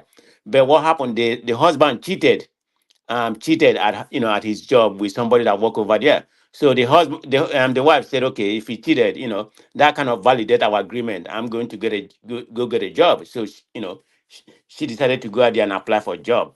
So now they're having a problem, try to file a divorce. I thought that's very interesting. Maybe Dupes can investigate that. We can incorporate it to that conversation. Right. If you have the link to it, send it to me. I Okay, always send all these things to Dupsy ahead, so we she do can that. so she can approve it. So thank you. So Man of Prestige will certainly be there. You'll be there as well. Everybody bookmark that. Come join Dupsy. So Dupsy session Sunday. But now, Baba, floor is yours. Yes, woman. Salutations to you especially, and co-panelists. Men and women of the comment section, I salute you as usual, and our esteemed viewers, I salute you also. Please, if you have not clicked the like button, readily do so right now so you can continue enjoying us. Yes, woman. Where's the principal topic for today? I think that's the main thing. The principal topic was the commemoration of Biafra Day Yeah, in the exactly. Southeast, which led, of course, to the usual happenings in that space, slaughtering people, killing uniformed men, etc. But I don't know if you want to start it there or Let me this. start there. That's my main interest actually for today. I think it's just like D0WN was talking about the Erisco case. There is a way you can handle things. You see, nobody can say Biafra didn't happen. That war happened.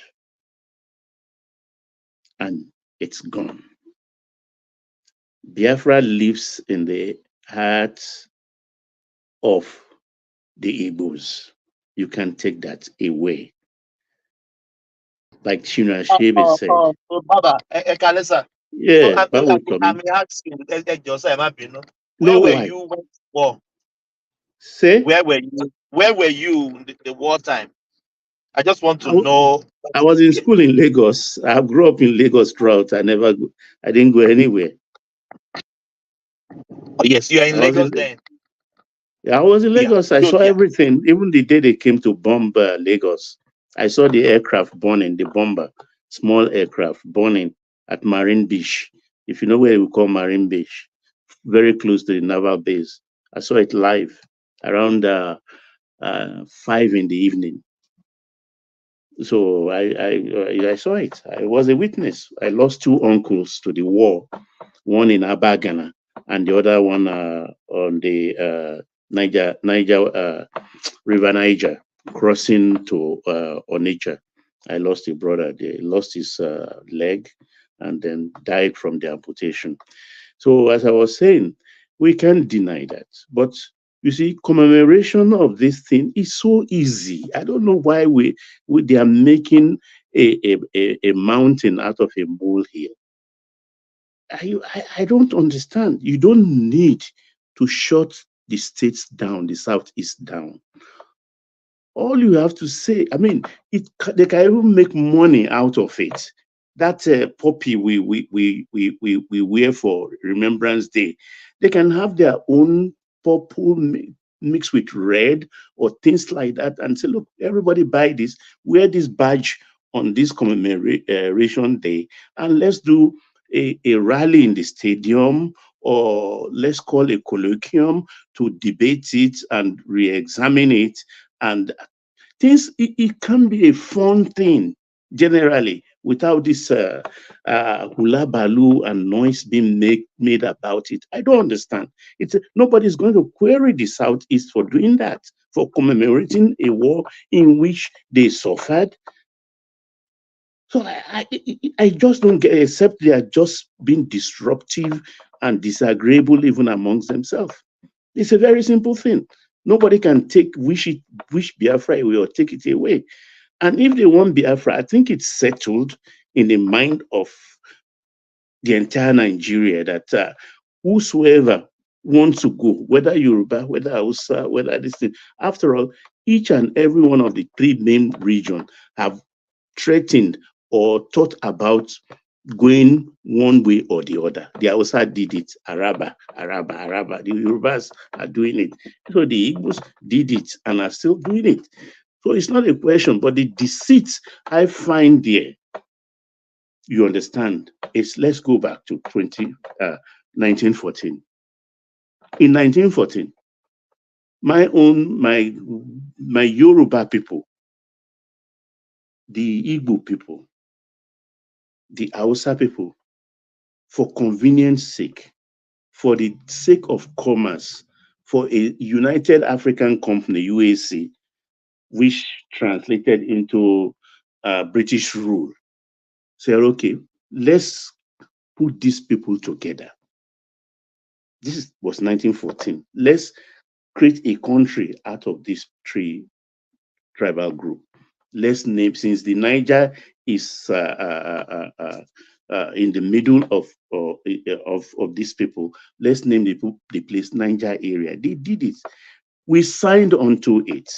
The Yorubas came into it with their eyes wide open. The Igbos came into it. So in the sense here is that we were not one originally. Who are those Yoruba that signed into it? Well, the Yorubas that signed into it were the Yorubas. Who are the signed into it? Well, let's okay. Under duress, right? Whether duress or not, that is another discussion entirely. Okay, let's say under duress. But there was a caveat in that agreement that after 100 years, it's there, the clause is there.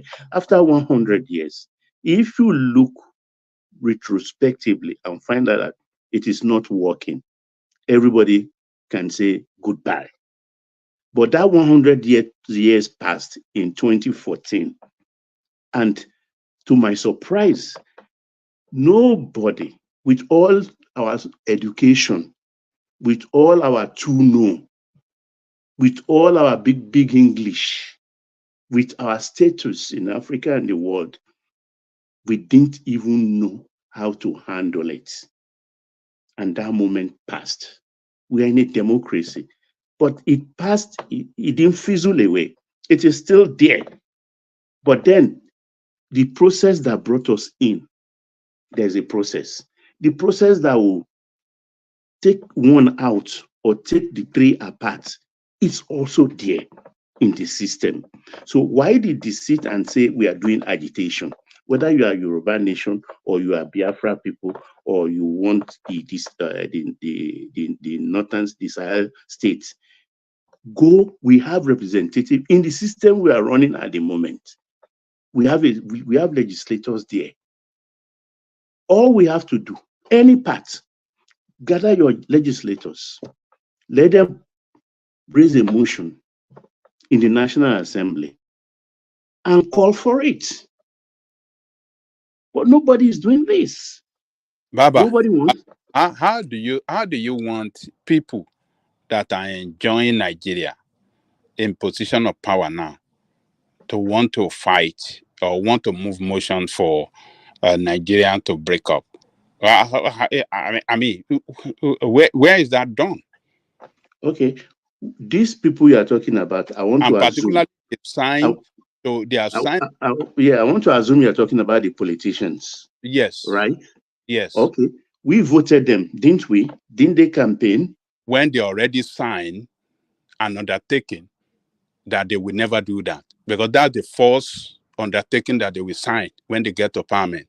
You will never pursue any cause for because it is in our constitution. Nigeria is part of the agreement they signed with the state.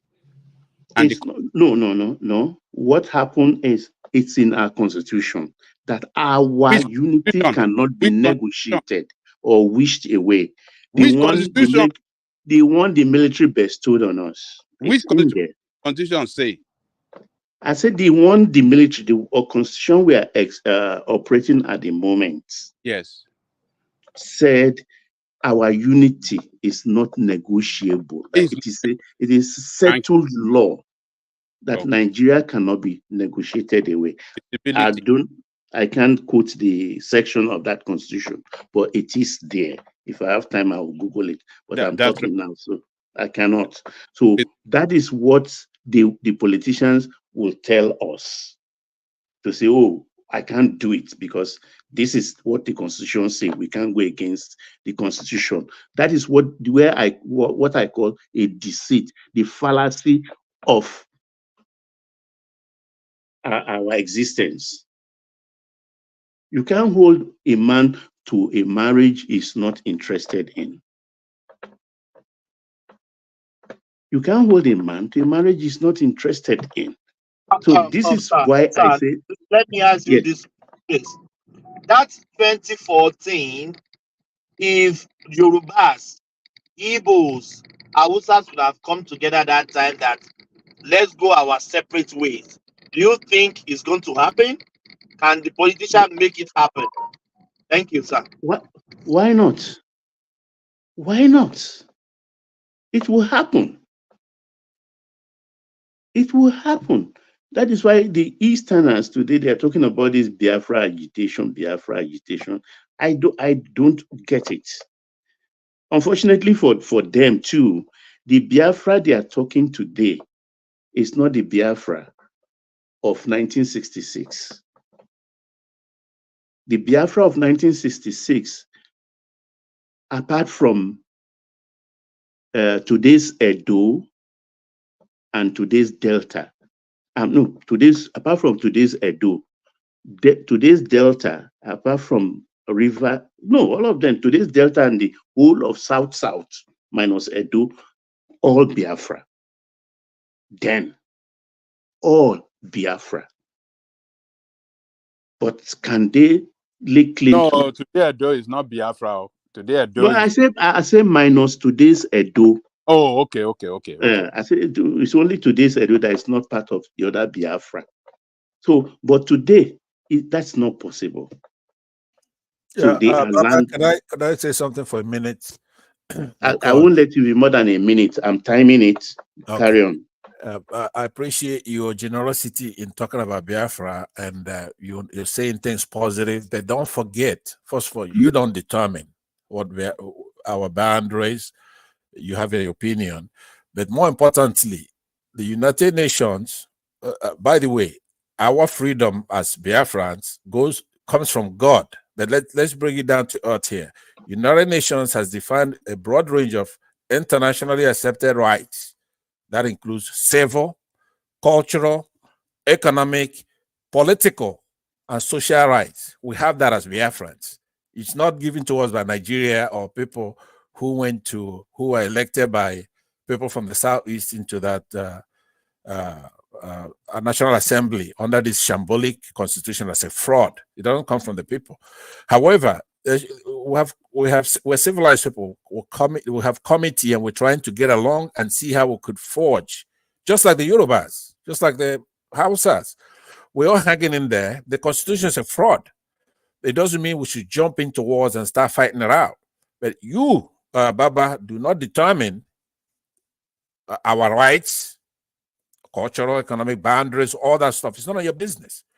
You could give your opinion, even though you're being generous more than normal, but still don't get it twisted. Biafra is there. It's never been smaller or bigger. Now, we've let Nigeria partition some areas, bribe them, especially people in the South. But it doesn't mean we don't know. We're watching it. When we come to take our place back, we're going to do it by force. Unless, of course, we agree to form a union. But once that's out of the table, we're going to take everything back, every single part of it. Now, myself, I have a bigger ambition. Let me conclude by saying I have a bigger ambition than saying Nnamdi Kanu. I want the whole thing. I want the entire country.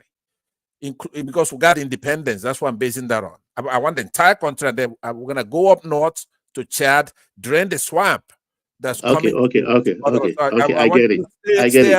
Stay out of the boundary stuff. Okay. All right, You finish. Thank you. I am saying today, Biafra, as far as I'm concerned, and anybody with a scintilla of an analytical mind will know definitely Biafra doesn't go beyond the 5 southeastern states. River State will not go. Akwa Ibom will not go. Cross River, no way. Neither Bayelsa or Delta. That is settled. Based on what? Give us a reason why you say that. Based on what?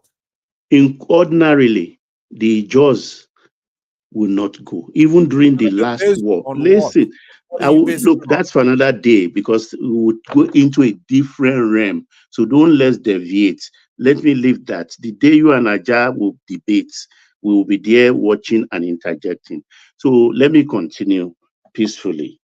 So this agitation thing, a lot of killings are going on daily basis in the East. A lot of atrocities being committed or undertaken by a proscribed organization called Ipob, with a military wing known as ESN, killing the people of Southeast.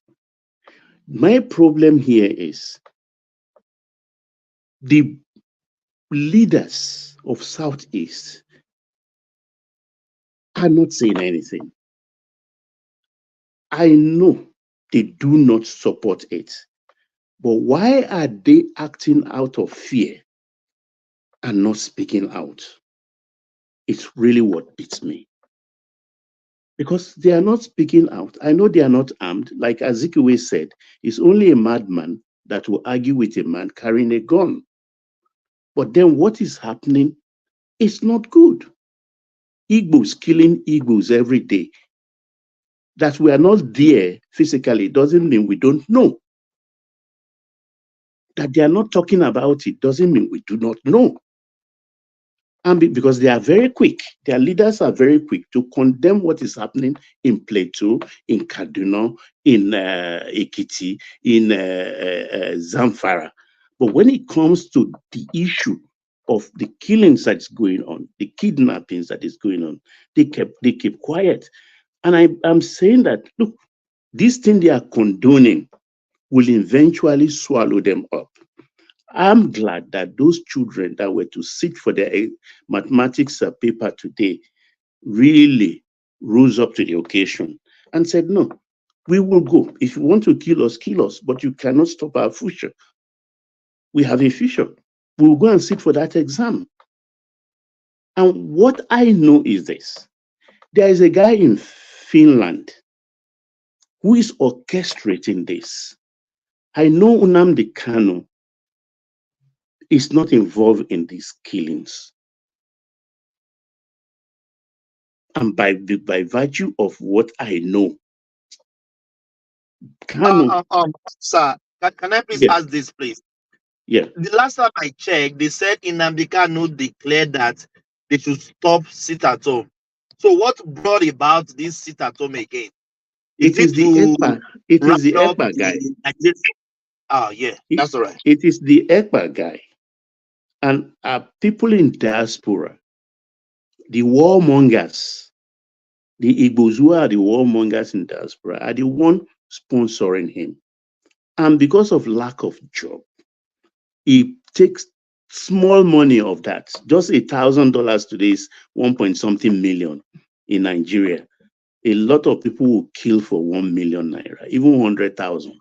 He sends this money down to some criminal elements to undertake enforce this sit at home. Even this commemoration they are talking about, he declared 29th, 30th, and 31st, 3 days, while Ipob is saying only 1 day. So they are not even in agreement. And Kanu already, because there is now a power play, because a man said I'm the prime minister in exile of Biafra. And I know between Kanu and I know what's his name, the ECPA is a boy to Kanu. Kanu is the leader of Ipob. And it has become a kind of, I don't know how to put it. A menace. They have to, yeah, what I know at the moment, what I suspect, and I think the federal government, they are trying to make Kanu malleable. Something akin to what happened in the Mandela case in South Africa. Because they allow Ohaneze to meet with him today. Right. Ohaneze met with him today, and I know there will be follow-up discussions on that. And yeah, eventually... can I ask you a question on yes. a short question?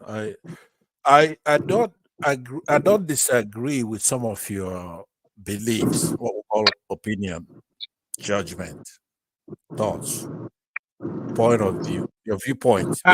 Sorry, Pansat. Thomas, are you still interjecting because we're getting background noise?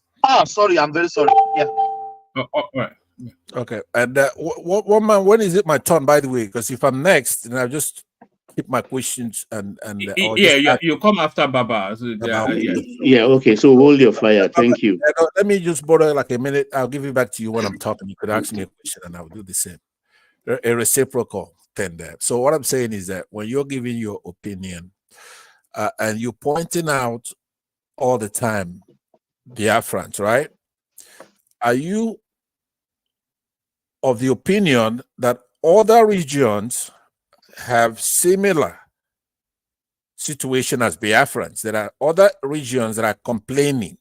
For example, in the northeast, you have the Boko Haram.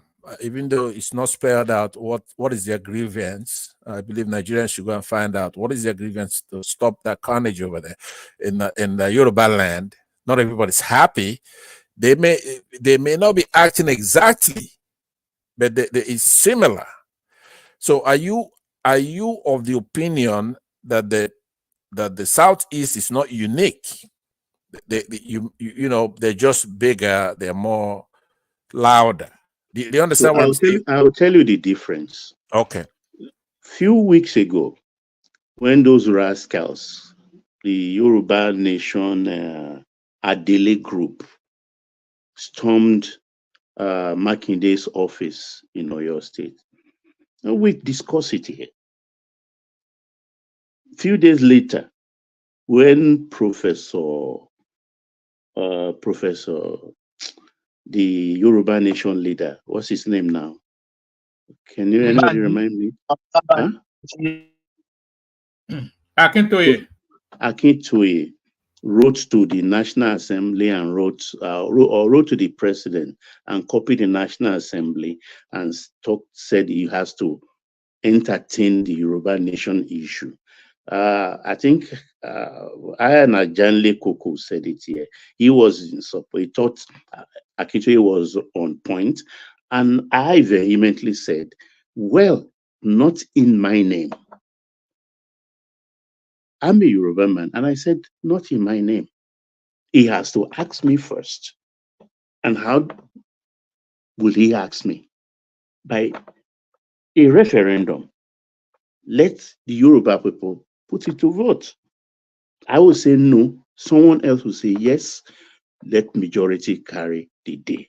But the difference between the Yoruba Nation group, whether a Adele group or the core Yoruba Nation group, with that of Biafra is the Yoruba people, they speak up for or against. And when those rascal group went to storm Makinde's office, what did Makinde do 24 hours later? They were arrested, they were taken to court, and their base they used as a launching pad. It destroyed everything. About 6 houses were destroyed immediately. That is the difference. Southeast don't do that. Southeast don't do that. Because I know a lot of Southeasterners. I know a lot that I know, but are you judging it by similarity or are you judging it by exactitude? Do you understand? By similarity, not it can be exact. Okay, then. So, yeah, a similarity I'm talking about, but I know a lot of Igbos today, particularly my own friends, who by their rank and things are Igbo leaders themselves in their own right. They don't want Biafra because they have invested so much in the corporate body of the nation called Nigeria. Yes, I agree with that. But that's like every other thing. Nigeria can make Biafra seekers look stupid. All they have to do is to be fair. All they have to do is to treat every citizen, every region with the same yard. In essence, they measure everything the same. Do you understand? Try to be fair to the country. Now, if Nigeria does that, it'll be free elements that just hold on now. Baba, hold on 1 second. No, you will get your turn soon more. I'm in a hurry myself. You understand? Hold on. What I'm trying to do. You are talking about marginalization, yeah, right? I'm saying to you that you are elucidating people who gain something from the union. For example, Lagos Igbos, they're very amenable to Yorubas and they're nice because they don't want to lose their homes and their businesses, right? So they want to make peace between Igbos and Yorubas. You see a lot of them on this platform. They grew up in Lagos. So what you're saying, it's a natural phenomenon. And I'm extending it to say, if Nigeria extends to the people from Igbo area in Yoruba, from the southeast, Ipob people, and you make the country where it's fair, then of course they're going to lose support, not just those who benefit from it, what you're saying. So what I'm saying, when you're making a point like that, you should say what I'm saying now, because these Igbos who have something to gain business-wise or whatever do not make trouble about shaking the system. Why not then extend that according to our constitution, where every Nigerian feels like it's home? So you make all the points on the negative side clear. Then when it comes to something that should bring fairness, you skip it by just a fiat. I don't know if you understand what I'm saying. I'll give you I back understand. this. I get it. You understand. It will come to it on. Look, when we talk, the bottom line of what you are saying is marginalization. You understand? And when we talk about marginalization, there is no part of the country that is not marginalized. If you ask them, no part of the country that is not. It's just the aggregate of it. But I had asked you, do we have similarity? Do you have other areas that have the same problem that Igbos have? Right? I asked you. What are the Igbos' problem? What problems do they have? Like the last one you just said. I'm saying they have similar stuff. You know, it's not an exactitude, but it's a similarity. Don't be shocked if I tell you in my own state, I'm marginalized. What about that? I would agree. But then what if I say to you why I'm not that making Igbos don't have to wait for you to protest before they protest? They could leave you to your own decisions. In essence, you have the right to protest, just like the Ipobians are doing. If there's anybody with the right to claim marginalization in Nigeria, it's probably the Hausa people. They're the largest demography. They're the largest demography, and I've never really had any representation ever. No, but how can you even say that? I mean, when you talk about the Hausa people, are you talking about people in Sokoto? There are Hausas there. Are you talking about people in KB? I'm talking about the Hausa people. Okay, or people in Zamfara. Yeah, there are Igbo people in all those places as well. I'm talking about the Hausa people. No, but why would they why are they marginalized, the Hausa? Yeah, doesn't make sense. Because they've never had the space in governance. When have we ever had an Hausa anything? I think one man is right, though. Yeah. Look at it. No, but the Hausa do not break it down for me, please. Like break they it look down. themselves as Hausa Fulani. Yeah, we have to look at it the way they look at it. No, from their own eyes, they're Hausa Fulani. They don't have that. Are not Hausa Fulani. It is just for political reason why you are seeing those two people being modeled up. I'm actually being fair to them. They look at themselves as the North. Listen, let Ajanle Koko come in. I mean, you've heard plenty from. Yeah, one man is right. These people are conquered. They are still, by population, they are larger than the Fulani in the north. So, it's because of this political power in the hand of the Fulani that have, persistently suppressed these people. So one man saying that if we want to go by marginalization, these are the people that are badly marginalized in Nigeria, and yet they're just, taking it easy. They didn't. Yeah, I think when you're breaking it down, I understand the Jaliko, and I believe that too, because don't forget there are people of the Borno too, the Kanuris. The Kanuris too, they are there. Oh, yes. The Hausas are there. So, the Fulanis are there. No, and these are larger demographies than the Igbos. Yeah, exactly. Let me comment. That was an invitation. One man throws a little bit. But before I go, I answer what he just said, right? Let me say to you. Let's be fair now. Baba, let's be fair, right? Number one, what unified everybody else before they weren't like picky on Nigeria's unfairness is the Igbo, their their hatred for the Igbos, right? The rest of the tribes, they hated the Igbos. So that united. No. The basis for that hatred. What's the basis? You keep asking me big questions. You have to give me the time to answer it. That's a big question. But don't go long and winding because What it is that the genesis of it is that we were all together as Nigerians before independence, and then we had independence, right? So you have the spoils that come from that independence, and then you have external forces trying to divide us. It wasn't just enough that in human affairs you have division, but you have the Brits who are wonderful in doing that. They've done it everywhere else. They've done it in India, Pakistan, China, all over the world. But in our own case, when we got that division, the Igbos were already in government, in authority, in high places in government all over the country, right? So they were in charge. So it's called, when you talk about international relations, but so we have to treat it now like an international relations, but this holds when you're talking about politics, one country to the other, right? It's called bandwagoning effect. I want you to Google it as I'm talking now. It's going to define it for you. I'm not going to Google it because it's not called bandwagon. It's called bandwagon effect, not bandwagoning. But I have the authority to extend the verb and to make it. Who told you that? You want to manufacture your own English? Us to Google something that he doesn't when you have a bandwagoning effect. No, bandwagon effect. It's an anthropology. Hold on he now. just makes up things when I was a student, I didn't do a lot of cramming. I will get the concept and then I can. It's G-O-N that then said it.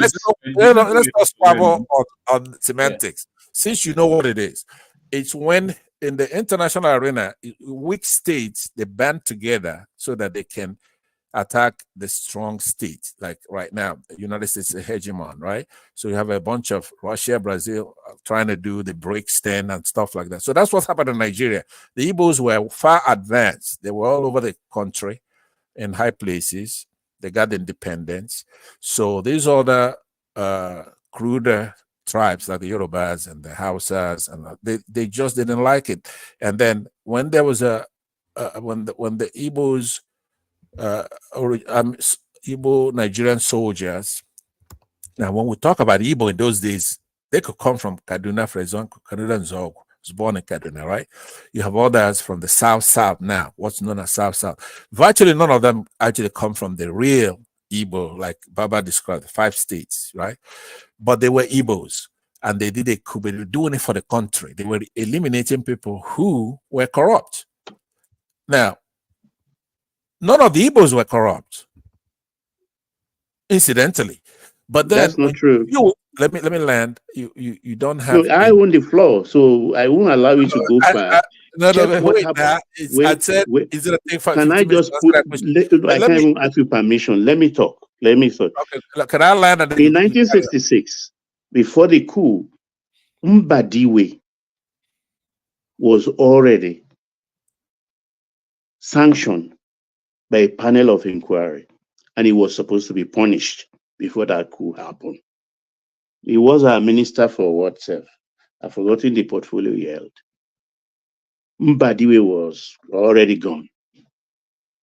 He will have gone to jail. So carry on your point. What of Zeke that was caught with? You don't. I just want to correct him on just one point. Let him go on. Yeah.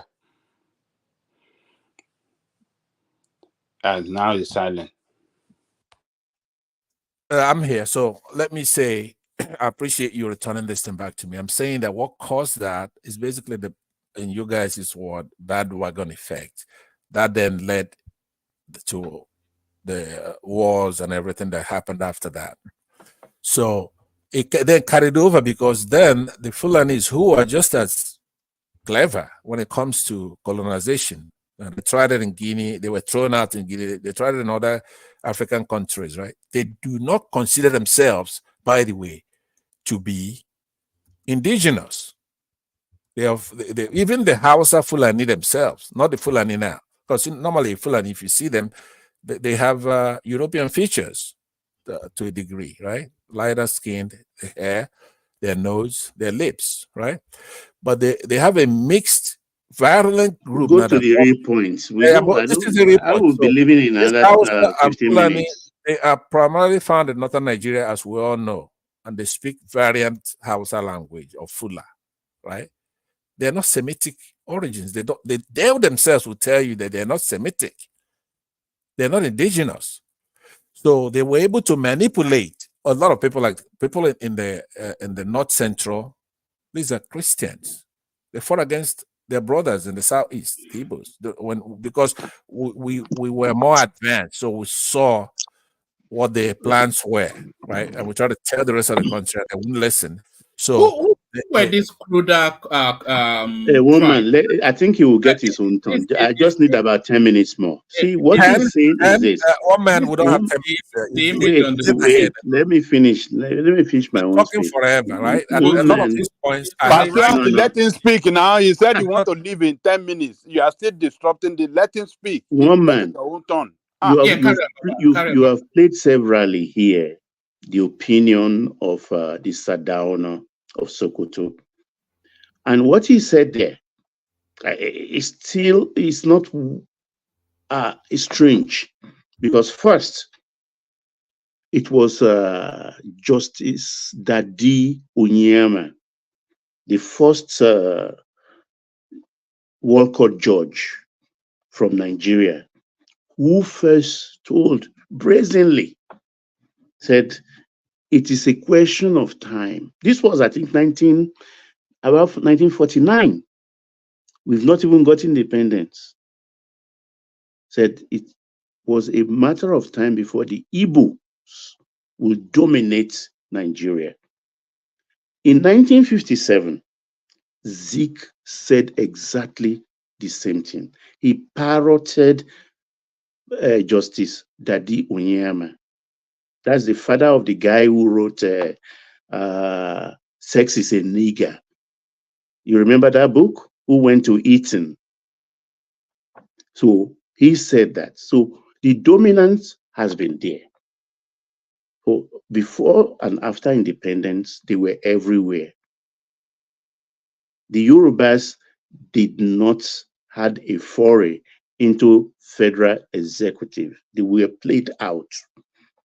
So the Yorubas withdrew into the Southwest and we're doing our own thing. To the glory of God, we are enjoying it today, what our Lord did for the Southwest. You understand? But the Igbos overplayed their hands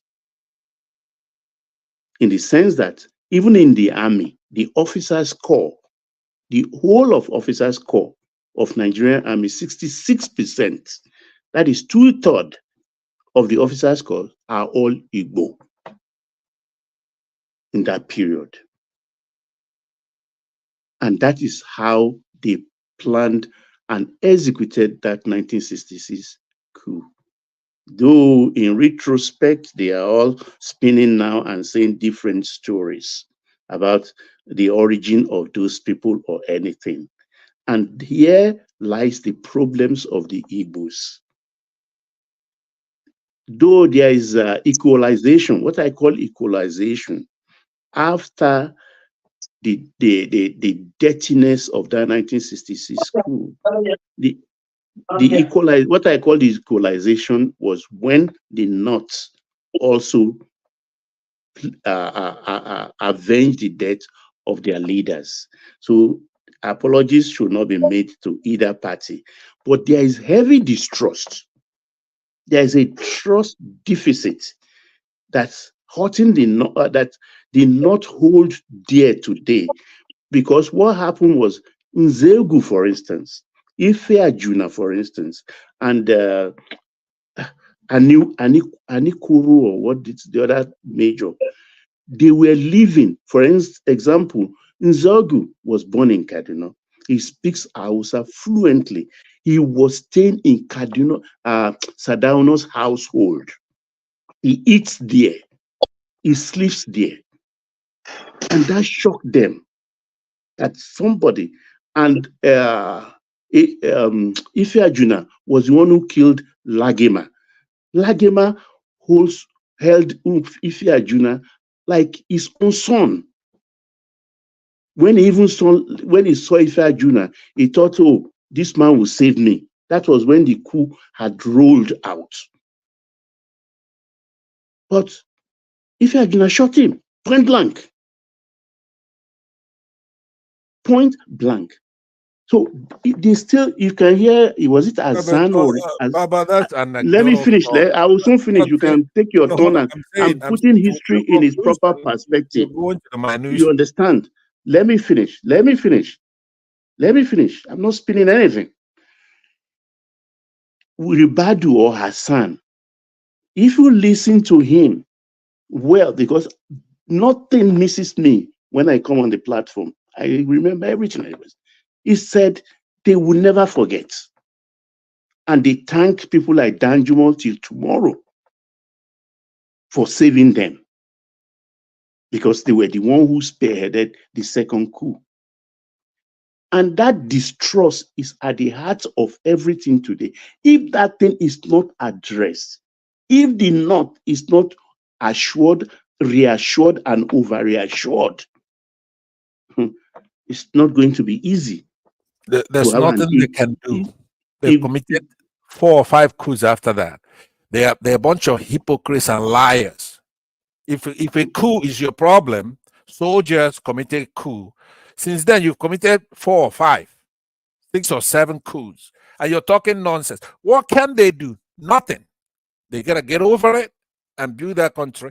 But if you keep yourself tacitly supporting what they're doing, they keep doing it because, well, there's nothing they can do. I'm putting history in its proper perspective. Anytime that we I'm narrating exactly what happened. You're making it like, oh, what an horrendous Well, activity. Pansat, you How can many come times after, have they come committed and a coup in speak the your own country? side How many? now. Come after, I wonder, come talk your own what is side. wrong with you?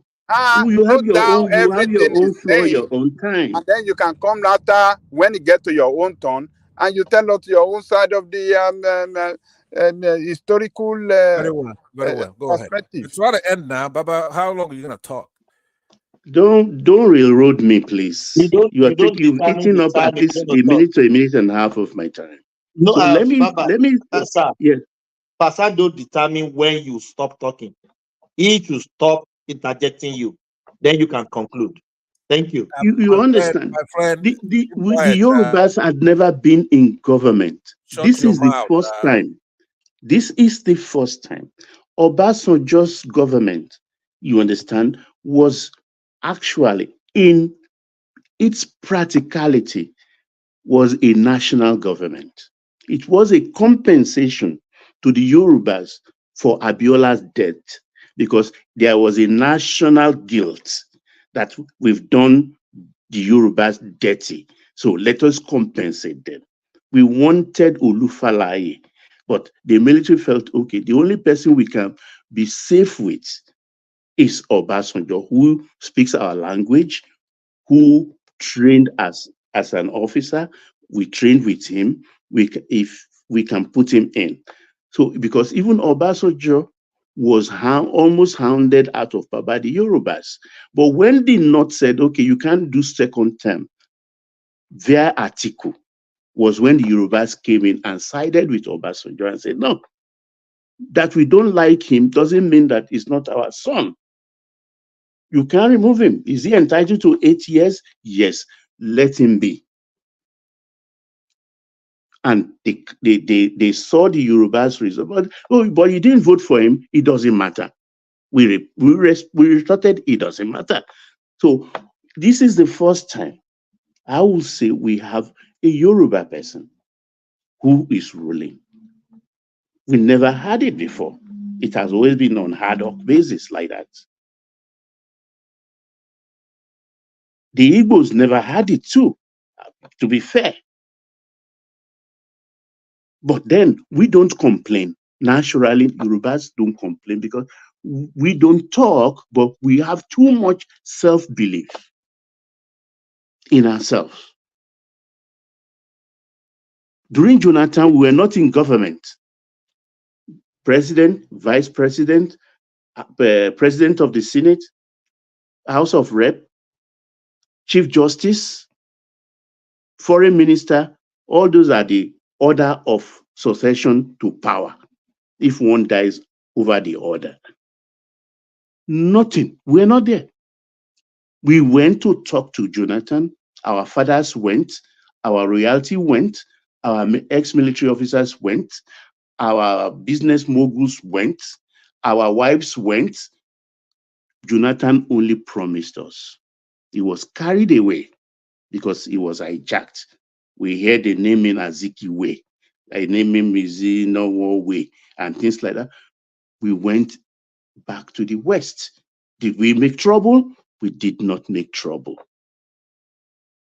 We had our plans, which had been executed. We waited, put Buhari forward 8 years and wait. And we have a Yoruba person there now. And when Buhari was there, what did he do? The CPC arm of APC were in power, not the ACN or the APGA or the part of the PDP of APC. Majority of everybody in that Buhari government came from the CPC joiner of APC. So this is the ACN of APC. They are having it. It's hard work of patience, of not harassing other people. And if majority of the Yorubas today say they want Yoruba nation, I will tell you for free that of all the 3 regions, the Yorubas are best prepared to live and survive and take off, hit the ground running immediately. Because we're safe. If you cut it out, we speak, there is a lingua franca that flows throughout from Ekiti to Lagos. There's a lingua, nobody bothers us. There is no border, nothing. It's seamless. Geographically, we are safe. So we don't have any problem of taking off immediately. We will not be greedy to say, Port Novo people should join us. They are Jashe.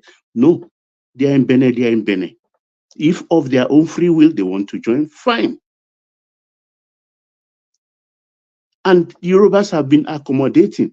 Like I used to challenge my friend when we were younger and say, look, they complain about, I will not even go into the 20 pounds thing, but abandoned properties which they seized in other regions. I challenged my friends when we were younger. Show me one property of an Igbo man that returned from the war in the totality and entirety of the Southwest that was impounded, stolen, or seized. Nobody has answered that question because none of it happened in Yoruba land. I could answer it. You took more than land from us. Okay? We don't determine our Which one? Land. Can you give us the address or the space? I will address it when you're done. I hope you're about to conclude. I mean, I'm about to do that. Go to River State and to claim your land and houses that were. My argument, I don't share border with you. I don't share border with you. I don't share border with anybody. You have to come through Delta, through Edo State to even reach me. It was done during the war. We are not interested in the war. We created the 3rd Marine Commando. If a Lauren with Oshobo, right, with a Badon, with a Biokuta, with a Kure. You say what? All right. One man, let him have the floor. I'm just tired of this. No, you land. I owe you some minutes. I'll give you some of my time. So don't you land. But let me acknowledge Man of Prestige and Ayo, the only super chatters today. So 3 more people still to super chatter, but I'm not sure how much longer the session lasts. Pansat left to go. Thomas takes charge. Thank you, everyone. See you tomorrow. All right, Baba, thank you for your submission.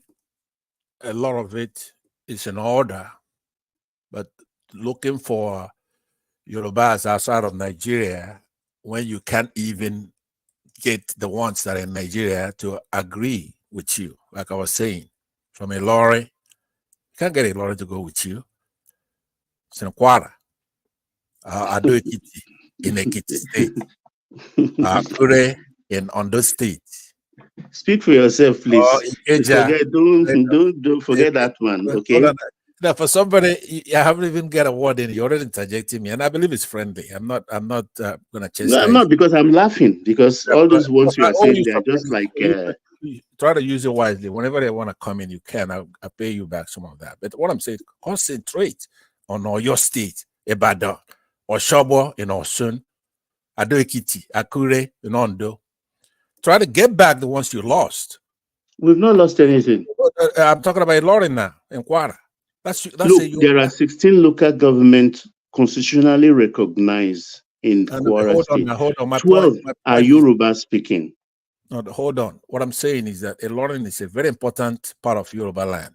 No, make no mistake about it. Let that be our problem. Carry on. Let that be our problem. Talk about yours. The only reason why I've talked about it is that you're talking about Biafra. That's the only reason. I have no interest in talking about that. But, remove the log that's in your eyes. We keep saying these people took your land, and we don't want them to do that to us. And we want to help you bring your land back. You can't help me, please. Please hold on. You cannot. If you're gonna dish it out, you should be able to take it. All I'm saying is that let me give you a look. Let's use analogy. Because now this should have gone to one man, because he kept talking to us. Say, how much provocation are you gonna take? When are you gonna act? I was saying nations are very slow to anger, right? If you look at, for example, the Israeli-Palestinian conflict is coming now to a crescendo, right? Crescendo, escalation, upsurge, strong, apex, ascension, culmination, intensification, the peak, the summit, whatever you want. But it started a long time ago, all the way back to the end of the 19th century. That's when they started. So in 1947, the United Nations adopted what they call Resolution 181, known as the Partition Plan. So the British are heavily involved in this against the Arabs, and then, of course, the Jewish state itself. So it's taken that long for the victor. At that time, it wasn't known they were small. You could be talking the kind of nonsense you talk about the Southeasterners now in the beginning, say in 47, because you had all these Arab states dealing with a small. Passat. Yeah. Give me 1 sec, please. Yeah. Sure. Baba is an elderly man. Please. You can. No, forget. I can take it. No problem. No. Thomas, please. No. I can take it. Sir. I know you can take it. I can't take it. Let me say what I want to say to Passat. Passat, Baba is an elderly man. So the last comment you just make is talking nonsense. I can't condole it on my platform. This is my section. One man can condole it. Disrespecting my elders. No, and I'm not going to take that. Please, let's just. You can speak, please, but let's mindful of how we talk. We Yoruba people, we are very respectful people. Please, I don't stop you. Stop talking. Continue talking, but please let's be respectful. Please, thank you. If you can do that for me, we have a good. Actually, Baba, I'm gonna because that word, I've always had a pushback on the word, because most people try to look at it in the noun sense, where it's not two words, it's like one, like nonsense, right? So let me apologize to you. I'm not asked to do that, but I'll do that if it's understood in the nefarious sense of the noun. No hard feelings, Spencer. Go ahead, please. That's okay. I know you don't mind. Just like General Thomas, I care. So what I'm saying is that if I was using it in a two-word sense, which just means you're not making sense. No, none, N-O-N-E, and then sense. But when you pronounce it, it comes out as a nefarious way of Any Passat, anyhow you want to twist it, it doesn't make sense. So, it's you don't ahead, stop just all go this ahead. it's quite crazy that you're interrupting me giving somebody an undeserved apology, and then you interrupting that to say what? Don't interrupt an apology to ask for an apology, right? So, Baba, like I was saying, in the case of the Israelis, now remember how long ago that was? Beginning of the 19th century, which is like saying 18 something. But now you have the result, the crescendo, the escalation. They're whooping them over there, beating the hell out of them. And of course, they've gone too far. We've also condemned that in another discussion. So, but that's not what we're talking about here. So I'm saying to you, when you come in here every day, you're talking about the Southeasterners, and you've got your Elorin taking over. You can't even practice your indigenous religion over there. You choose not to fight. You said earlier that you're being marginalized, just like the Igbos. Of course, you are being marginalized. So are the other tribes. We don't have to wait. In your case, you cannot do anything. They're gonna beat the hell out of you. In our case, we can beat the hell out of them. We fought for 3 years. What's stopping you now? Pardon? What's stopping you? Well, we're coming. I just told you the history, one that's almost 200 years old. It takes a while, not because that country cannot do anything. They do it at a time and manner of their choosing. The 3 years civil war. Who surrendered for who? But hold on now. The Israelis also fought the Arabs many times, maybe 6 times already. In the world wars, the Germans fought in the First World War. They lost. Pansat, I said Nigerian Biafra war. Please now let me make who surrender for the other?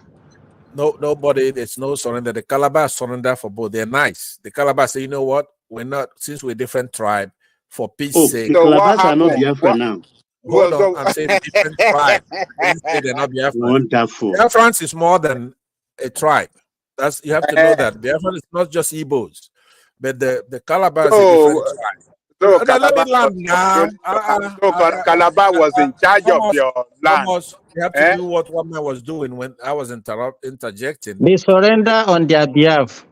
So the Calabars, as good Nigerians, they know there's a stalemate. It's 3-year war. It's not unusual for a third party to come in and say, let there be peace. And then they go to the table. They say, okay, no victor, no vanquished. We'll have a Calabar person do the surrendering. It's not like the Igbo man can never surrender to anybody. You know that now. Yeah, but in the gossip, they do it all the time as if they don't see the video. The video is there. No Igbo man can surrender to a Fulani man. Why can't they? When they Pastor, what you are saying? How does it sound in your own ear? Somebody surrender on your behalf. So if you are not ready to surrender, why can't you continue with the war? How can you say somebody surrender on your behalf? Simba, be quiet. Why are you complaining of 20 pounds reparation? I'm gonna 20 pounds reparation that was paid. Why are you complaining about it? When I was interjecting, it was treated like an interruption, right? So no, we can't allow you be spewing all this lie now. All this lie, we can't allow you be spewing lie here. Let me land. Okay, but I have more important points to make. So let's chill out. It's okay. What I'm saying is not my opinion. Why were you paid 20 pounds? Okay, hold on now. On what basis were you claiming? We're paid 20 pounds on the asking basis for money. They know that 20 is gonna turn into $1 million within a couple of months. So just relax. We're smart people. We survive those things. It doesn't matter. So the point I'm making is that one of the problems we had was that people in other parts of Nigeria were not as, Mr. Favor in the comment section told me to be a little bit more civil. So now I have to search for that civil word. It's usually not in my lexicon, right? So I'm going to have to search somewhere in my brain to come up with what people, other tribes, for example, people in the Jos Plateau area, Yorubas, Northerners, Christian, especially Christian Northerners. They just went as enlightened. How's that? That's a nice word. They went as enlightened. So they didn't know what we're talking about. We said these people are trying to conquer the country, take it over. Therefore, we're going to go to war against them. So our own brothers, especially from the Benue Plateau, who are Christians, they went to war against us. So we fought everybody in the whole country for 3 years. But it wasn't, if it were just the Nigerians that were fighting, Biafrans now, we would have cleaned that place within a couple of weeks. The war will be over, right? Because the Southerners who resisted us, we took all those places over in days, in a matter of days. Our soldiers were fierce, brave warriors. So we didn't go into it to wipe out our fellow Africans, because we knew that we're fighting the Brits by proxy and fighting Arabs, especially Egyptian pilots and people like that. That's who were bombing us. Left to just be a local war between Biafra and Nigeria would have taken over. What about von Rosen? Have you heard the word von Rosen? The pilot who flew the Biafra jet. Maybe there's also something like that. I won't put it. Don't say there's something. It was a mercenary. Our war was about the oil. See, most Nigerians don't know that. Now, some are beginning to get it. Now, I'm telling you that the protagonist of the war, the Nigerian general, head of state at the time, was General Yakubu Gowon. He's a Christian, and he's from the Benue Plateau area.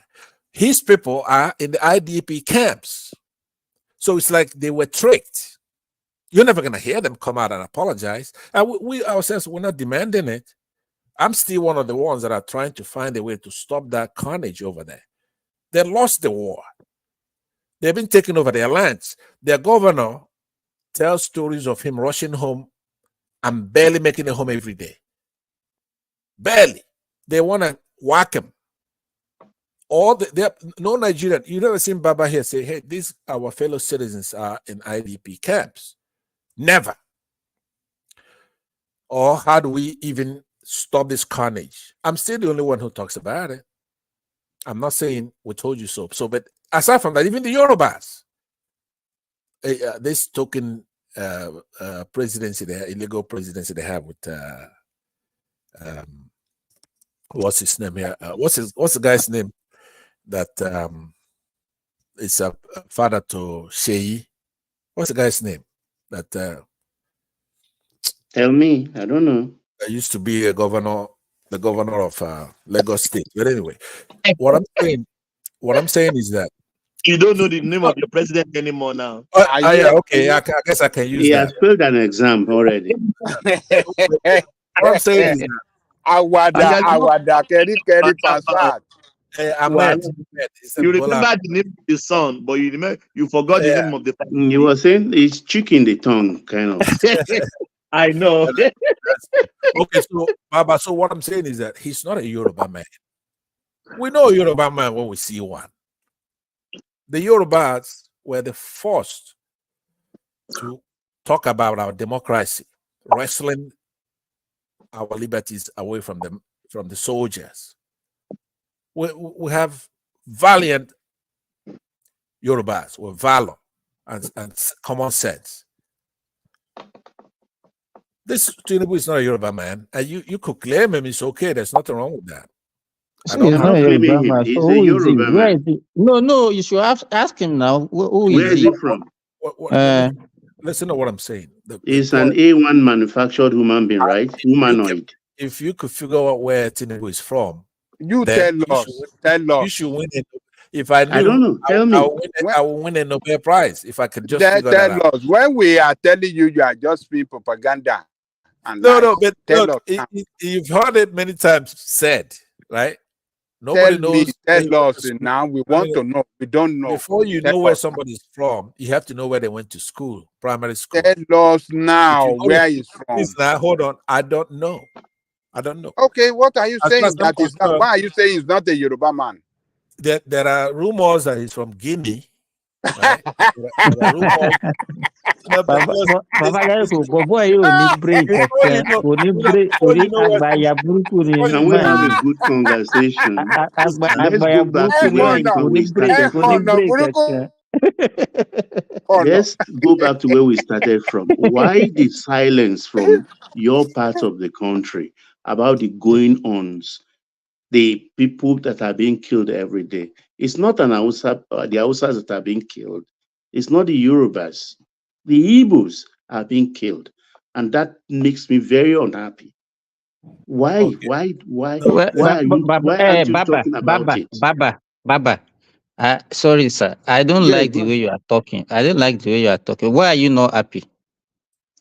Of course, they are my people. As far as we still remain in this space, The people that doesn't want you, they don't. So why are you claiming? Why do you want to be associated with people that doesn't like you? well, you have a Why? point. No, There. to me, what do you want to gain by saying that? Okay, they are my people. Why are they your people? We are in Nigeria together until we scatter. At least we all still are Nigerians in that geographical space. You don't force people to like you now. Why do you want to force them to like you? Of course, I do. But I mean, as far as my own neck of the let me tell you well. what I can see. What I can see, just like, I'm very sorry to use this language, is they are confused. They don't even know what they wanted. I just sent a video to Thomas. Even in Britain, they were busy carrying Biafra flag, dancing, celebrating, and all those things. And these are the same people that were supporting Peter Obi. So if Peter Obi is now our president, do you think they'll be doing all these things that they are doing? They didn't do it during Jonathan's time. They didn't do it. We didn't hear anything about this. That is why you ask yourself, what is the motive behind all this? Is this a current video?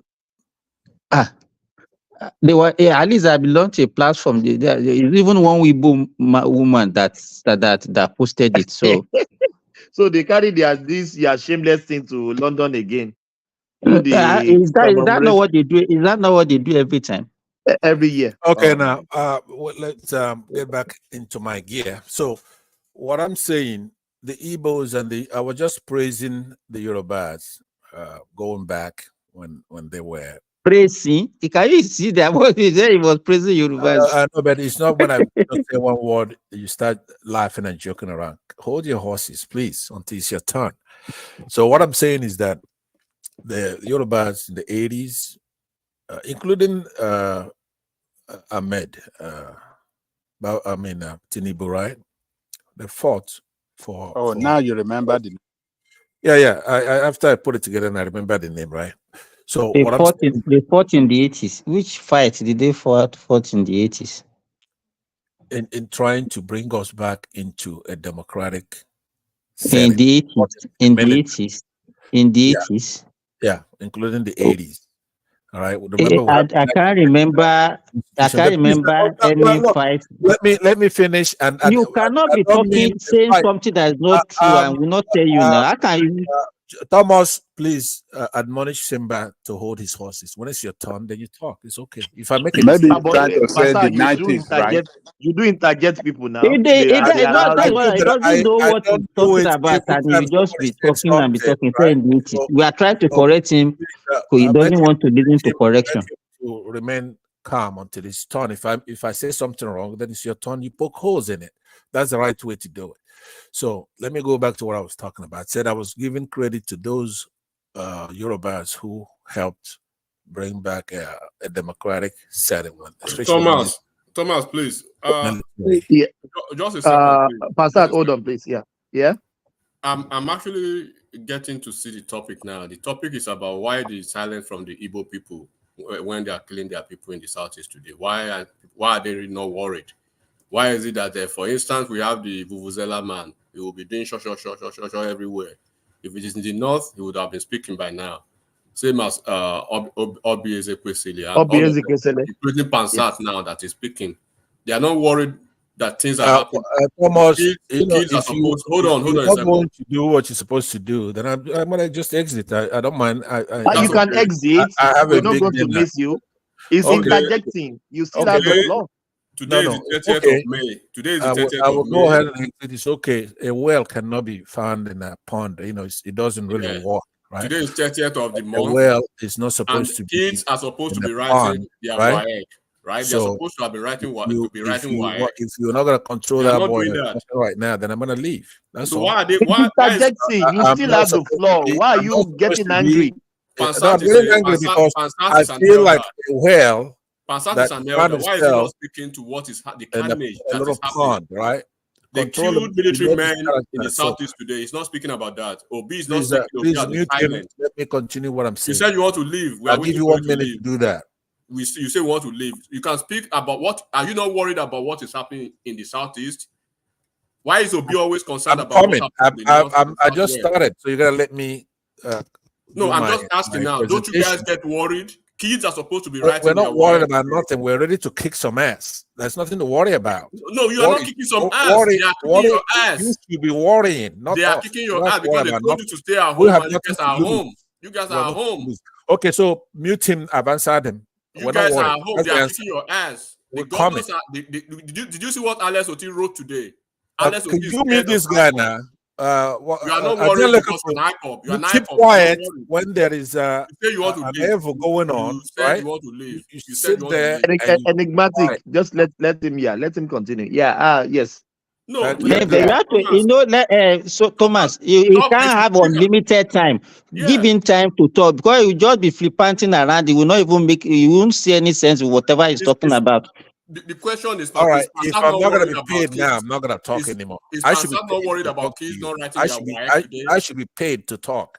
So if Eh? I'm not gonna be paid, I'm leaving. Wow. Is he not worried about kids not writing their WAEC? Okay, my line. Obi, Wow. within 2 minutes, Obi would have been everywhere. have If to this pay has my happened, own is happening in the north, Obi wouldn't be quiet. It would be almost everywhere. Okay, you know what? My life is good. Let me yield to you guys. No. I will listen. I'll be here. I'll be listening. Enigmatic. Thomas, I Let yield us back. do it this way. I yield back. Let's Thomas give him some time to Let's conclude talk whatever I about want the to say. topic of Just today. With all these bula balu, I don't No, I understand. just want him. Yeah. I want him to speak No, about go the ahead. carnage. I yield back. Give my time to somebody else. No, you still Passat. I'm around. If there's something to say, I will chime in. But go ahead. And tell us why you guys are quiet. Why you guys seem to be yielding very back, comfortable with what is happening today. If life it has is good happened in and Lagos State, Enigmatic, please hold on. Passat, you still have the floor. So I know. let's talk about. Yeah, I'm not let's upset. talk about it. Almost seriously, I'm gonna yield back. I want to hear what they have to say. It's okay. I yield back. No problem. Are you This sure? is my way. Yes, you my have way the floor. I know. It's my way of making it up to all these guys who are angry about something I've said or whatever. I yield back, but I'm here. Let them get in the word, and then because it's not really fair for one person to keep talking and talking. So no. You just I'm started. Here. That's all right. Yeah. Okay, I'm here though. If I want to chime in, don't forget I have a lot of time, and I'm yielding back. Thank you. Yeah. That's all right. That's all. You can chime in. Yeah. We that's fine. Yeah. Simba.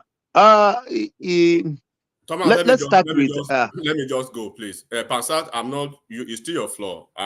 It's still your flaw. But my question is, you guys seem not to be so worried about the carnage happening today, to the point that governors in Southeast, especially Alex Oti, came out to actually wave the white flag.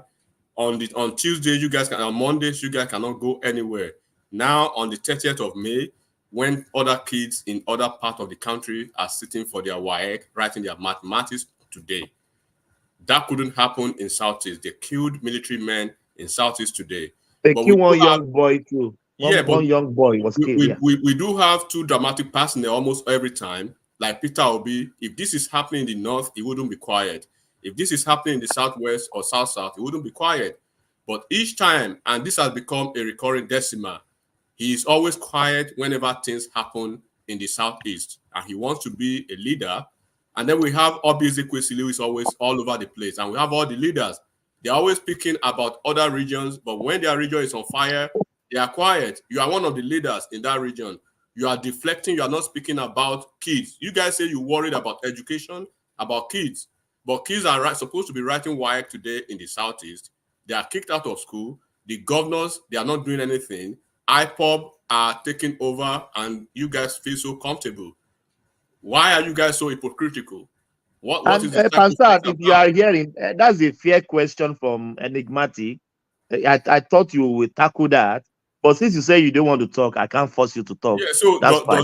does it actually justify the general belief and general understanding that Peter Obi is actually an IPOB person, because he said the IPOB, they are not terrorists, they are not criminal. I live with them. That is his word. I can show it to you. Yeah. I'm about to go to that side. One man hasn't even taken us to that side. So why you've been speaking for almost 3 hours, but you are not speaking about the carnage happening today? I mean, if they are your kids, Enigmatic. He left Southeast. He was talking about Southwest. About Kwara State. If they are your kids, About Kwara State. if you have a kid who is supposed to be writing WAEC today, mathematics, very important subject today, and because of some nefarious activities and because of some renegades, that you guys would close your eyes tightly without actually speaking. Peter Obi is not speaking. He has been mute. He has been lost. Where is he? Why is he not speaking today? No. His Twitter handle is not working. So that is what. I mean, do you see this hypocrisy that I'm speaking about? But you are here. You don't even want to speak about. You don't even want to hear about it. But you are speaking about Kwara State, and your roof is on fire. But you are watching. You are trying to quench the fire in your neighbor's house. No, he was just trying to deflect attention. I think that was what he was just trying to do. I think if you have somebody like Pansat that claims to be educated, who always and proud an elder to be, statesman, we can call him elder. I know who maybe by, I don't know, because every time he used to talk about I live in USA. Maybe that was the dream of his life, which he achieved by stay. Who knows what he's even doing in USA? Then you cannot speak about those problems that you have in your region. Then you start deflecting the attention. You start talking rubbish. Your land that was taken by Lauren and all those things. Yeah, I didn't kick him out to elect by himself. Because he couldn't bear it any longer now. They don't like the truth, and this is what you have to know. Today, as I'm speaking now, by his own pollution, I didn't kick him out. As I'm speaking now, I expect a couple of them, with the usual ones, to crawl out of their cave under the enigmatic. Like today, they're supposed to be to flood this place and be talking. They are supposed to. Where are they now? All over the internet, they are nowhere to be found. Peter Obi is nowhere. Where are they? Exactly. If something is happening in Kano State, far away Kano State from Anambra State, from Southeast, Peter Obi will be all over the internet. You see, I'm supporting my people. This is the way it starts. It has just come to my attention, but it has not come to your attention that your Southeast is on kids. You guys speak about kids. You have kids who are supposed to be writing WAEC today. They go enigmatic like this problem now. Are they now going to organize another WAEC for them in the Southeast? They lost out. No, they can't lose. They can't lose like that now. But Simba, don't forget, they've been sitting at home on Mondays. On Mondays, they've been sitting at home on Mondays for forever now. And then you have some renegades. They have governors. They have senators. They have a pretender who wants to be their president in Biafra, Peter Obi. You have Vuvuzela, the Obi Ezekwesili, and you have all of them here speaking about Lagos. Lagos is not this, Lagos is not that. But look at what is happening in their region. They will never speak about that. When you want to speak about that, they will rather run away. You look at the way he ran away now. He's been all over the place today. For the past 3 hours, he's been interjecting Baba, interjecting everybody. But immediately we want to talk about the carnage that is happening in the region that needs help. He ran away. And they will come back tomorrow that they want a better Nigeria. You want a better Nigeria, but you cannot even provide a better Southeast region for yourself. What type of idiotic, dogmatic buffoons of hypocrites are they? And they want people to take them serious. When you cannot control that 5 states, the least amount of numbers in population in the region. You want to be there, you want to be president of the whole nation. When things happen in that place, Peter Obi is always quiet. Always quiet. Pim, you will never hear. Let something happen tomorrow, maybe in Ibadan or in He's an Kwara State. Ipob too now. Enigmati. He's an Ipob. And they'll be here talking about Nigeria is this, Nigeria is that. Is Southeast not part of Nigeria? If what is happening in Southeast today is happening in Lagos, would they be quiet? Are they going to be quiet like this? Mm. Would they be quiet like this? They will never be quiet because they have the their ones, and they always say the ones on the because this is why Nigeria knows them in and out. They know they are pretenders. They know they are not serious about national interest. Because if you are serious about national interest, imagine if I have a kid that is supposed to be writing WAEC today, and because of the Ipob people now, Enigmati, 2 soldiers were pied. Were pied. They have families, they have children, they have child, they have and families. They have governors, and they are all over here looking for better Nigeria, but you cannot do anything. Raise a finger. Imagine you want to be a president. Peter Obi has been quiet. Everybody, they'll be calling him out on social media today. He won't say he didn't see all those things. Reno has called him like 4 times today. Everybody, they've been telling him, Obi, where are you? Speak to what is happening today in Southeast. Pim, you won't hear. No, Twitter, his Twitter page is not working. He's still thinking about what he's going to say now. But he always like to go behind the door and to. He has never condemned Ipob. When it was time for him to condemn Ipob, he went to Kaduna. He says Ipob. Somebody that cannot even condemn his supporter will be able to condemn Ipob. He cannot. The guy don't have. The guy doesn't have the.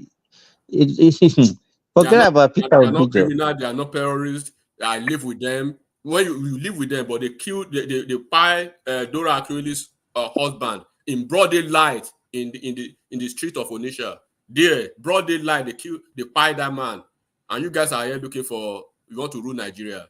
The 5 small states that you have, you cannot even rule it. Bunch of jokes.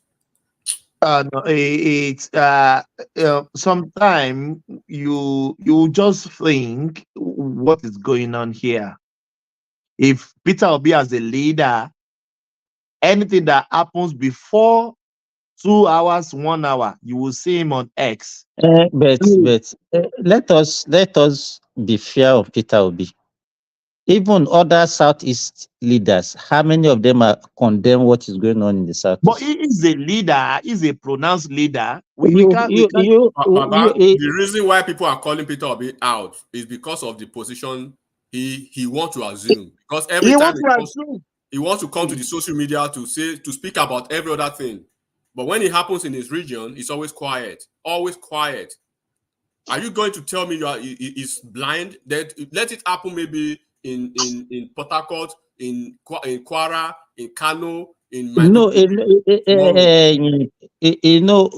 I want to say, Edima, is this: if that guy does not have the liver to condemn what is happening in the Southeast, all right, not today. This is not the first time. Several things has happened that he couldn't even say anything about it. Then can we entrust a country as complex as Nigeria in the hands of this guy? Nobody should be surprised anyway, because we know their position before the election. They wanted Biafra. They called Nigeria zoo, and every Nigerian Nigerian. Do you really wanted Biafra? Did they really wanted Biafra, or you are just using Biafra as whenever they exactly say they want Biafra. Exactly. But the question is, even when they give them the opportunity to go to that their Biafra, they chicken out. In December, they gave them free buses. All of them traveled to the Southeast. In January, they came back to everywhere, to the north, the Southeast, to the Southwest. They don't want it. But they should stop the hypocrisy. Can the place contain them? Can the place contain them? It is hypocrisy we are talking about. They should stop hypocrisy. They don't want they don't want any national cohesion until it becomes their man. So how would you be silent as a parent when kids are supposed to be writing WAEC today? You are silent. Each time you want to you want to maybe move away from talking about the Southeasterners. They will just drag you to talk about them. They tell bigotry. You see, he ran away. He's been here. You know, he's been here. Like I've been hearing him for 2 hours non-stop, cutting everybody in, interjecting. But immediately we are talking about the real thing. He ran away. That's what they do everywhere. That's why Nigerians don't trust them with power. Imagine if they give this Peter Obi presidency and you cannot even condemn Ipob. Who will give that one presidency? Enigmatic. Good morning, everyone. Okay, good morning. So, what I think is that Ipob is also part of Obi core supporters, just like some part of NSAS and the other obedient or whatever they call them. He will never condemn what is happening there. And what I see that is playing out in the South is that it's a set of confused people. No. Remy. Let me finish, please. If you have a supporter, let me tell you, I'm not anybody can support anybody, but the question is the killings. Yeah, I'm coming to that one. I just want to quickly tell you. I know what I'm trying to say. I see them that they want. It's a person that want to have his cake and eat it at the same time. And that means at the end of the day is going to be a big loser. You want to have your own place, your own country. At the same time, you want to rule the bigger country. You have to pick one. You cannot have both. Now they think they have lost out of ruling Nigeria. Before they want to go away, and all of them are in support. Most of them are in support of that thing. They really want to go away, including their silent leaders. Remy, just a second before I go finally. Let me just say this. You know, they will always say, did D0WN say anything about Yoruba nation invasion of Ibadan the other time or your state? Are you guys stupid? Did you not see what happened in Ibadan within a week? They did not tempt them unknown gunmen. They pointed to those people, the actors. They pointed to them. They demolished their structures, their buildings, all of them. And they feed them out. They feed them out. Community effort. They feed them out within 3 days. Within 3 days. But in your own region, you don't do that. You say unknown gunmen. How would you say unknown gunmen killing prominent people among you? Sacking the whole place. On Mondays, you guys cannot go anywhere.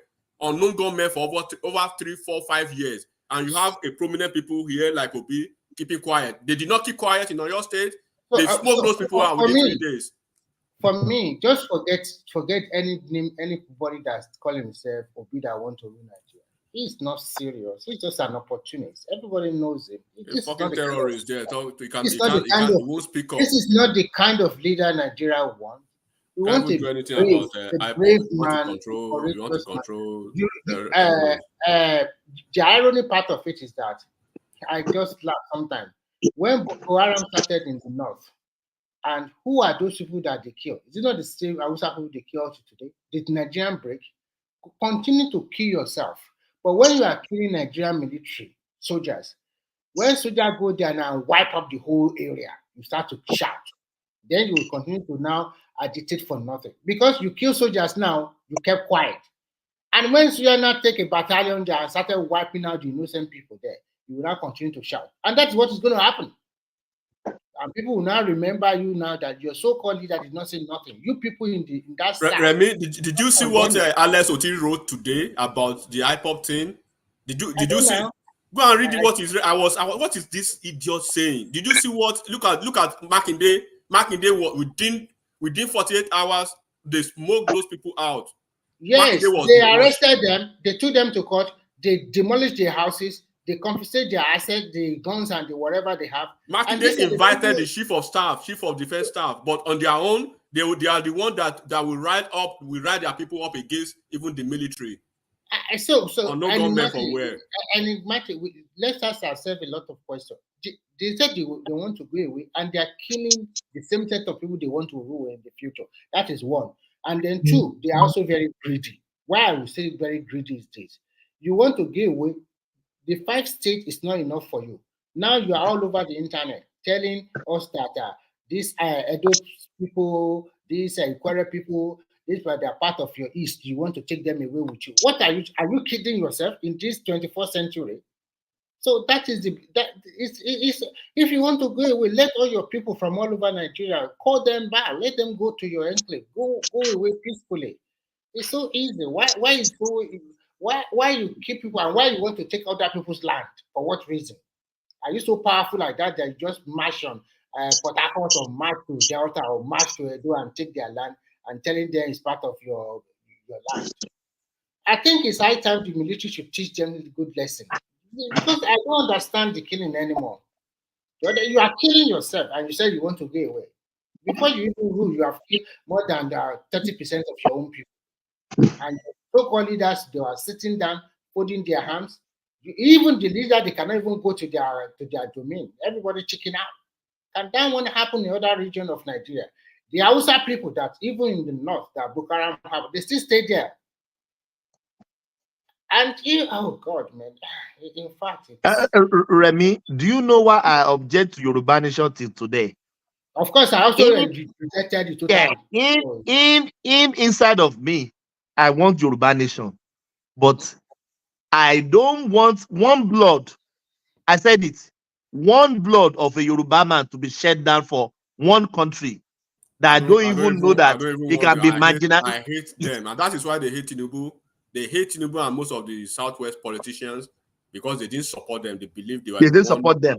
Yeah. So unlike these people that they are giving them tacit support, how would you say unknown gunmen? Unknown gunmen are sacking your region for almost 5 years, and you cannot fish out them. Enigmatic, they know them very well. They know them very. There's no unknown government anywhere. They know them. It is their brother. They are instruments now. They are no government. They are instruments. They are just using it against the Nigerian nation. Anytime they have any agitation, you say they are taking people down like that. You say you don't know them. They know them now.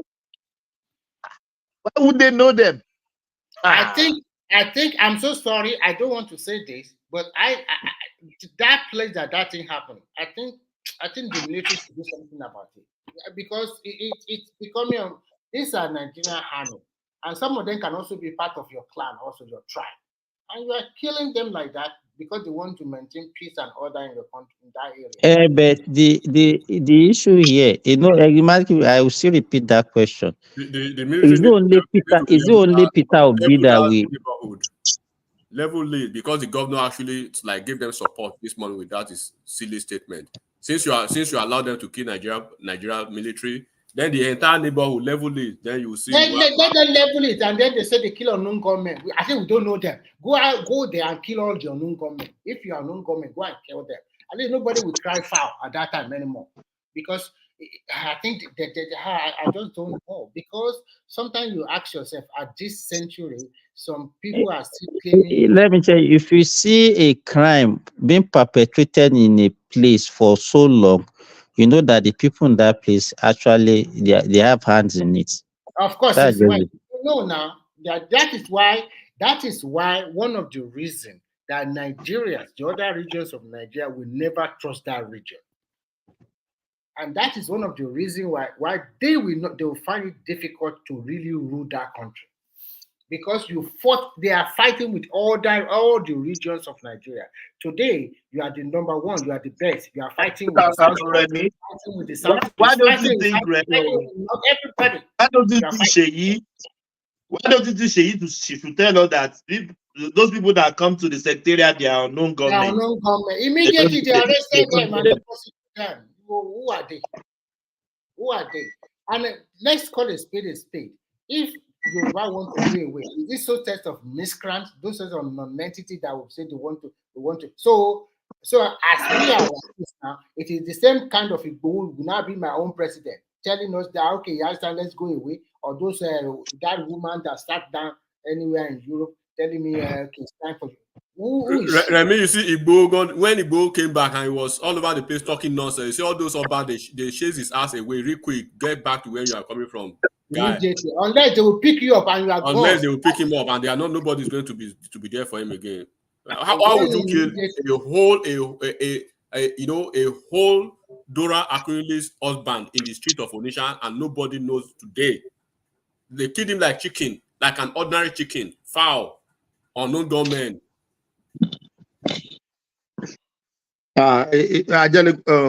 Enigmatic. The way they find that man is just like they are killing fowl.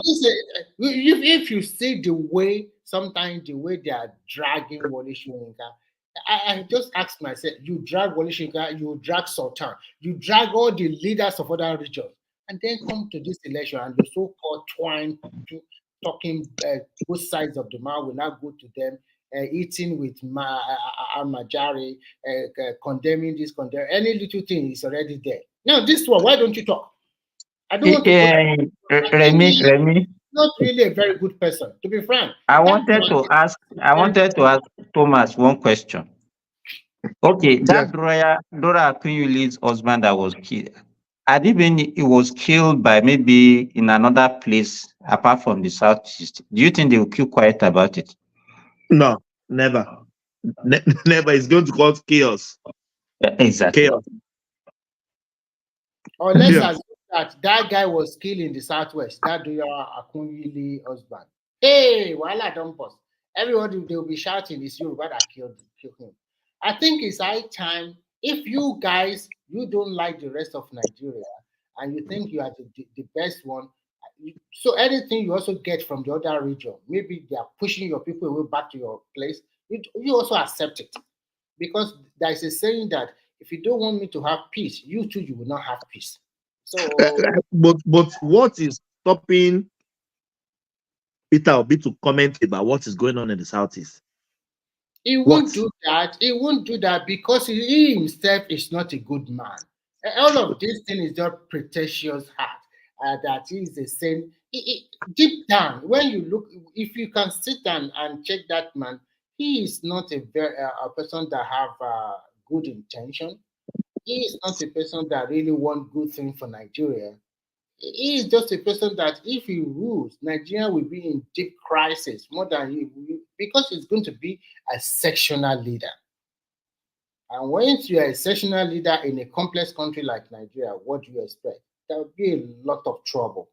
So, unfortunately, I don't know where to put it, to be frank. Remy, did you saw some video from that side? I saw video. I think I was sleeping. I saw a small video yesterday. But yeah, it was so graphic. You can't even share it here. I didn't say clearly, but some people said they saw a lot of video where they kill a lot of people yesterday, killing themselves, killing soldiers, and the rest. It's quite unfortunate. No, it's because you want to do the commemoration of the day they declared Biafra. And some of them are even equating it that why can't they just accept as a democracy that they will celebrate Democracy Day for Abiola? Why can't they also give them Biafra Day for the people? What do you mean? So I don't. Is it the same thing? I don't get it sometimes because unfortunately they never forget that civil war, and they think the only reason why they lost that civil war is the Yoruba people that caused it. So that hatred is still there against the Yoruba people till today, especially from their great-grandfather, and they continue to pass that message to their generations. If they have their great-grandfather, they don't have that malice, that hatred, and they are fair, okay, let's move on. It's over. I don't think this kind of thing will continue to rear its ugly head. Because it has been there, and that is the reason why they lost that election. They don't take it easily. It's like, why should we lose to these people again? So it's like fight to death, or if you can, let's break the country. If Nigeria is not breaking it's not Nigeria breaking anywhere. No, Nigeria is not going to break. Even they themselves, even people from that region, they are the luckiest Nigeria. And I will continue to say it because they are the ones that transfer the nook and crannies of Nigeria, looking for where to work, where to dwell, and some of them have been successful. I'm not saying everybody. Some of them have been successful, I doubt if they have stayed in their southeast whether they'll be successful like that. They won't be able to successful because they don't have the same population as other regions. So, and they don't have the same temperament that other regions accept their only that, okay, give you land to build your house, give you a space to sell your whatever you want to sell, give you opportunity for you to do business in their domain. If the other regions also have a hostile towards you, what do you think? Do you think your people will be able to? And the hostility, there's nothing you can do. If Yeah, somebody but don't want you in your land, how yes, can you progress? yeah, but the way they are doing it now, it is making all the other regions to be hostile to them also. It's like, okay, we give you this land and you want to rub it on us. Sometimes they should also ask themselves some question. Can you accept what you are doing in other region in your region? Sometimes how can I say that I'm a Yoruba boy and I go to like Onitsha or I go to Aba or maybe Owerri and I will tell them that this is no man's land. This land belongs to or they are competing unnecessarily. So everybody, where is Simba and the rest? They went away. We went away. Maybe we'll just shut it down. I think the session is just mainly for what we have discussed earlier on. Yeah. Because later I heard that the Prince Daddy was talking about Trump because of the Jewish system in America and the rest. They nearly beat each other. Oh. Of course they will, because so you can see that. Prince Daddy is sounding like the obedient when he's talking so about Trump. So you can see that everybody, whatever. But what always amazed me about that America that sometimes Nigeria don't understand. This is the same called America, the basin of democracy. They are telling us that even if somebody is sentenced to prison and if he wins an election, they will take him from prison if he has been convicted. That means he can still become their president. Do you understand my meaning, Thomas? I understand. So, and this is the same called Nigerian people, like that stupid, sorry for my language, that, what do you call it, that hijab wearing girl that is obedient and his other cohort. They book a ticket, they flew from Nigeria more than 10 hours away to Washington, D.C. to go and protest. Protest for what? What's that going to? Is that going to change America anything? is going to come down to, and you did not win this election, and you went there and protest unnecessarily. Sometimes I laugh with some of our Nigerian brothers' action. America have their own problem. They want to make life more meaningful for their citizens over there before they can even think about your own people here. Oh, do they care about you? So it's all about interest. So, and then you no, go what is actually this problem of anytime we have an issue, then they will go to British embassy, go to American embassy, and then I don't know what is the meaning of that. I don't understand it. So and then at the same time, these are the people that will come on the platform and I'll be talking about. I don't like the word colonial master. Yes. Your former colonies, you are always running to them to go and seek their help, to come and help you or whatever. I don't even understand it. Even yesterday, Babati was telling me, why do you support the old Nigeria? We hate something. It's a colonial something. I can say, look, man, if they don't have that one, this is the one we have been using before for a long time. And that one, the wordings really resonate with Nigeria as a different tribe come together. Remy, I don't know. When I started primary school, that was what you were singing. Mm-hmm. You understand? Mm-hmm. And it was seen in the teacher in the Southwest, even because it was stopped in 1979. But Southwest State did not stop until early 80s. You understand? Yes, yeah. I know that anthem very well. That was every morning in our assembly. That's what we used to sing those days. Mm-hmm. And I love it because if you look at the context, it actually makes more sense than the dancing one that we are singing now. If you look at Nigeria national anthem, it's the only one that is melodious to pro people. Other national anthem, people will talk and you see saying what they are saying. Our own is just like a song. There are a song and it's very fast. Look at every other national anthem all over the world. People will sing it very slowly and word by word, word by word, word by word. You understand? But you know, anything that happens in our country, we always look at it from another angle. The people say, is that our problem? Does it solve the economic problem? Yeah, it doesn't solve it. But what he's trying to bring in for us to have a sense of belonging, for us to have a reflection about our country. Yes. If we don't have, if you don't have people that believe in their country, that have a sense of belonging, then there's nothing you can do. It will not work. Because people lack patriotism as Nigerians, as far as I'm concerned. We don't even believe in our country. We believe that every other country is better than our country. I have never seen citizens of any country that believe that any other thing, everything in their country is bad, and anything in another country is good. It's only us. The irony part of it is that when you talk to Nigeria, they will tell you that country is not moving. It's so bastardized. It's so messed up. It's so blah, blah, blah. But you ask yourself several questions. The education you got up to university level or up to secondary school level is the same English that education you got it from that Nigeria. And that education is that one that is helping you in the diaspora that you are today.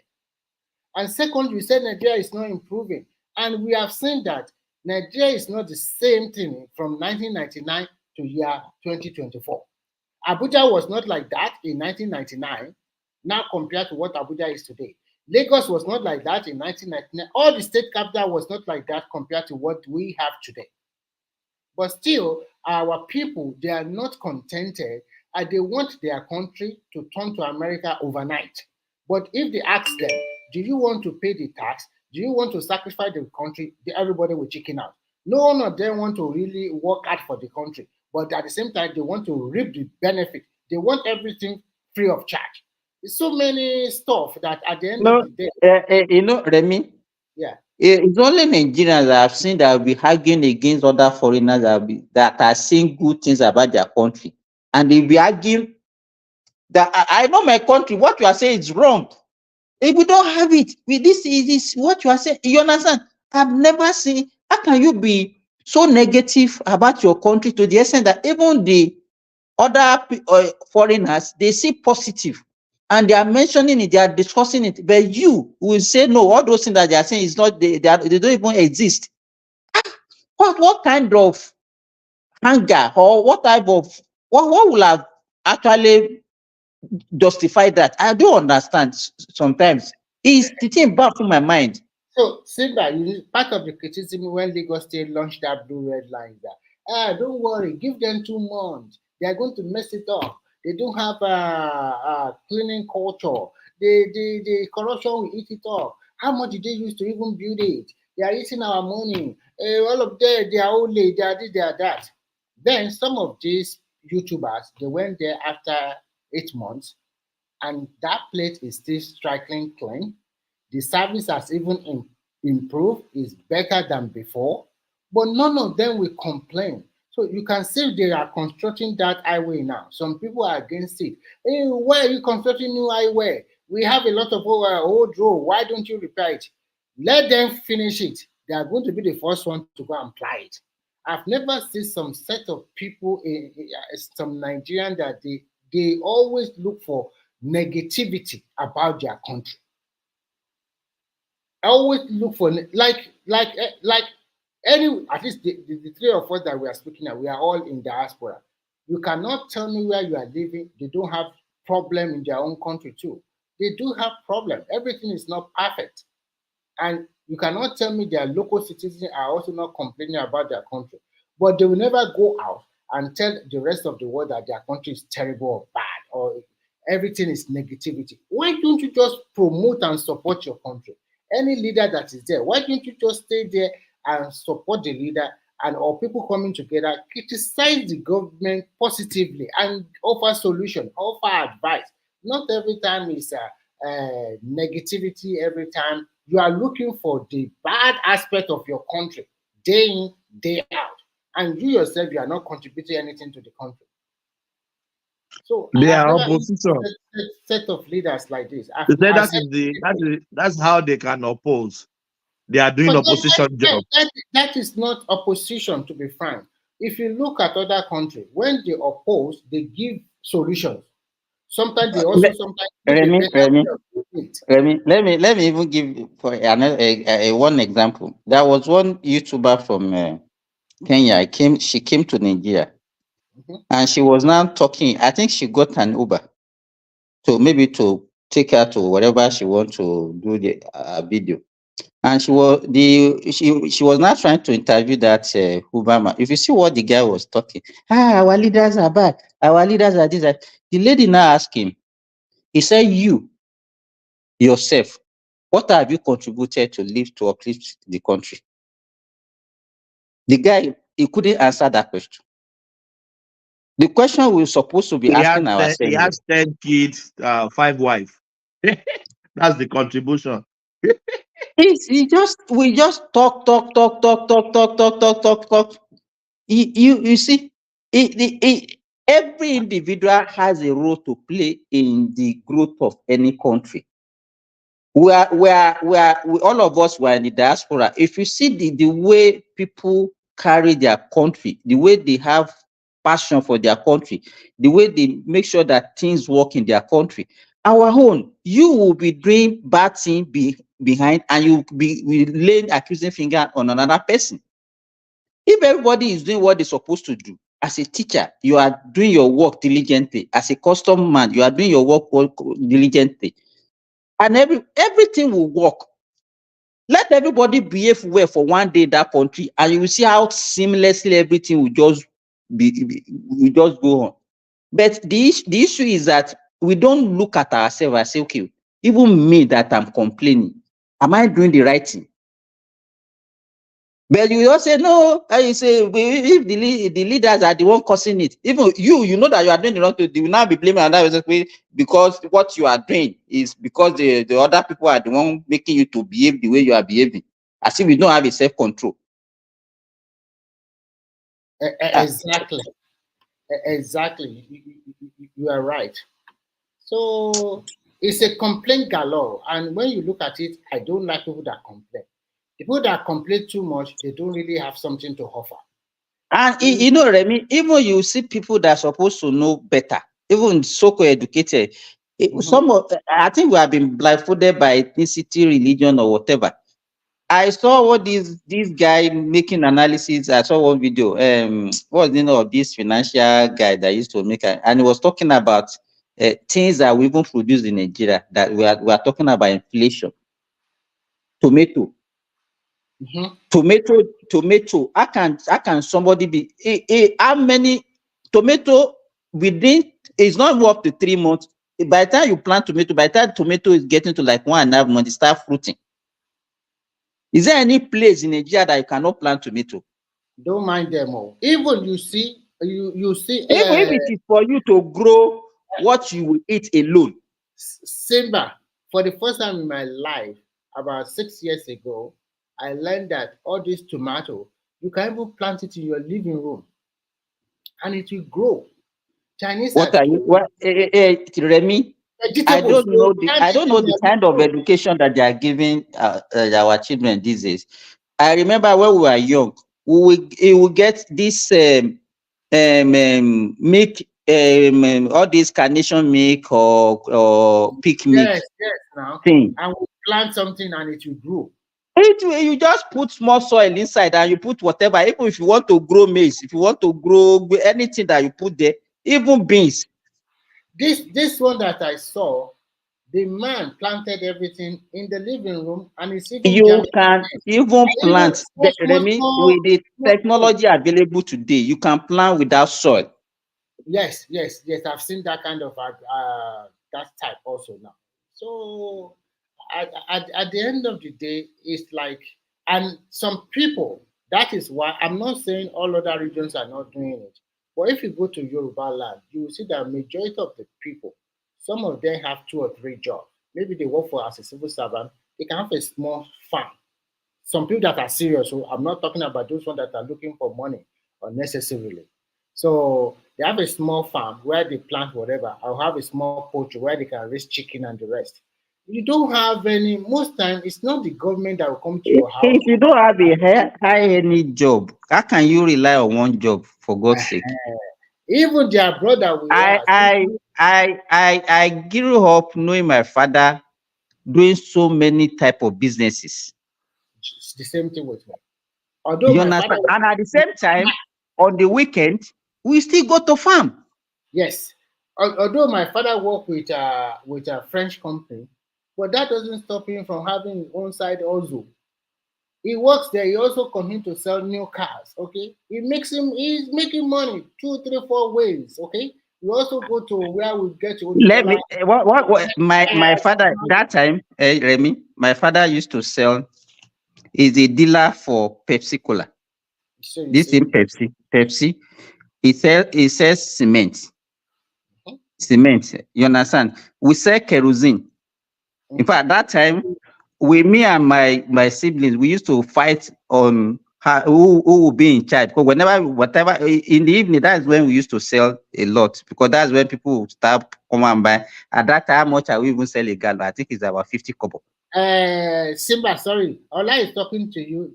Ola does not know that you can plant something without soil. He's asking you that question in the comment section. No, Ola is not a farmer now. Ola is just. He doesn't know. Is an IT guru. You're supposed to know that. But that one is simple now. So you don't need to have soil and it will grow. With water, So Ola is possible. So it's not something that is not contentious. No. When I say you plant without, I'm just wondering what type of plant, like yam. You plant yam Yes, without soil? no, not yam. Mostly these are vegetables like tomatoes. You see, asoro inyoro to pele pe ojo ohun to nigba wo jawo lo. Oh, I bet you call a love again. What that look? You know one thing about you, Simba, is this. Why you see Nigerians, especially the youth, you think that maybe they are not serious, is so simple. Not everybody has your background. Like you now, you were born into the family of entrepreneurs. So, and for you to call the bug and for you to follow the path is easier. So maybe someone, because that's why you see that in every family. Let me use Yoruba for example. When say I know something, you will see that when they say people are from Anyo, all the members of the family, the people, the drum beaters. Exactly, because that's the family trait. Then when they are warriors, you will see them warriors. So so that means that they are learning those things from their parents or from their ancestors. But Ola, have we forgotten that even, let me tell you, in my own family, there are so many other people that are not even member of my family, friends of my brother, my own friends. You understand? People identify good family and they see where they can have prospects. Do you understand what I'm saying? I have a friend that left his own father's house to come and be staying in our own house just because he believes that he will learn better staying in our own house. People identify that we have forgotten what you call mentorship. You want to tell me that people don't know what is good for them? They don't know where the potentials are? Simba, during that time, it's general in Yoruba land. What you said now, even I with my friends, all our parents, if I go to my friend's house, I can stay there. And my friend live practically in my house also. So we are like that when we are growing up. You cannot say, because in the street, you already know. This guy, he cannot even afford to buy books for when we were in school. And he came to my house and he was even when he was not fortunate to even enter an institution immediately after the secondary school. He continued to stay in our house. My parents are feeding him. They see him as part of the king, and the guy is presently working for MTN. So if he lives in, if he stays in his own house where he doesn't, and he starts lamenting, oh, because my parent doesn't have money, blah blah blah blah blah, he will remain poor and remain as a pauper up to today. Yes. We cannot continue to be giving excuses for people. Simba, all of us cannot be entrepreneur. That's the reality. We are not even talking about entrepreneur. We are not talking about entrepreneurship for the Ola. It's not only entrepreneurship that we are talking about now. Wait now. Our Eastern brethren, for example, they know about all these straight apprenticeship system, and that is what they be using and is sustaining them. But what I'm still saying is anyhow, people learn, whether directly or indirectly. Whether you are born to family they are doing this thing, you will think you are not learning. Ola. You know, because even we sometimes we paint a situation whereby we lie to all those our younger ones these days. We will come on this, we say, those things are good, things are really, Ola, were things better those days than now? Because I could remember most of my classmates that time, they sponsor themselves. They will go and do agbaro. You know, Ola, you're a Yoruba man. Yes. People will go and do car wash. They will do conductor to send to get money during holiday to go to school. How many of the younger ones can do that these days? People sponsor themselves. You see, the thing is this. I don't know. You know, sometimes when people compare that, those days were better than these days. Well, you know, it's relative, because I didn't see anything in those days that's better. But you know, when people want to do this, even enjoying these days. Those days, because you are buying something 3 naira. You are now buying it maybe for, let's say, 1,000 now. But what people are not putting in consideration is this: the same 1,000 of today might just be the exact 3,000 at 3 naira of those days. So they are just looking at it in in terms of the value, in terms of how good they had. No, not the value. It's in terms of quantity. It's not even value. Quantity. That's right. Let me tell you, in the middle 80s, my brother, one of my brothers just retired. He retired as a surveyor general of our state. When he finished higher institution that time, he started working with old Oyo State. Do you know how much he was earning as a salary? I used to be the one collecting the salary. He will write a check for me, and I'll go to UBA bank in my village to go and collect 500 naira. That was his salary then in the late 80s. An uncle that was working for Lagos State Secondary School up to 1995 was earning around 2,526 every month. You know, I still remember. You know, he was teaching at St. Joseph. That's St. Joseph de Mongoro Agege. So the thing is, it has never. The thing is, it's not as if it was easy those days. But the only thing you can say those days is this: those that are working for Leventis, Nigerian Textile Mills, Tower Aluminium, people had something they were doing really. But it's not as if it was easy to make that money.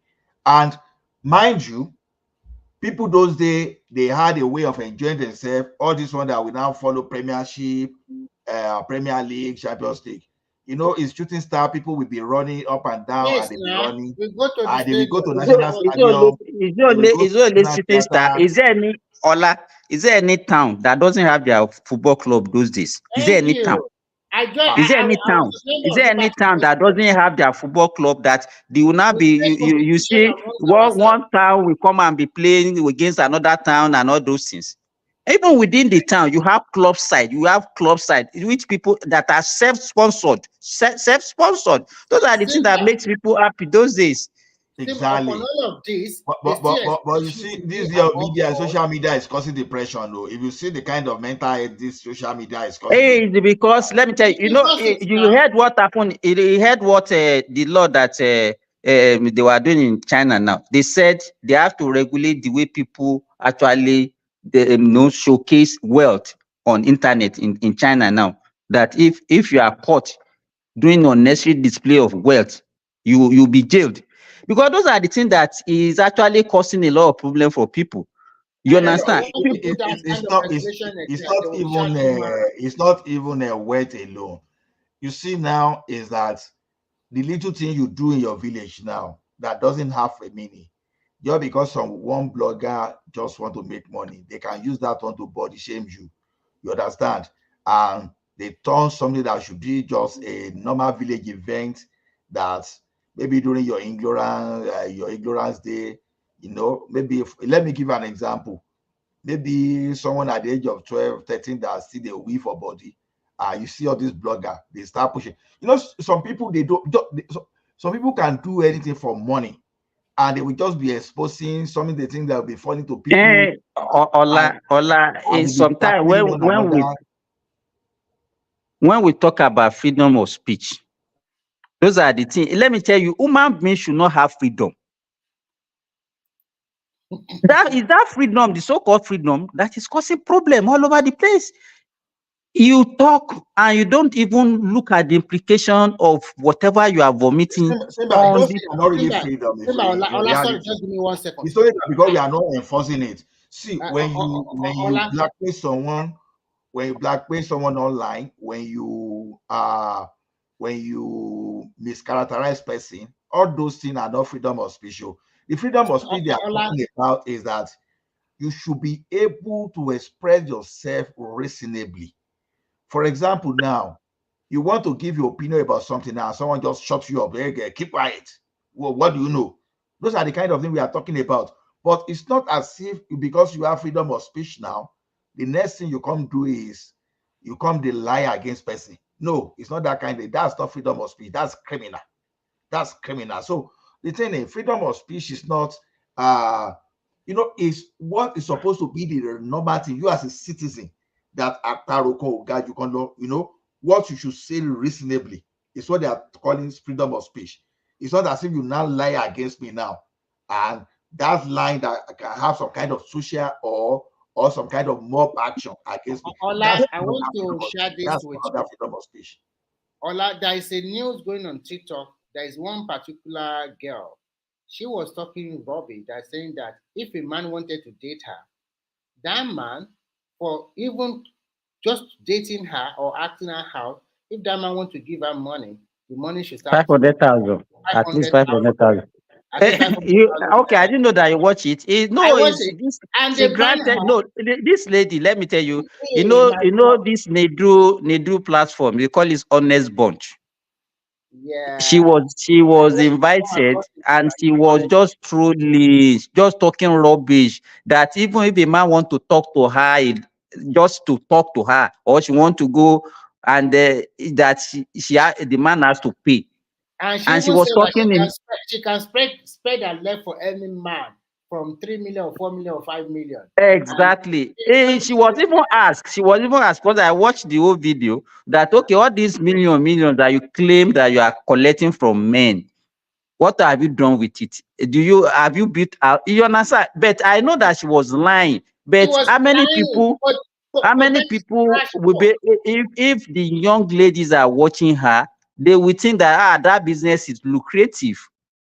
Do you understand what I'm saying? And they won't know the implication of that.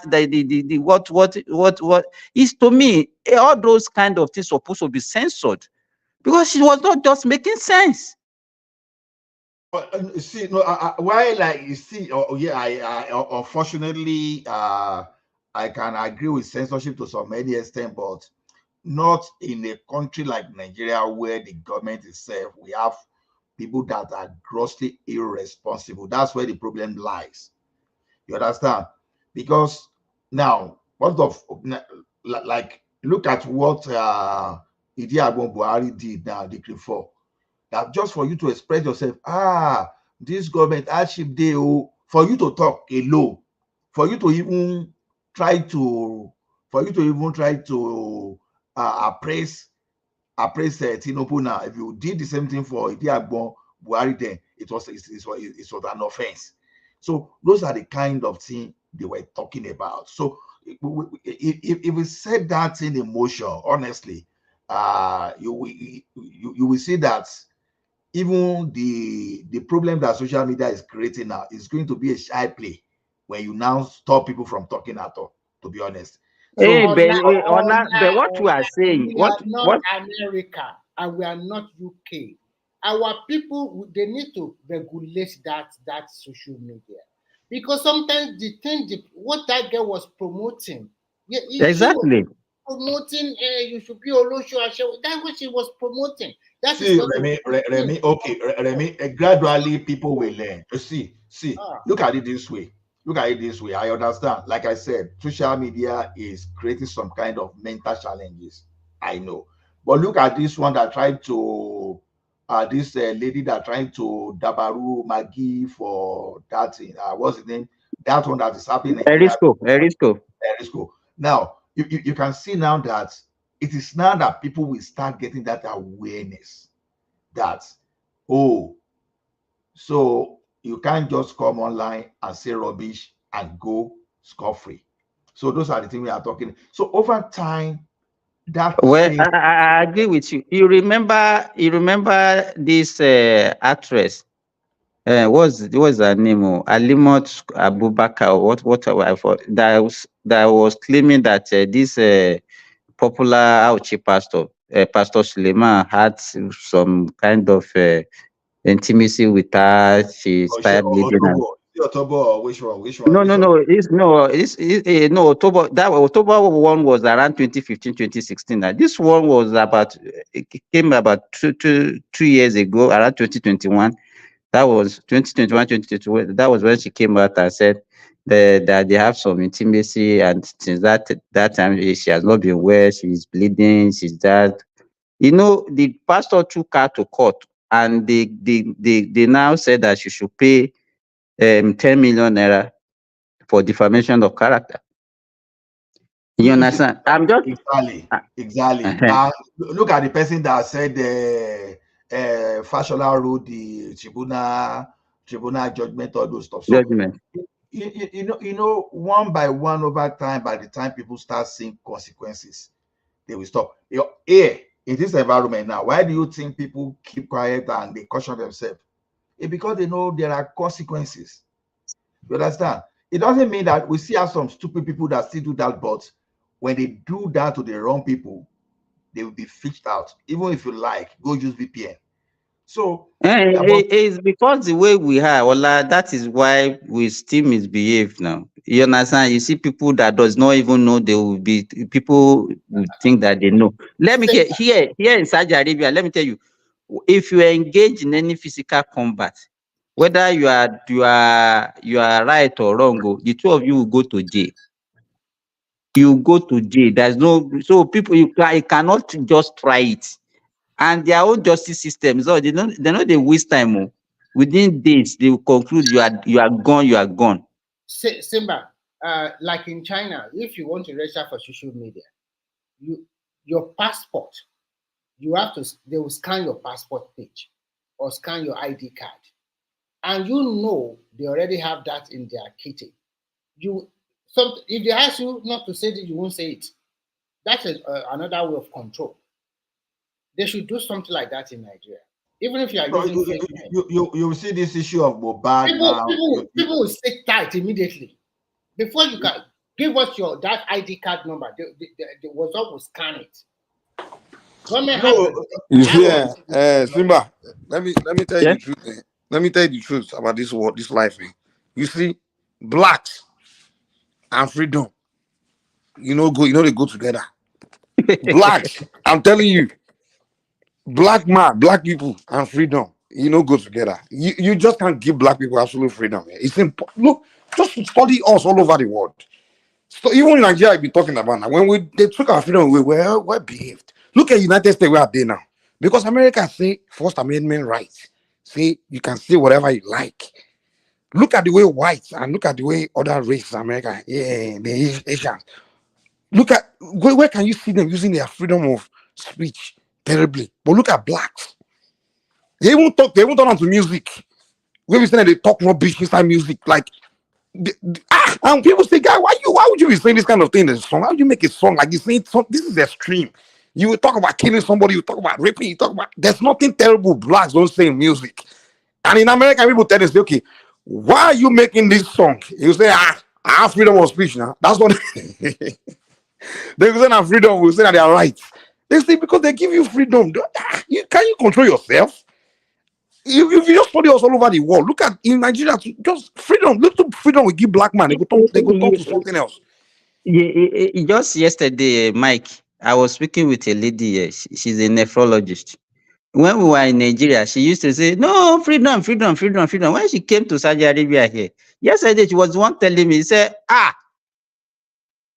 that Simba, we don't need that freedom in our country. It can never work. It can all this and the kind of democracy that you say let me tell you, if you try for 100 years to come, we will never make any headway. You have to control blacks, man. Even the regulation. Even if we study every black society, even when they're even in the diaspora, people talk say when blacks produce the best, when they perform the best, when they were more productive, that was when they were in slavery. They say after freedom like this, someone they don't do anything again. they don't innovate or do it. Like literally, I don't know. And that's why I say black man and freedom no go together. You have to there gotta be a level of control. Even in Africa, during the olden days when they freedom were really restricted like that, when the kings were ruling with brutality. Yes, now during our forefathers, yes, now that right, well, you can see even the kind of capital punishment that they have to introduce to bring sanity to the community. You see how humble people were now. If you look at those old people, you see how humble they were humble. They were Africans were very humble. But now everybody Mike, I could remember even when we were young in our community, if you dare do anything wrong to your wife, what they will do is that they will bring you during the community meeting and they will give you lashes, serious lashes. Simba, that is in my own community. In fact, because we have a lot of landlords, some landlord though they can even beat me. The man that built the house beside my father's house, that man beat the hell out of me, and my father will not say anything because you cannot just run to his yard anyhow. If you play ball and ball go to his yard and you sneak in, he catch you, he will use koboko on you, and nothing my father can do. That is what I'm trying to say. Apart from your father, there are so many people that will call you. Even Remy, just wandering around at school time. Remy, go UK, go any country like UK, America. Just go to school, look at the children. Where they beat them. If you see the way white children they behave and they other compared to black children, they could say nobody the same freedom. They say they don't beat picking. They say they don't beat now, so they beat the Igbo children and the Asian children. Why we say it's just you, the black children, have to be so dysfunctional? I said, man, you guys, Africa is where you belong, man. That's why I went against the idea that they should stop beating children in Nigeria. Because in America, these black children, they're so destructive, and some of them, look, why are you? Because there's no consequence. So they're giving freedom. So until they start whooping you and being tough on you before you know you're supposed to do the right thing, you're supposed to behave yourself. That's why some parents, they send their children to Nigeria from diaspora to go and study in the primary and secondary school before bringing them back. Because once you go through that stage in Nigeria, when teacher have already beat you for your indiscipline or for you not performing very well in your test or exam or whatever, you will shape up. But in abroad, they have a lot of freedom. And sometimes you cannot control them, you cannot beat them, you cannot do nothing because the system protects them very well. Even if you talk, but the other people's children, the Chinese children, the Indians, the Igbo children, when they teach, show they have to behave. This one, they know that okay, this is the right thing to do. They do it. But the black children, they will show them, come, you are supposed to behave yourself. You are not supposed. They will cancel them, but they say they don't care. They have to use force to make them do the right thing. Force. Some Nigerian parents are still trying. I've seen a lot of them. They'll be speaking Yoruba. I've seen my one of my cousins with two children in London. He often speaks Yoruba to his children. The girls can speak English because they were born there. But I said, why are you doing this? He said, he has to do that because the teachers at school will be asking them questions. How did they treat you at home? How did they do this? And if this child says something negative, they will be in trouble. and he doesn't want to lose his kids. A lot of people have lost their kids. The system have taken their children away. So some people think that, okay, instead of giving them sender wahala, they'll just ship them to Nigeria from primary school and secondary. Go and do it there. You have a British passport. Nobody is taking it away from you.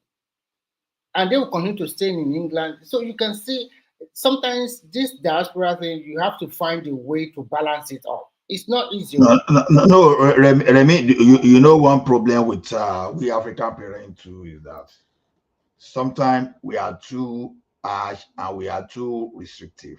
We don't expect those children to express themselves, and we are intolerant because we want to over micromanage, not even just micromanage, and that thing will normally cause friction. But these people, they train their children that, okay, in such a way that they will not go too astray. So whenever they go wrong, they will always come back to the parent. The parents say, we correct them. Okay, this is how you do it next time. So the bond is there. But African person, you ask a child to just watch play, maybe because it's too slow. The next thing, bah, you just no, clap. we are not talking about beating. We are not talking about beating here. Most of them, they know they cannot beat their kids. But the problem African parents have, I will tell you, because when they grow up, their children is also competing with the local citizen himself. So to find job and to live a better life, they have to put in extra work. Even if you are born there, you still have to put in that extra work, get the grade, so that you have opportunity to compete on the same table with the I don't know how to say that, but with those people that were like the white people or whatever. So sometimes you cannot blame Nigerian parents because they see the system. Even with all the qualification, sometimes there's a glass ceiling. Sometimes they cannot even get to the top of their own profession there also. Or sometimes they have to go for another job which they are not supposed to do just to make ends meet. So they have seen the system, and you think, this is a kid you are raising in England or in America or whatever. How do you make him to become a better citizen? It takes a lot because you have to look at the environment where they live, where there's a lot of freedom, where they can wear any clothes they like, where they can flaunt their body anyhow they like. And you as a parent that came from Nigeria, you think, this will be a lot of distraction for your child. How are you going to mold this child to let him focus to become a doctor or maybe probably have a good profession, even if he's going to go to music? How is he going to be focused? So sometimes I have to balance it. It's not easy for this parent. And they still have to go out there to make money, to pay bills for house, to put food on the table. So many stuff they have to do. So sometimes parenting is a very daunting and very difficult task because like I said, generally, even if I don't know about Africa, I know that Nigerian parents, they are not patient. The way they shout, they bark at the children, and they do something. Those days when these children, when they are little choice, they will still love the parent. But these days, if you are too harsh to the children, once they just come out your house like this, they know they look back. To understand? So, Ola, I want to ask you a question. Look at parenting in Nigeria as Nigerians and compare with parenting in the diaspora. And when you look at Nigeria, more than 60% of the children being born in, I will just say Southwest, because I don't want to talk about the rest. So when you look at the Southwest and we now put them like, you will see that majority of these children, they are not well trained. They are even proud to ask some questions that we dare not even ask when we are growing up.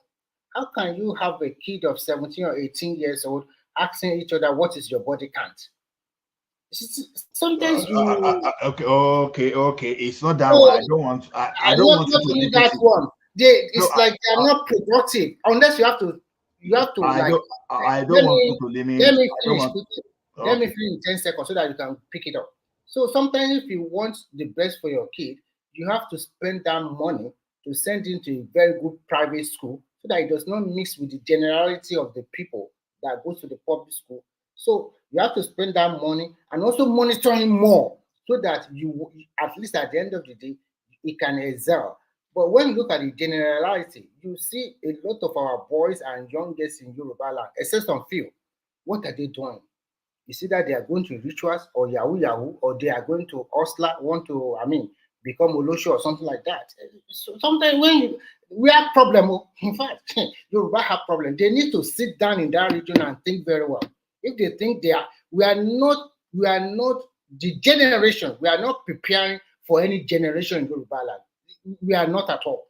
We need to sit down and reorientate ourselves. So you can take it up. I think you get me. You see one thing. This is one of the mistakes that our parents made. Shouting, restricting children. Sometimes you are killing their confidence. So that's why you see some are very low in confidence level, because when your children make mistake, everything beating, everything shout. Wait. No, I will not wait. You know what? You all of us were trained by this.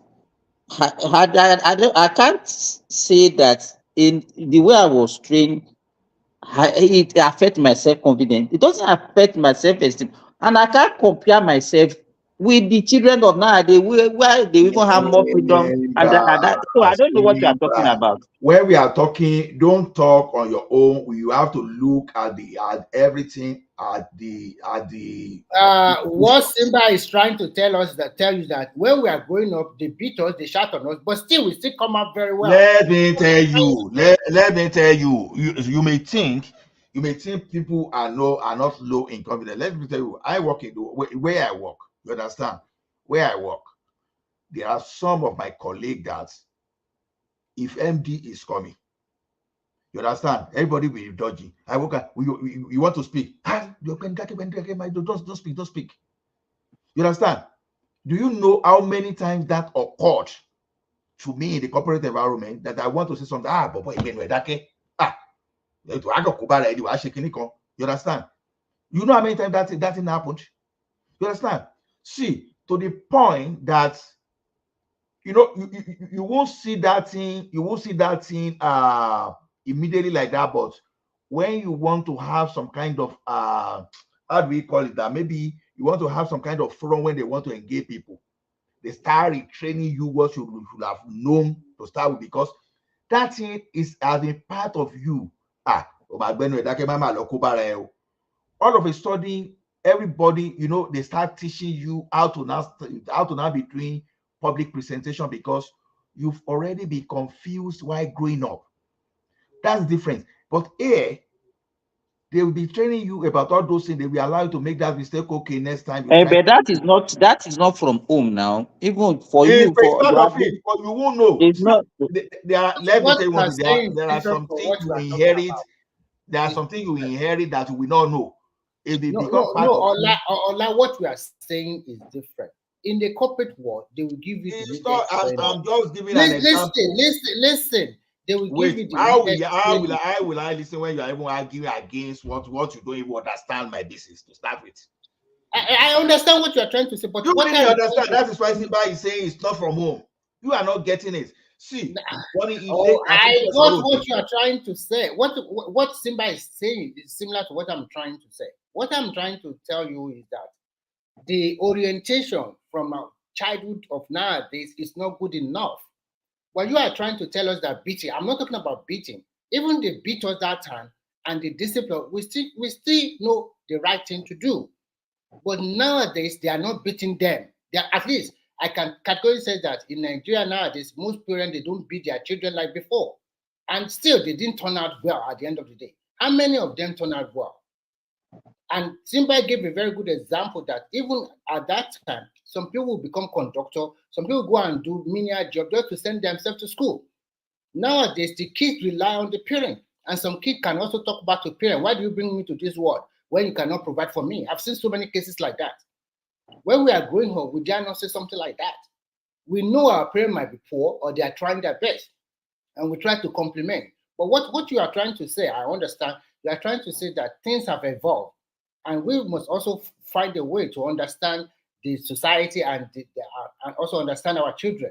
And you're going to give it, but I think it's a little bit not the same thing I'm trying to put across here.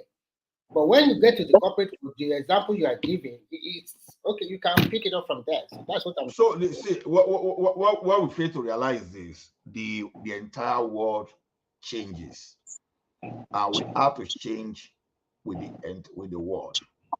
The question is this: you find out that some rich men, not all, but maybe the rich men well-to-do people, they don't beat their children, and yet these people, they still go to school to excel.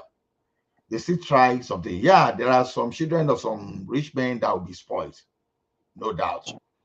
You ask yourself, you see all these world leaders, maybe early, even when you will find bad guys among the children, they are rare. They are not always like when you have that thing within the majority of the poor people. So a lot of factors are input into But whatever we see. Ola, what that example that you are giving, let me say You've this. not even let me land it now. So what Okay, am I saying? continue, What example? continue. So this our environment you are looking at in Nigeria, we talk about poverty to participate, because when you are being trained in the way to do some things too, you have to take care of both the physical and the spiritual needs. You understand? The person will never shop. You are telling the person, say, my jolly, you are deceiving yourself. You are deceiving yourself. The hunger go reach somewhere where we say only that you say me thief, so he go thief. You understand? Because you don't only teach alone, but you have to miss a lot of things to tell people. So like when to do children, oh, don't do this, because already they even dog. If you are training your dog and your dog is listening to you, it's just because they know they are getting things from you. Otherwise, why they won't listen to you. You understand? So that's the same thing for human. When you are training human, you don't just train and you are unable to provide for the need, and you are saying, my value, don't steal, you deceive yourself. You have to provide, or you are telling your children to do something, and you, the parent, you are even doing the opposite of what you are telling you are telling your children. So a lot of factors here. We can't blame all those children too. Okay, have you finished? Yeah, continue. Yeah, Okay, continue. what I'm trying to let you know. Okay, let me give you for example. The problem that we have is that we tend to jump ship most of the time. You cannot compare our own environments with the Western environment. Whatever the parents are lacking, the society or the government is complementing the effort of the parent. The kind of orientation they give them in school, the kind of curriculum that they have, takes care of all those deficiencies that they might have maybe have at home. But in our home case, we don't have that kind of environment. You understand? You have a school that the only thing they teach them is just all this didactic lecture. Nobody will teach them morality. Nobody will teach them any other thing. So how do you complement for those deficiencies that the children used to have at home? Those days, before you even attempt to go to school, you will have maybe reached the age of 5 or 6. By then, your parents have already incorporated some morals into you. You have learned so many things from your parents. But these days, you learn, majority of our children, they learn outside because the parent does not even have time for them because everybody is hustling. And it has a lot of effect on those children. If you remember all those small songs that they used to teach us those days, those are even in school.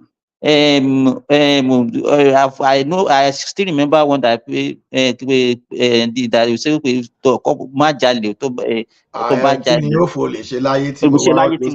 you understand?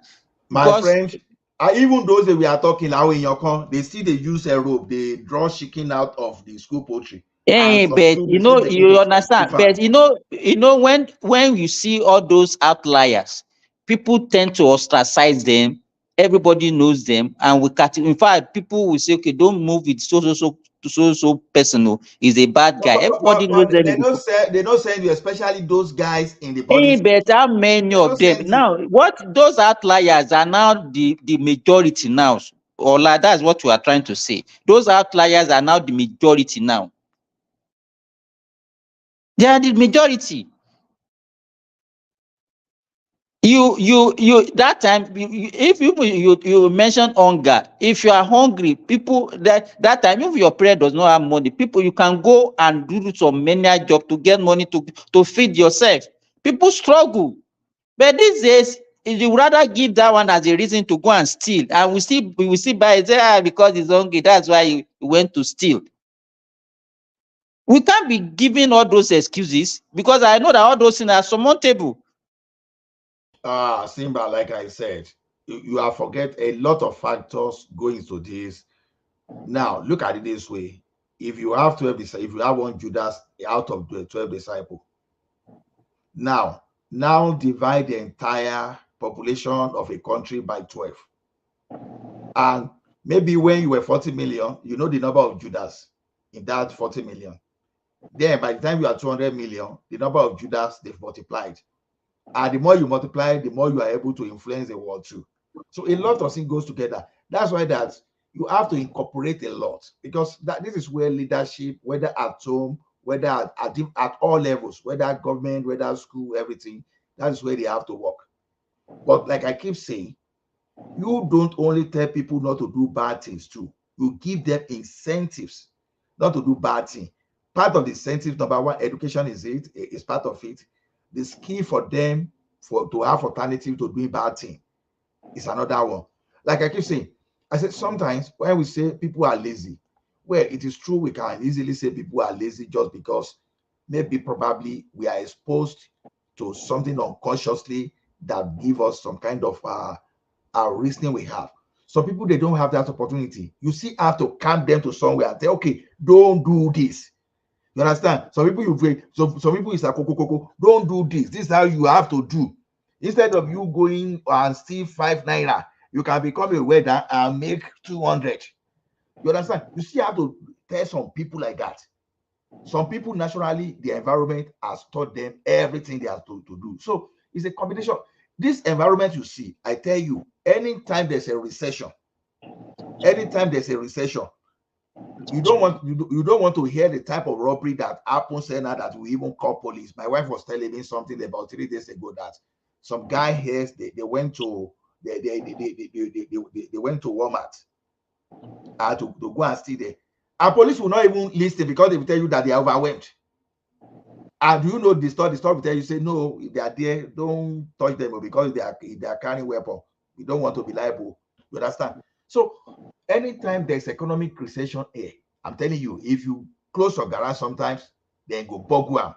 But you know what government will do whenever there's that one? They say, okay, let us retrain you. And because they know that people are losing job, number one, they first of all pay you employment insurance for some months.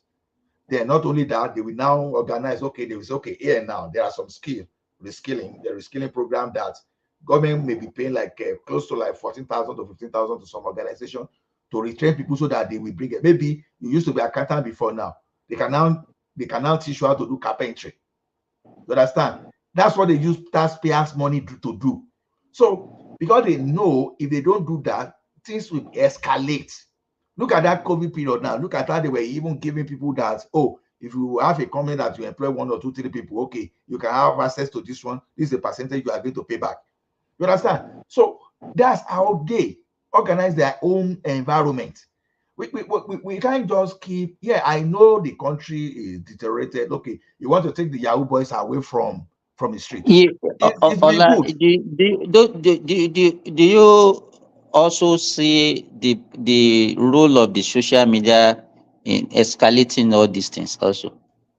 Of course, yes. As technology, they improve normal businesses, they improve normal, of course, for sure. I've said it. In fact, social media is a big problem. It's a big problem. So whether it's a big problem. So, but it's a big problem too, because you have to look at, because people are saying they should regulate social media, and this is where the caveat is now. Look at all these our old veteran, the artists that when they used to do the video before they even release some copies. Alaba don't make millions of those They things. So don't those pirate guys, them. they were unable to make anything. The same social media now is what is saving some of them. All those social skills they are doing instead of those things, so they do the skill they put on social media. It's the same social media now, just because when whether Instagram, whether YouTube, when they advertise content, they have to pay them. Otherwise, they don't have anything. They don't have pension. They don't have health We are not insurance. talking. What we are saying is that we should use it for the positive instead of things that will now be promoting evils in the society. Recently I think there was a law that they promulgated now again, even those our Nollywood, that they should limit the kind of film that they do all these ritual killings and all those things that they put in their film, that they have to look for better script to be putting out there, because all Yes, those things also they have a way censorship. of No, affecting the okay. cycle of Now, people. now look at the caveat. I agree with you, but this is it. Naturally, there are some kind of content that's okay. You are going to YouTube now. YouTube asks your age. You lie about your age. What will you do about that? You understand? There's nothing you can do, because the problem, that's what I'm saying. The problem with a space like Nigeria is this: when you start restricting, look at what Lai Mohammed want to do that time, just because you are criticizing the government. He doesn't care whether the like of Brother Shaggy and everybody, we have thousands of Nigeria that's what they live upon, the content. You just want to block everything. Now, you are not giving these people jobs, but you want to block their means of livelihood. So now, when you give too much power to a person like that, one day, one night, once you just say, okay, Baba, Etidagbaju, just because he's angry, we just shut everything down. Those are the kind of things we don't want. We have existing laws that, okay, if you go to social media and you say rubbish about me, I can take you to court. Because people didn't know that it's possible before. They are beginning to learn. It's a matter of time. People will learn. By the time you make some scapegoats, people will start adjusting. It's only when they do things before and they're scared with it. You understand? So there are some people that were accused wrongly on Facebook. They didn't talk. There was a guy like that who was accused wrongly. He didn't talk. He's still on his Facebook there. But he made sure that he sued that person. They now say they should settle out of court. He say he's not going to settle out of court. That he will see that case to the conclusion. You understand? There's nothing they don't take back that guy. They carry the papa, they carry everything, they take back. I remember at you say OT to OT. You were saying all this thing now when millions of people saw what he posted about him on social media. You are not saying anything. You now want to say SLA talking. So the thing is this: over time, people will learn. Don't give power to tyrants to over moderate the social media space, because once they come with their own with their own emotion, just because of what they want to do, they will block thousands of people. You understand? So Ola, what can you say about some states in America that ban TikTok? You see, TikTok is one of the social media, right? Yes, they ban them outrightly. Wait, TikTok is specific. In the space of social media, we have Twitter, we have Instagram. I know. We have just YouTube. give an example. Because the reason why TikTok outshine most of them. Which state ban TikTok? I think I read something like that. Some state, I don't know the state, they ban TikTok. I want to be fair, because sometimes I think if Babajan it's not sleeping. We can over exaggerate in sometimes, because sometimes I'm not exaggerating. No. Who is exaggerating? Okay. When Babajan will wake up, or those one in America, they will tell you the state, because in TikTok you can see the visual, audio, and everything, and it's very quick, and you can just swipe, so it's easy compared to maybe WhatsApp or maybe Facebook. So that is why TikTok is more. You can be on your TikTok for hours, even you don't know. You continue to see the different video and the rest. So whatever I know is that whether we like it or not, Nigeria should also Okay, regulation. I know that They should TikTok is regulate. banned in over 30 United States. We have to look at the country because we have to look at the thing is this, even though they may ban In fact, TikTok. they say TikTok is banned in over 30 US states too. That, Yes, yes, now if they I've can read ban it it, now. and I've I read was it even just taking like some states, it's not over 30 out of 50 something. So if they now can the ban thing is it, this, so like I said, TikTok is one thing. You should know that TikTok didn't originate from In fact, America. they said 39 states already has banned Wait, TikTok in Simba, now America. you should TikTok know. is more pronounced than the others. Farabale. You No, will know me, that India. America and China two different things. I've heard of TikTok before that they use TikTok to steal intellectual property, they use it to spy and all those da. I've heard all those kind of story before. So when two giants are fighting, because what I'm still telling you is this, it's just because of lack of trust from where that is coming from. But I'm still telling you that this US, they still have their Facebook, they still have their Instagram, they still But have their Facebook and Instagram and also the China too, they still have their YouTube. they don't allow it. Okay, so it's okay. So as long as there are still alternatives. So if you in Nigeria, if you ban social media, what's going to be your benefit? You have your local artists producing content and his viewers are in America. And they are paying this guy in dollars. The guy you've not provided job for. We are not talking of banning social media in Nigeria. We are just talking about there must be a law to regulate it. And There are laws to deal with those people that misbehave. That's what we are saying. See, there are so many things that are happening on the street of Lagos alone that are not being brought to the book. If you want to know. So the thing is this, they just need to find some people that misbehave, and you just use the law that exists now. But you can't say just because of when you start talking of regulation, you will think there's no law to regulate. There are laws. What you can do physically on the street, okay, you defame person openly on the street. The same defamation on the street still applies to you if the defame person on social media. If you make some kind of mobilized hate against someone on the street, if you do it on the social media, the same thing will still apply to you. So why creating some kind of special? That's why I say you have to be very careful. You have to know your environment to be very careful of what you want to promote. I understand you. Those ones that are creating content, those ones that we can't hear you, Simba. Those ones that are creating content, I'm not saying they should not create content. And Simba was talking the last time that the government is trying to say for all Nollywood movie, they should stop doing ritual movie or anything that will promote this kind of negativity. And that thing will affect Yoruba movie more. Because a little time they say they go to Babalawo to go and get something done or something like that. So they want them to stop it. And I support it because it will bring more creativity from those what do you call it? Those ones that write movies, the directors and the rest. So sometimes when you see some Yoruba movie from the beginning, sometimes you already know how it's going to end. So they should come out, they should think more and come out with more. That Jagun, that is the why I like it. Because that one is different. You would think this is what is going to happen in the end, but what happened in the end is totally different. So that one is a good movie. Not the one that when you start watching from the beginning, you already know what is going to happen at the end.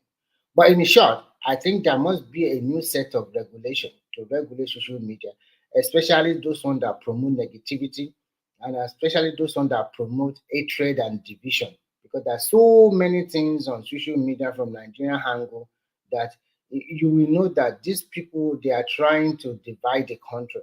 So much hatred, any little thing, so much hatred, that is not good for a country. It's not good. So that's what I'm just trying to say.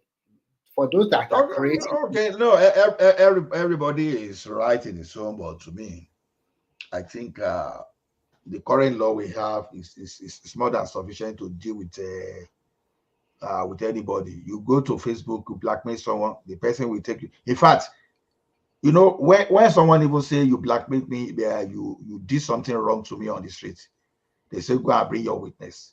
So do you know what happened to e-money recently? Do you know e-money? It's like I heard the case. So you tell me more. And the guy later said he was just cruising just to create more followership. It does not mean it. So why do you do something like that? And a lot of people already go viral. E-money is this. Oh God, I don't know about e-money. I don't know what he does. But that when they arrested that guy, he's not trying to say he was just trying to create awareness so that more people will follow his page, and he was also trying to get attention of e-money himself. What kind of attention do you want? You portray somebody in negative. See, what I will just tell you is this: if anybody go to social media and do something bad about you and accuse you wrongly, even assuming the person even accuse you rightly, but without fully rightly, you understand? Just make sure that if you have the capacity, take the person to court. If they beg you, say maybe you know verse, no, just listen to them. Make sure you follow that case into logical conclusion. That's one of the reasons to eliminate all these social media miscreants that they are really more like. Look at this bad wife. This is some people will accuse the father, they will accuse the wife, they will accuse as if they were there. I think Right. that thing should just stop. Because to me, the way I see it is that young man is disturbed already from day one. And and then he already died. Let him just rest in peace. And everyone will be carrying and they will be destroying people. They don't even know the feelings of the person. But what these people are looking at is cash, dollar, pounds. That So I'm not even when I price. see it, I just swipe it up because some people are just on, and you'll be hearing them. Everybody will be talking. It's about creating content, more followership. These are a lot of lies. This guy, or I know, me looking at that guy, you already know that this guy is taking every substance in the world, whether it's colos or whether it's blah blah blah. Look at his lip. These are people that are into everything. Of course, and he's a confused set, probably from a broken home from the beginning. So, and then, God, for me, I pity the wife, the girl that have baby for him, because they have accused her. Even if the baby is not Mobad, it's just only one child. Let the girl move on. No. The lady is strong because you will see different. I don't know the true story, but the question is this: all those social media investigator, overnight investigator that they don't even have qualification. That's something that is even happening to some of them. Is even worse than what we are seeing now. Just because of that, they will be analyzing, can't analyze all those stuff. And if you look at some people, they no get job other than that because so some people's creativity is to destroy others. They don't really have for example, now you go on social media, you will see some people that they will create content around football. They will analyze. They will show, those people, they have high skill. They are skilled to do things. Football is what they're analyzing. Okay, SG, this thing, okay, tactical, whatever. They do everything. There's a Niger guy that use a cartoon. He will use cartoon to represent Sari, Morio, Lampard, and they be discussing champion. They call the genius. That's the name of that thing. Those are the people. That's a creativity. People like that, they won't gossip. But there are some people, especially sorry to say, like that in common among our ladies there. The slandering, mischaracterization, character assassination. That is where they make their own money. Just if you really want to finish yourself, just go and tell them maybe when you are 2 years old. In fact, they will link that into that's what you are doing now. Everything they will make sure that because they only succeed in mischaracterizing people. So people like that, if anybody should do anything or mischaracterize you, as much as possible, fight the person legally. Don't let the person go scot-free. If you have the capacity, use everything. If they beg you, no matter what, if they carry babalawo, carry woli, everything, beg, no, just listen to them, because that's the way to clean that space. Not by saying, "Oh, let's stop it." Yeah, no. To me, is You know, I know over time the owners of those media, they be able to do things, because like my domain now, even for me, for registering domain, I know the kind of question they had. They will ask for government ID, everything. There are some sites I have now that, so it's going to get to a stage that I want to go to the social media, that it will say, okay, they want to know your age because before you have access to things. Like when they are saying, okay, the people should not be That's what they having. are doing in China now. They will have to see your passport page. You have to upload it. Or your ID Exactly. card. They will upload So it. If we get a state in Nigeria like that, upload those all are the the regulations that I can say. I know if some people are not doing it, of course, yes, I know, because sometimes too, you don't want your data in the hands of third party, right? But the way they are going now, if government really want to regulate it, immediately they say that you upload your NIN number. Go and bet it down. People will not be start posting rubbish again because they know they have your access information. The only and thing even the young kid will no longer be having access to wrong content except they use their parent. They use their parent. You give a phone to a 14-year-old boy, maybe to take to school or whatever, just for him to do whatever he likes with the phone. That I wanted to buy lotto ticket one day just because the Chinese guy waited there just to say to him, you know, maybe I don't know whether the person get eye problem or the person in fact, it don't happen to me they twice. don't know how to qualify black men age. So sometimes exactly, it just on my face. I say, I was showing. I said, this is my kid. They say it doesn't matter that you show. I said, why? I said, even this my kid alone cannot convince you. He said that's a policy here. She didn't send me that lotto ticket too. She did it too. If you think you are underage, unless you show him then, your then I there was a time too I went to one liquor store like that. You understand? I wanted to buy this thing. That lady knows. I said, I've been coming here. I look at my face. He said, that's the policy. I say, you have to look at your ID card.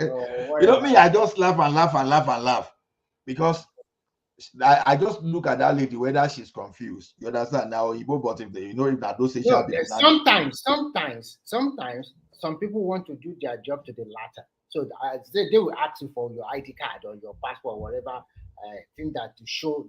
When they see your ID card, it's not going to look at your face. It's going directly to the date of birth on your ID card. That is what. But this one really think younger than someone that was supposed sometimes some of them do like but I can't blame them, right? But like some people now, they will look at you and they be able to guess your. You know what they look at the wrinkle within your eye, they look at the edge of your eyes, they look at the color of your eyes, they look at your forehead, everything to say, okay, this guy will fall within this range. And some of them have like 4 to 5 things that they will use to determine, okay, you fall within this age group. You understand? Some people, they don't know. When they see this guy has baby face, that one is enough to say, oh, this should must be an underage. Even if that the person at their grandpa, they say, I say, well, for me, I don't normally frequent liquor because I don't drink a lot. So I'm just an occasional drinker, so I don't bother. That was sometimes, not now. Anyway, that was sometimes, not now. So whatever way we look at it, parenting is not easy. And second, parenting is so challenging, honestly. Actually, I'm very, very open-minded. Okay, you won't question. We won't question our parents those days, but these kids of nowadays, if you ask them, they will ask you. They will ask you why. You know that sometimes my daughter can wear some clothes a little bit skimpy. That I would say it's okay by me. You can wear it. Go ahead. But their mama Nawala, she will not agree. And I don't want any friction. I just say, okay, you just leave it. And that's the problem. Kids of nowadays, if you shout at them, you but the point is this: whether you like there are something they won't show you, because that's one dangerous thing that if you are too straight, you ask them question. So there was a time that even my daughter was trying to tell me that he want to dye part of his hair, dye one color or whatever. Me, I said, well, it's fine with me, no wala. The mama said no. The reason why I'm giving her that opportunity is because this is no more a small girl anymore now. It's already finished whatever I want her to finish. And she's also coming to study more. So sometimes I need to let go. So we are not in the same place anymore. So she's over there, I'm here, and she continues to go to school and also work. So why should I control her life to the something? But for her to come back to us and telling us that this is what she wants to do, and I say go ahead, and the mother say, no, face your study. I say, this is not almost level or maybe bachelor degree now. She's already a grown person. You just have to let go sometime. But at the end of the day, she didn't do it. So that is the respect that is there, and I appreciate that. For her to come back and ask us for that kind of permission, it's good. Yeah.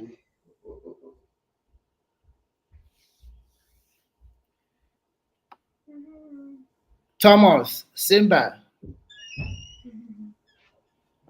I do.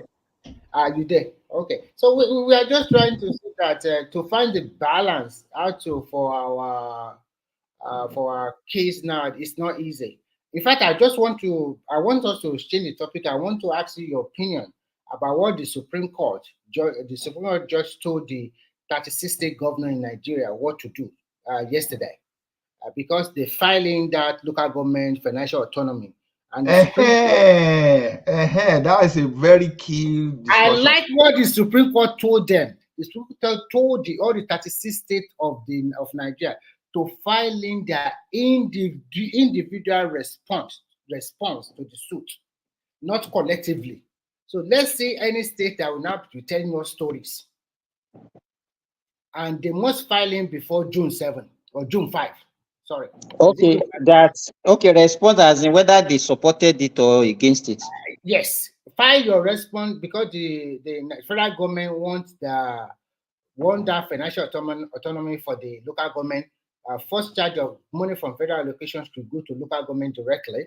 That is one. And any state that does not conduct a democratically elected local government election, the federal government will withhold that money. They won't give it to that local government until they have a democratically elected government. That means they force them to do election as immediately.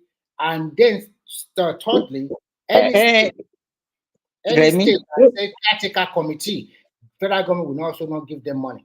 We don't want. But don't you see that there's an anomaly in that?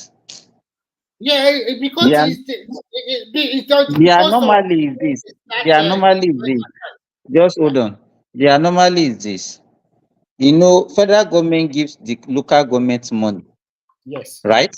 Mm-hmm. Then, but when it comes to the time of election, they now have a state electoral whatever, like state INEC, that will conduct local government election. Why can't we incorporate local government election into our national calendar? Thank you, my brother. In 1999, that is how it was being. It is the so that the federal government, the local government election will hold the same time they are holding the governorship and the state of assembly election together, because that's the only way the autonomy. Let me tell you, if you have financial autonomy and you don't have political autonomy, it's useless. I think the Supreme Court should also go ahead. I agree with Simba 100%. That's what I've been thinking about. Yeah, I totally agree. That is what exactly is happening there, because I've been tabulators now. I've been the computer tabulators now here for both provincial and municipal.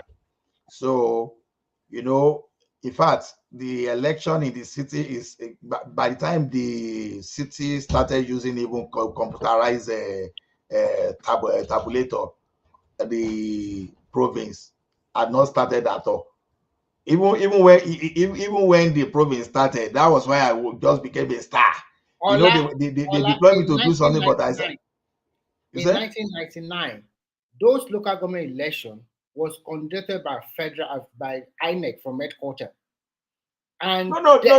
Like what Simba said. No, what Simba said is this: look, by now, let them amend the constitution. Yes. And make local government conduct their own election independent of the state. Don't allow the governor, because the governors they are power drunk. Yeah, that's exactly what I'm trying to say. Because if you still allow the state INEC to still conduct that election, it still be the same. Governor will be more powerful to choose who is going to be chairman or councillor or whatever. But when you now say that the federal INEC should conduct that election, then there's a chance that people will now have a semblance of voting. Election.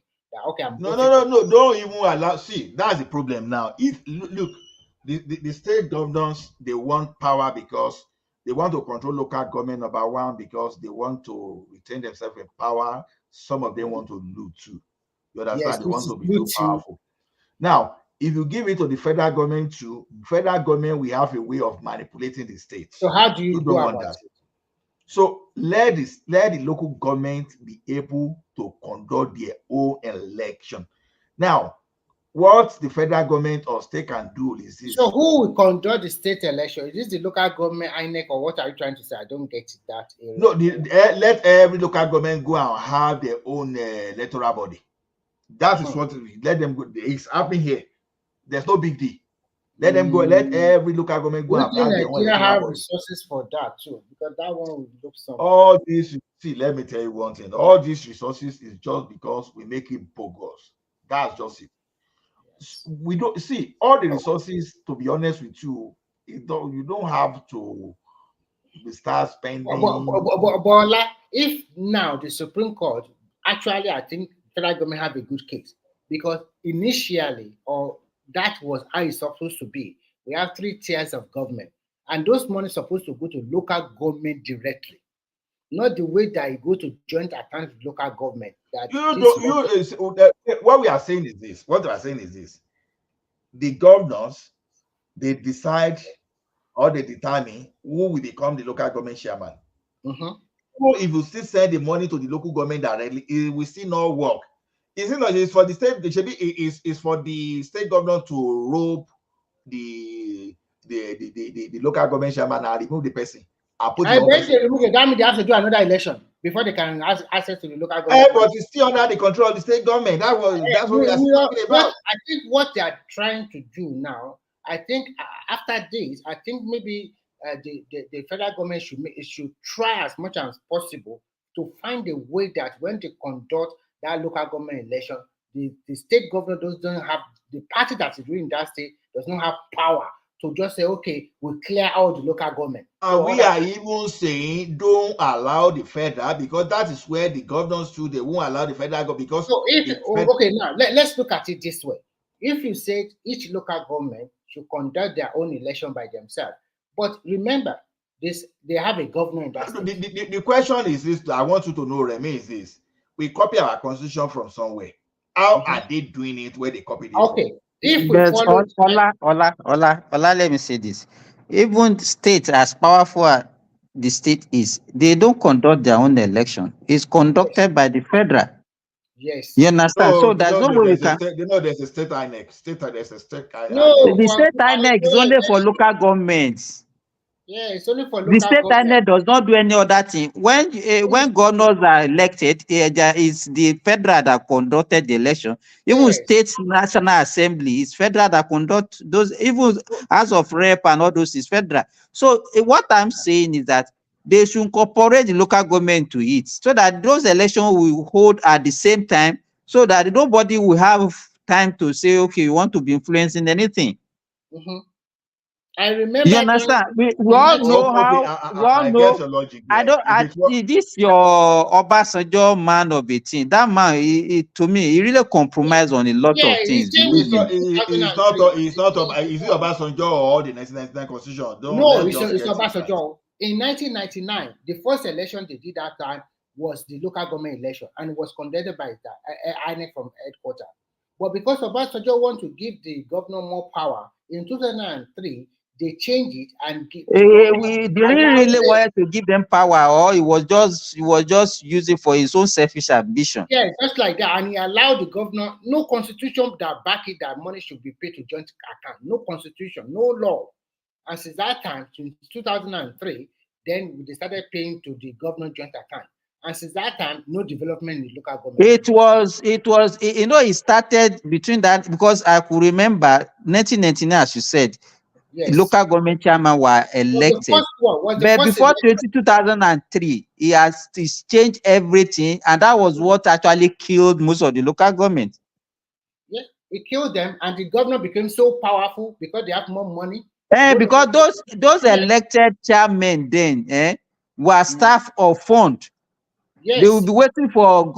If you remember, Okonjo-Iweala at that time, she will publish. Okay, these are the money going to each of the local government, but those money doesn't get there. They get stuck at the state headquarters.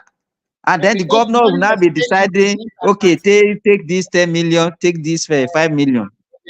And then they now turn local government to a place where nothing is working. The so-called staff of local government, they are just redundant and just collecting salary. So I'm so happy yesterday that Supreme Court give them 5 or 7 days. Give me your own, and they want to finish the case. I remember those days.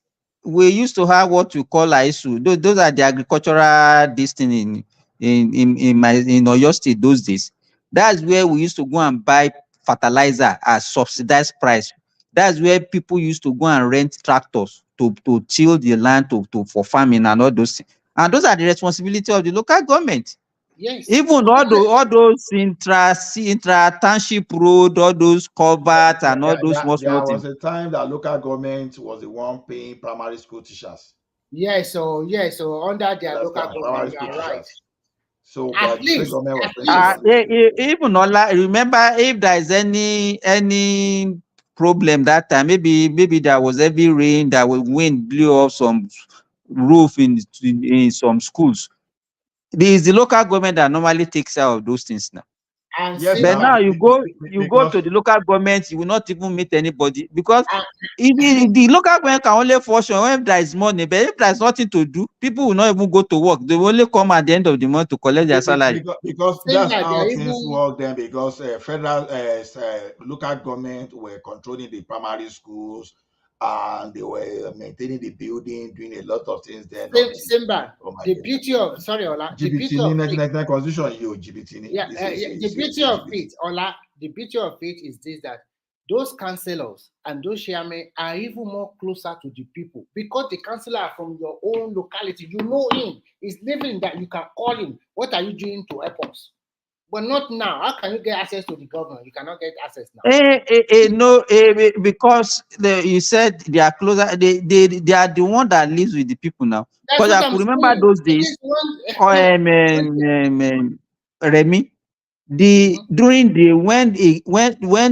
the dry season, they will grade. They have, most of the local government have graders. Exactly. They have graders. They have all those machines that they can use to grade road, especially all those farm road, and so that during the dry season, are they doing gutters for well? Yes, all those small culverts on those small streams and all those things. At least if we have them back, you can handle them. You are the councillor from my own street. What are you doing to our street? This is our street. Let me tell you, no matter, we know that corruption will still be there, but at least they will do something. They will still do something. Yeah, exactly. There's nobody that will come and say the only thing I will do is to steal. You will steal, but they will still do something. But now nothing is even there. Nothing is there. Nothing. And then the councillor cannot be telling you straight that they did not. It's a lie, because we can see Kuru, we are living in the same community together. Do something for our street or for our locality. So that's how it's supposed to be. I hope the Supreme Court can speed up the case so that we can. Anytime I go to my village, I can still see the remnants of all those local government presidents those days. They are still there up to today. All those boreholes, all those intra township road, culvert, all those small gutters. So let them do it properly. If Tinubu is sincere about it, they can do it.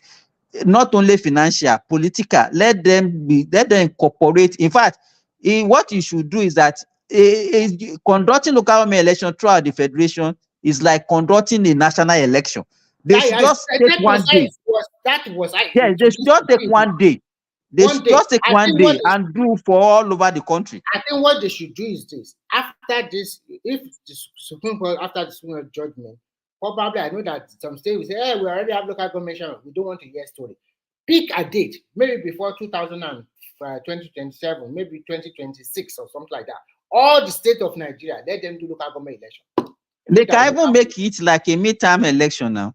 Yes, midterm election. so that everybody is ahead. That's how it's supposed to be, maybe in 2025 or 2026. Whatever and they have your in fact, whatever, even INEC can use it as like a whatever plan they have, any new development they have, they can be using that local government to pilot whatever they want to be doing.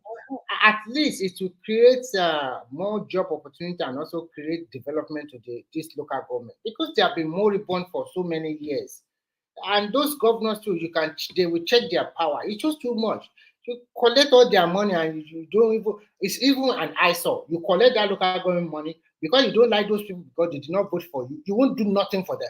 And you are collecting their money. You know, Remy, you have forgotten that local government is just whatever you see in the federal level. All those ministries that you see, agriculture, education, health, and all those things, they are there in the local government also. They have department of health, department of agriculture, department of all these things, and they have a role. All of them used to have a role they play. In fact, my local government used to have a poultry farm. They used to have all those things that, you know, I can't see. One of the councillor elected during that time was an elder brother of mine, and he used to be their speaker. Their speaker, because they also have like a national assembly, all the local government come together, the council. You know, the way they used to do it is this. You know, they will elect the councillor. The councillors are the legislative arm of the local government. Yes. You understand? Then they will now choose what they call supervisory councillors. Supervisory councillors, those ones are like the ministers or the commissioners. You understand? So you have supervisory councillor for health, supervisory councillor for education, supervisory councillor for work, and all those things. So those ones are they are the one in charge of all these departments. And so, but I don't know. I don't even know whether they even choose supervisory councillor again, where they don't even have an election. They don't have councillor. Where is the councillor? Even the chairman is a caretaker chairman. And those ones that they said they are chairman, they only choose chairman, you know, and that chairman will also continue to beg the governor for whatever. They just give them stipend, go and sit down, we will do whatever we want. The job this local government is supposed to do, the governor says is doing it. You are just commissioning your internal road in the street. You go there and commission. That kind of road is for the local government to do. So that is not your own part. In 2013 or 2014, I went to a local government in Ondo State. The town, the name of the town is Ifon in Ondo State. When I got to this local government, 10 o'clock, the gates of that local government was still under lock on a working day. Nobody, and the whole place now was bushy. We just wanted to use one of their hall for training of earth workers. We have to go and get some people, cleaners. We have to go and look for the gate man to come and open the gate. You understand? We have to go and hire generator because nothing. This is a local government. It's not even a small local government too. I've forgotten the name of the local government, but Ifon is one of the oldest local governments in Ondo State. Not working. That was as far back as 2014, 2013. So you can see where we are even doing a lot of things to harm that country. Let's assume that from 1999 to date, those local governments are functioning. Whether they eat money or they don't eat money, there will be a visible development in all the local government of Nigeria. At least you cannot say you are eating money every time, you do not do nothing. So when you will now go to all the local government, just like the example you gave, most of the local government are like that. They are bushy, unkept. Some did not even open. The only thing the local government do in your state is when you want to renew your car license. No, you have to go to the road safety. You know, Remy, if in maybe states like Oyo or Osun, and it's even you will see there, you still see some people coming to. If you go to the north, there's no local government in those places again. Collect salary. That's all. A day to collect salary because nothing to do. They don't have any money voted for them to do any project. So they only go there on a payday, collect your money and go back. and then you want to develop for that kind of country. I think I hope that the Supreme Court will speed it up so that we can now have a general election for the local government, probably maybe 2025, 2026. So everything would now go back to the normal something. That is how a country develops. You don't have everything, even in abroad. You just go to your locality. Why go to state when you can just go to the local government office and ask for any information or any help you want? They will just let you have it or tell you how to go about it. I think that's quite good. And yesterday I checked all what Wiki has been doing in Abuja. The guy really performed very well.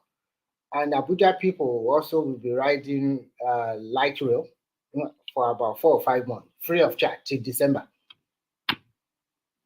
So, is it the metro line? Yeah, it's a metro line in Abuja. Yeah, it started already. Actually, I've been watching some YouTube. It's like everybody actually. It's free. The guy. I think the guy is really doing well. He's really doing well. He performed very well. To be frank, look at Abuja Road for God's sake, with more lineage, more signposts. I did know. Another thing I noticed. I think we are not Nigeria. We don't focus on aesthetics. You understand? Yeah. We don't beautify our cities. You understand? I think they have I think he's doing well on that also. Yeah, all the he's road planting signs. trees. He's planting grasses all over the place and all those things. I hope because sometimes I used to wonder that in our country where we have rain, if don't need to even wet all these things, we don't have those things. Even in the desert here, you see trees along the road. You see lawn well maintained. But Abuja, from the airport towards the center, you see green. They plant a lot of green trees. It's so beautiful. It's that one Kenya YouTuber that went to Abuja to do that one. She loves Abuja. Abuja is beautiful. In fact, I would say it's one of the most beautiful cities in Africa. Well planned, well structured. Even when the advantage Abuja has is that it's like Abuja was started afresh. It was not an existing. It was not an existing town or city before. You understand? It was and if not because of the effort that this guy put in place that time, El-Rufai, because Nigeria, we don't like. I really like El-Rufai, but El-Rufai. But to me, even that Abuja, I don't. Is okay, maybe the roads, but when you go to a city, you're supposed to see recreational areas, green areas, and all those. They are not many. They are not many. They are not many. What about Shogbo? And then when all those areas that are earmarked for such things, for public use, you see one politician will just come one day and just acquire it and convert it to his own land. Well, yeah, I don't know why when you construct a road, the road sign, the lining of the road should be together with the road. When you go to Nigeria, they just construct road. They don't line it. They don't do nothing. It does not look beautiful at all. Even let me tell you, okay, how will it look beautiful? Okay, look at the gap between the roads and the houses along the road. They're too close. No room for expansion. Even if they are too close, so that place supposed to be. I mean, there shouldn't be any open land. Yes. You understand? They're supposed to put what's it called now? That make it better. Everywhere you see everywhere with these muddy things and this. It doesn't make sense. Simba, here in Finland, if you buy apartment here, you also pay management fee, so that every year, every day when it's a snow, there is some tractor that will come into the apartment complex, clear the snow, and then they will help you also to fix the plumbing, maybe once in a year. They will come to your apartment to see for rodent or insect or whatever, just to clean it up. So, and then if you have a property like a normal house, I think they are also obligated to mow the grass, maybe paint their building, maybe once in 2 or 3 years. So that's why you see that most of the houses are old. You can hear some are built in 1970s, but they look new because they maintain them. They paint them at the right particular. Because if you don't paint, if you don't do the right thing, you'll be sanctioned. So I think Nigeria, when rules of laws, people don't obey rules, everybody just build according to whatever they like. You can so without no proper planning, that is the bane of Lagos, unfortunately. You see somebody, you have a plan for your bungalow. Mhm. You understand? Then when they approve that plan, that's when you now remember that in front of that house you want to build shop. Yeah, so you just do whatever you want. You just do whatever you want, and nobody will say anything. Of course, now. Now, So there was a particular guy where here, let me tell you, here they have a national plan. You understand? You cannot build more than, you can't see a private apartment that will be more than 1-story building. It's not, you are not allowed to be more than 1-story building. You understand? Everybody, you cannot decide that, okay, this is the paint that I want to paint my house. Say, okay, no, I like green. There is a national color. You understand what I mean, Remy? yes, There is a national color. So every house has the same color. You understand? And even the kind of house that you build, they have specification. You might, if you have money, you can be big houses, but there is specification that everybody must follow, no matter how big or small your house is. that is how it's supposed to be frank. And the whole city is already, I think one of the things that is affecting us is that even our kind of land tenure system that we have is also a problem. Because here, the land belongs to the government. Government has already mapped it out. Everybody knows where your plot is starting from. You get your plot and you build. Unlike in Nigeria, where somebody will say, okay, this is my land and everything. It's just everything is just chaotic. Yeah, you are right. Because when you compare to other countries, the land belongs to the government and nothing you can do. Yes. And the land is not yours totally. It's just for 99 years, okay? In China, it's for 99 years and it belongs to the government. So, but in Nigeria, if we now promulgate a law that the law belongs to the government, hey, come and see crisis. There will be fight. It's my land given to me from my great grandfather or something like that.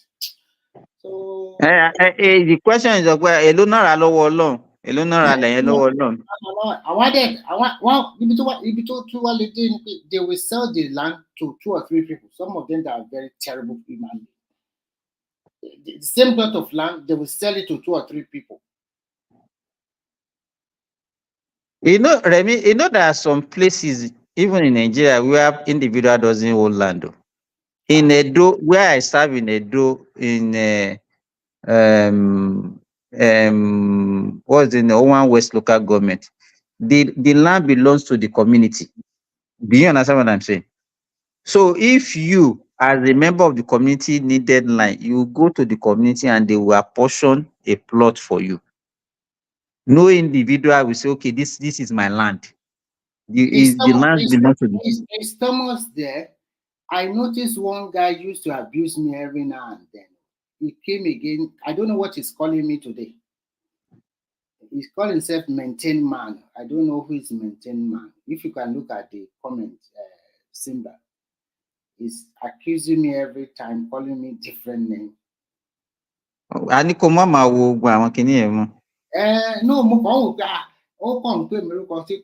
understand. Well, I mean, well, I'm about to go out now. So, and Thomas is not there. That's what I just want to say, that I'm about to go because we are the only 2 that remain. So, Thomas and Milo, I'm going to work. Okay. Weekend it's so. Okay. You can maybe Thomas. Okay, have a good day. Bye-bye. Yeah, thank you.